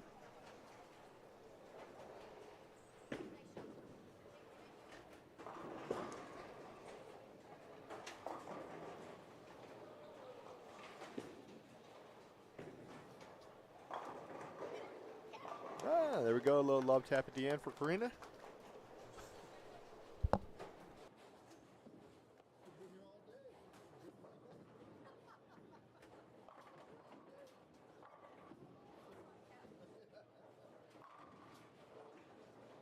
Okay, Isaac Hernandez does strike there. Got Arena Sabo up on 10. Michelle Malley on 8.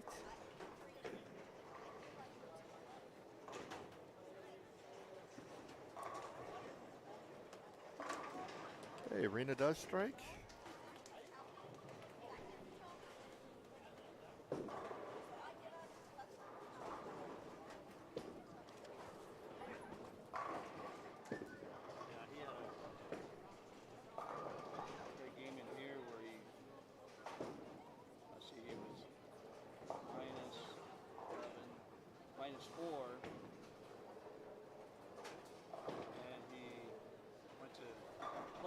Instead of minus 42 instead of minus 50, because he had 46 plus minus 4, he should have been minus 50. So that's where he made a mistake. the number's right.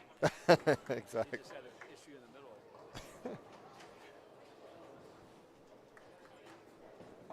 All right, Isaac Rose up on lane 7.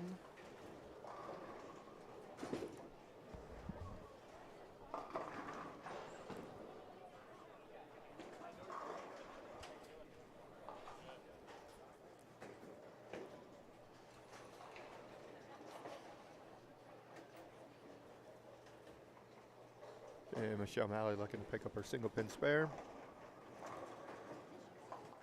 No problems there. Karina with the 3, 6, 9, 10 on lane 10. Harmony's up on lane 9. Comes up a little light. 1, 2, 4.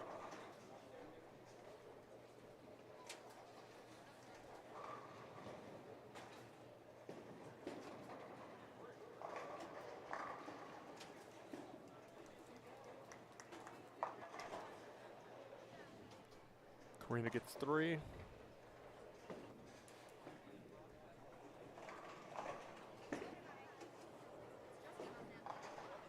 Isaac Rose makes his spare.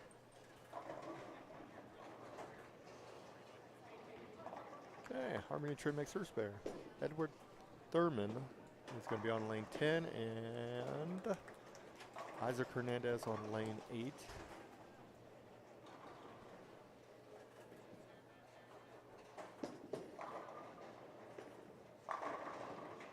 All right, Isaac gets the 10 to fall late, but it does fall. It's got front 4. Steve Gallegos, lane 7. Messner comes across, takes the 8 out.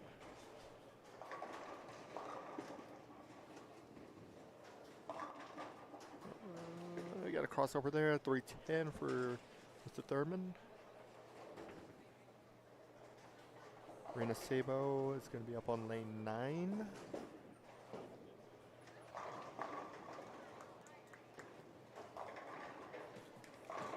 Gets the 7 to fall out late, but does strike. Gives her a double.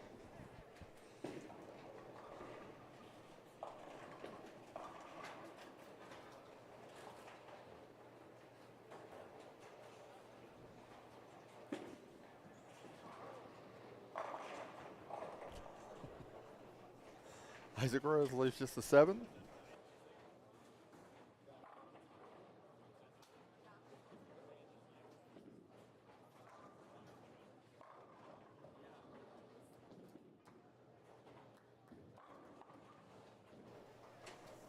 Okay, Michelle Malley up on 7. Comes to the light, tries to trip the 7 out, but unfortunately it stands.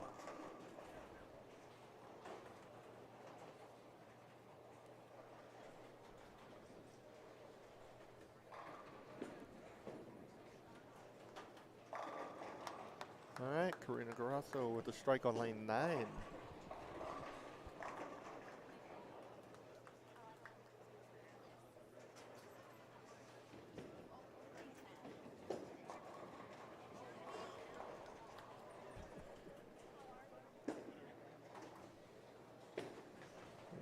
Isaac Rose unfortunately misses a spare there.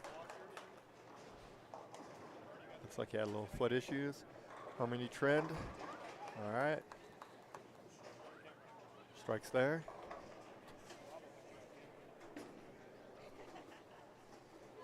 All right, Michelle does make the spare.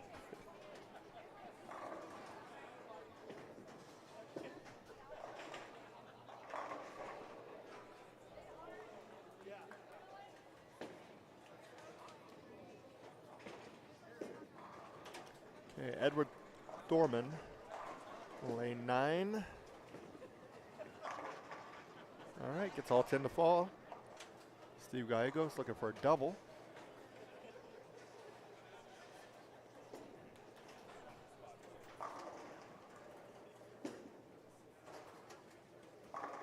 Stevie gets it.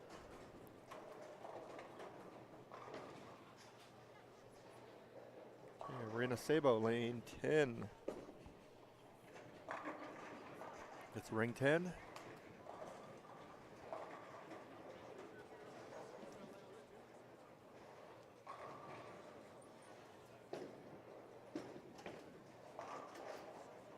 Isaac Hernandez. Unfortunately got that one read early, got it in. It's 3-6. Hey, Harmony Trend with a double.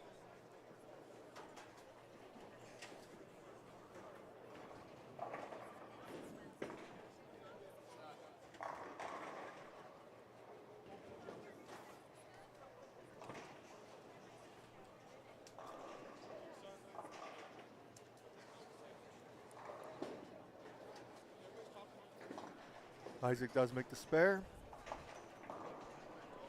Marina makes her spare as well. All right, Michelle Malley will be up on lane 8.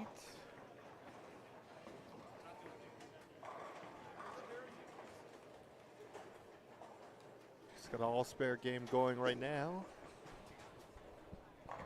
Just trying to break that string. Unfortunately, we lose another 7, light 7. Just gotta get the ball just to finish start a little sooner and finish. All right. Karina is up on lane 10. Gets the mixer, gets it out of there. She has a double. Isaac Rose, 9 counts.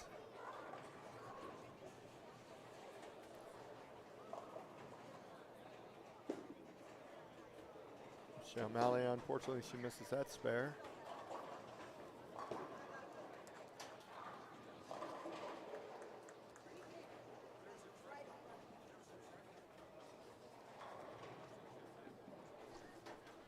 Rena Sabo.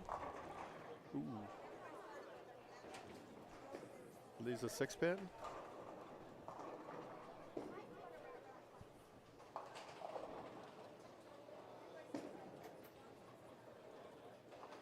Isaac Rose unfortunately misses another spare. So back-to-back opens for Isaac Rose.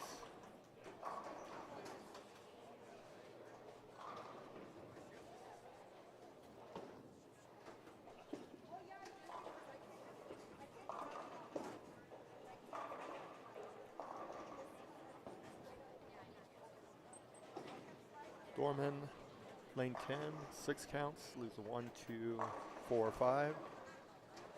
Isaac Hernandez on lane 8. Comes in behind a head pin, 7 10s.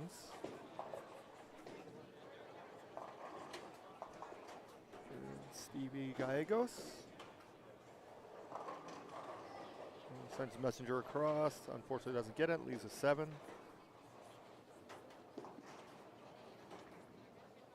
Okay, Rena does make her spare.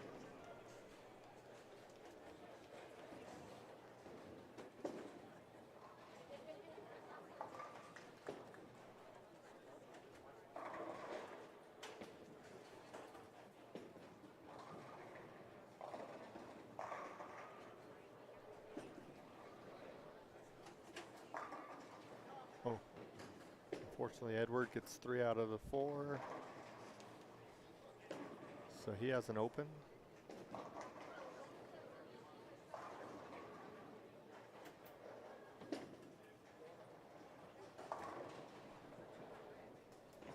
Stevie Gallegos makes a spare. All right, we have Karina up on lane 9.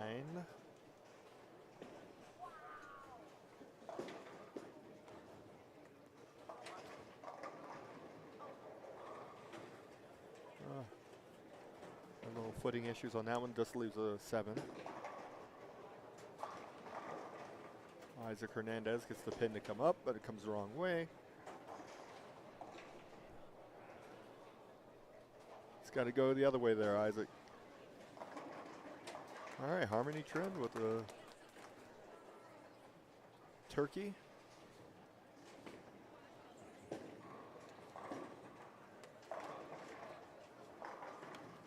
Michelle Malley wraps a 10.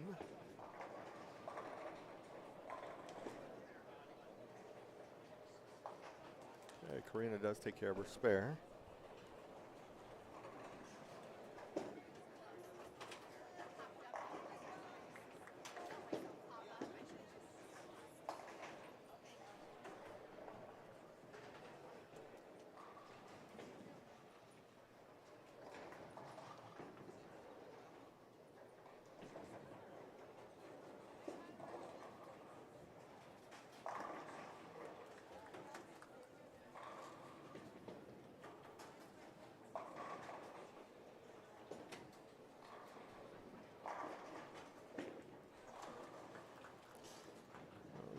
Unfortunately, Michelle Malley misses that spare.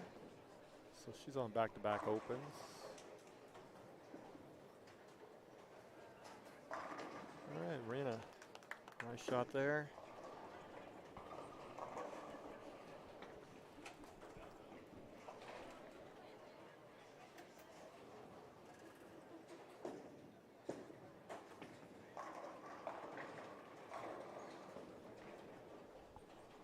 Edward Thurman was on lane 9. Coming off that open he had on lane 10.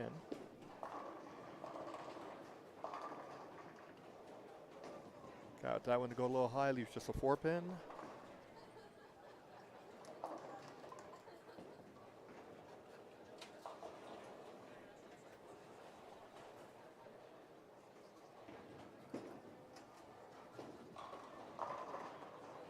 Isaac Rose gets the 5 and the 10 to fall out late, but he does strike.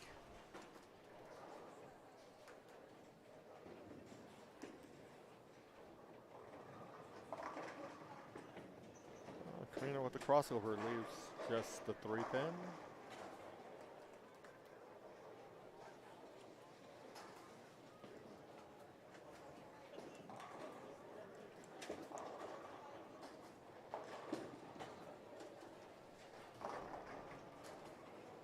Gallegos tries to push the 10 off, but he does not.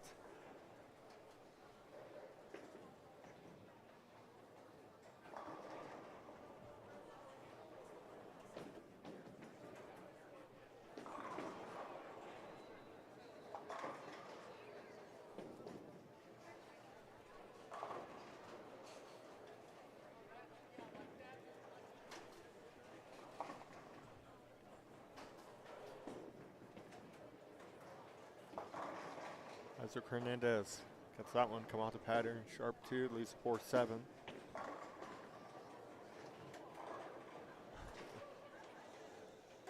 Steve's trying to make it interesting, but he does make the spare. Harmony looking for a 4-bagger. Gets it.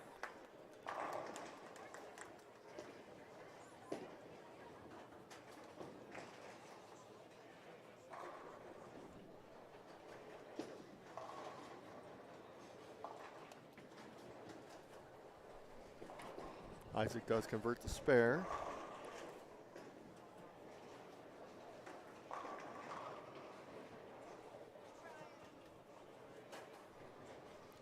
And Michelle Malley looking for a strike. Hasn't got one yet this game. Leaves another 7.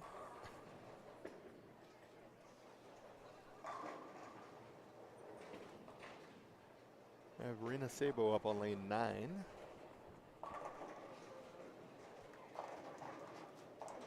Leaves a 5-pin.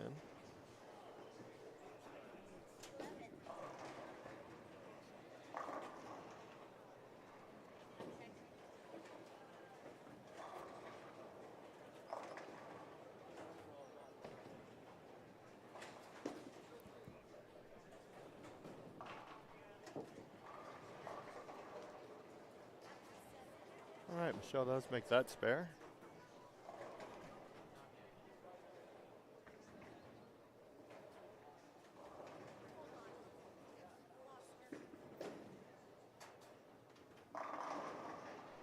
Okay. Edward Thorman makes a strike there.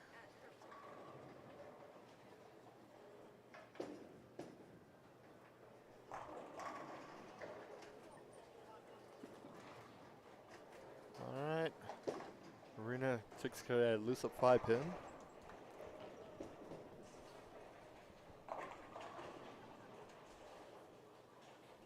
Isaac Rose looking for a double.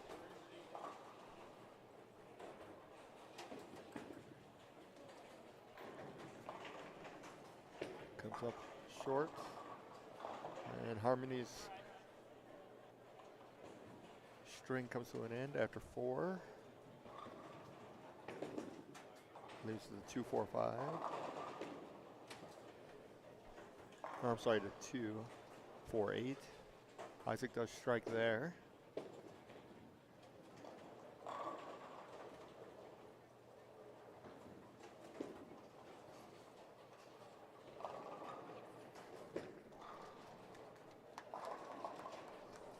Karina gets them all to fall.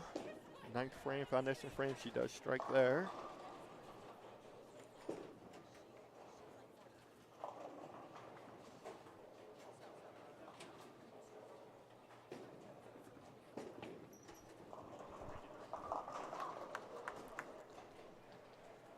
And unfortunately, Isaac Rose opens there. Harmony does pick her spare up.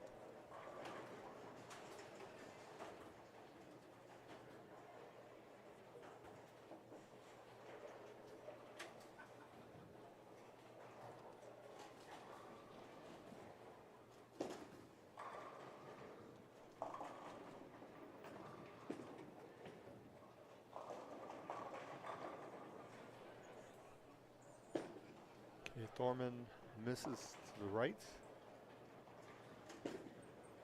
Steve guy goes. All right, Messenger does his job that time. It's a strike there.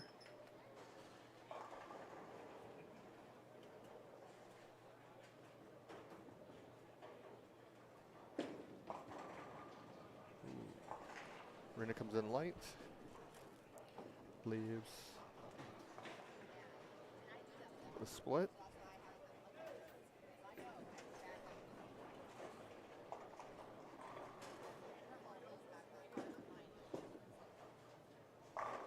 Isaac Rose crosses over but does strike there.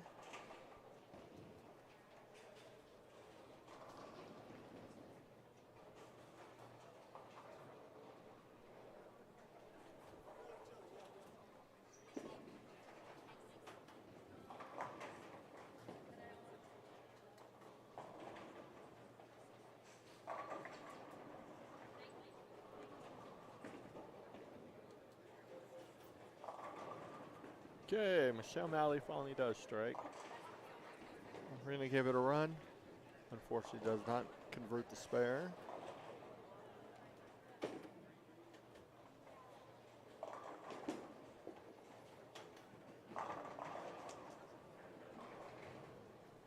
Steve Gallegos leaves a flat 7.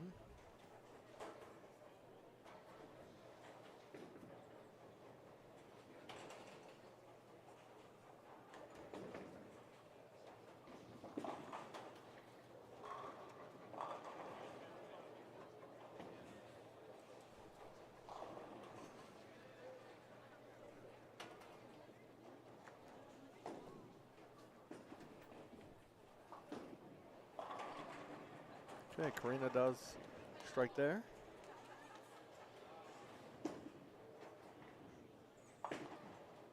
Fortunately, Isaac Hernandez leaves another 7-10.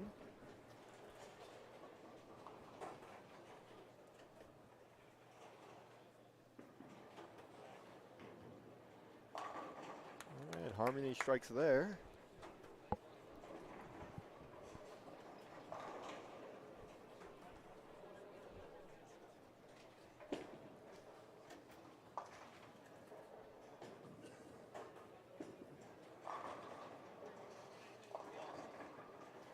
Oh, comes in light, tries to trip the 2, but doesn't get it.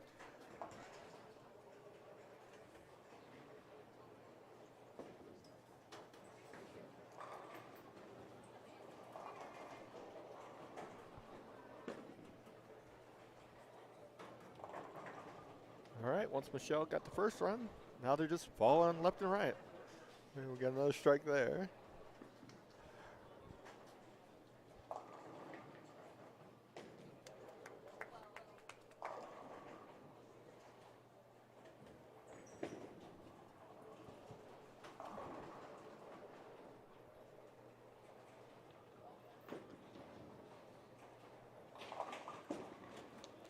Karina does take care of the spare.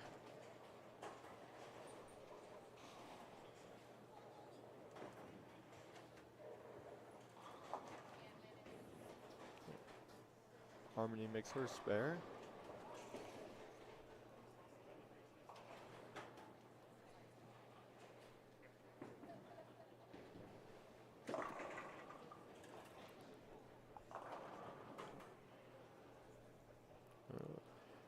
And Michelle's strike string after 2 comes to an end. 3 4 5s.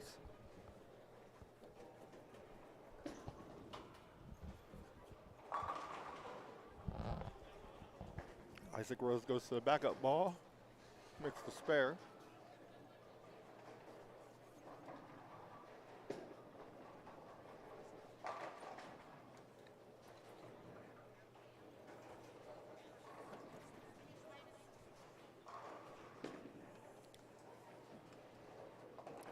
And Michelle's 2 for 2 on those on that pair.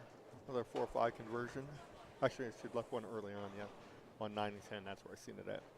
So, Michelle's day is over.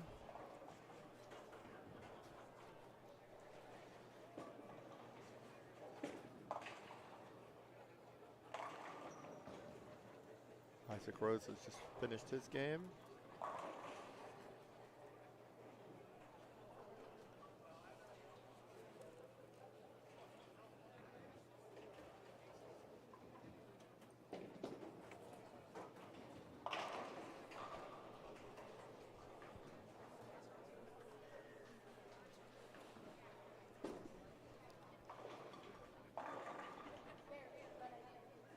Steve Guy goes 9 counts in the 10th. Leo's just a 6 pin. Isaac coming off the 7-10. All right, does get that to strike.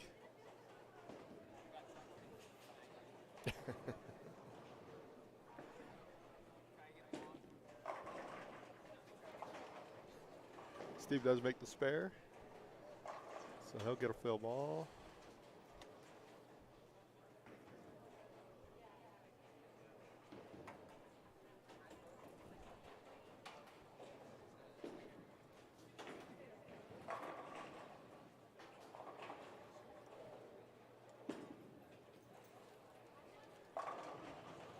Okay. Isaac gets the messenger come across, doubles in the 10th.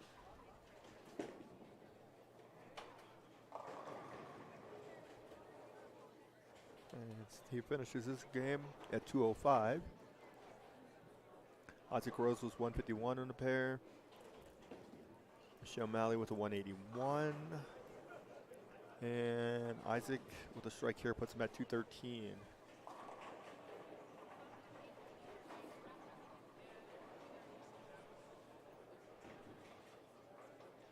So we are finishing up game 8 for this A squad qualifying. They're gonna redress the lanes, put the pattern back out, re-stripping oil, and then the afternoon or 3 p.m. squad will take the floor. Well, Isaac does finish that off.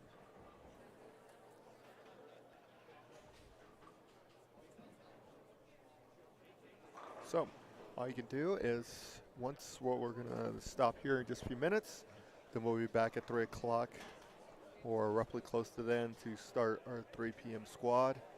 There's a link for that on our website. If you want to go there, you can just hit the link and it'll take you to that stream.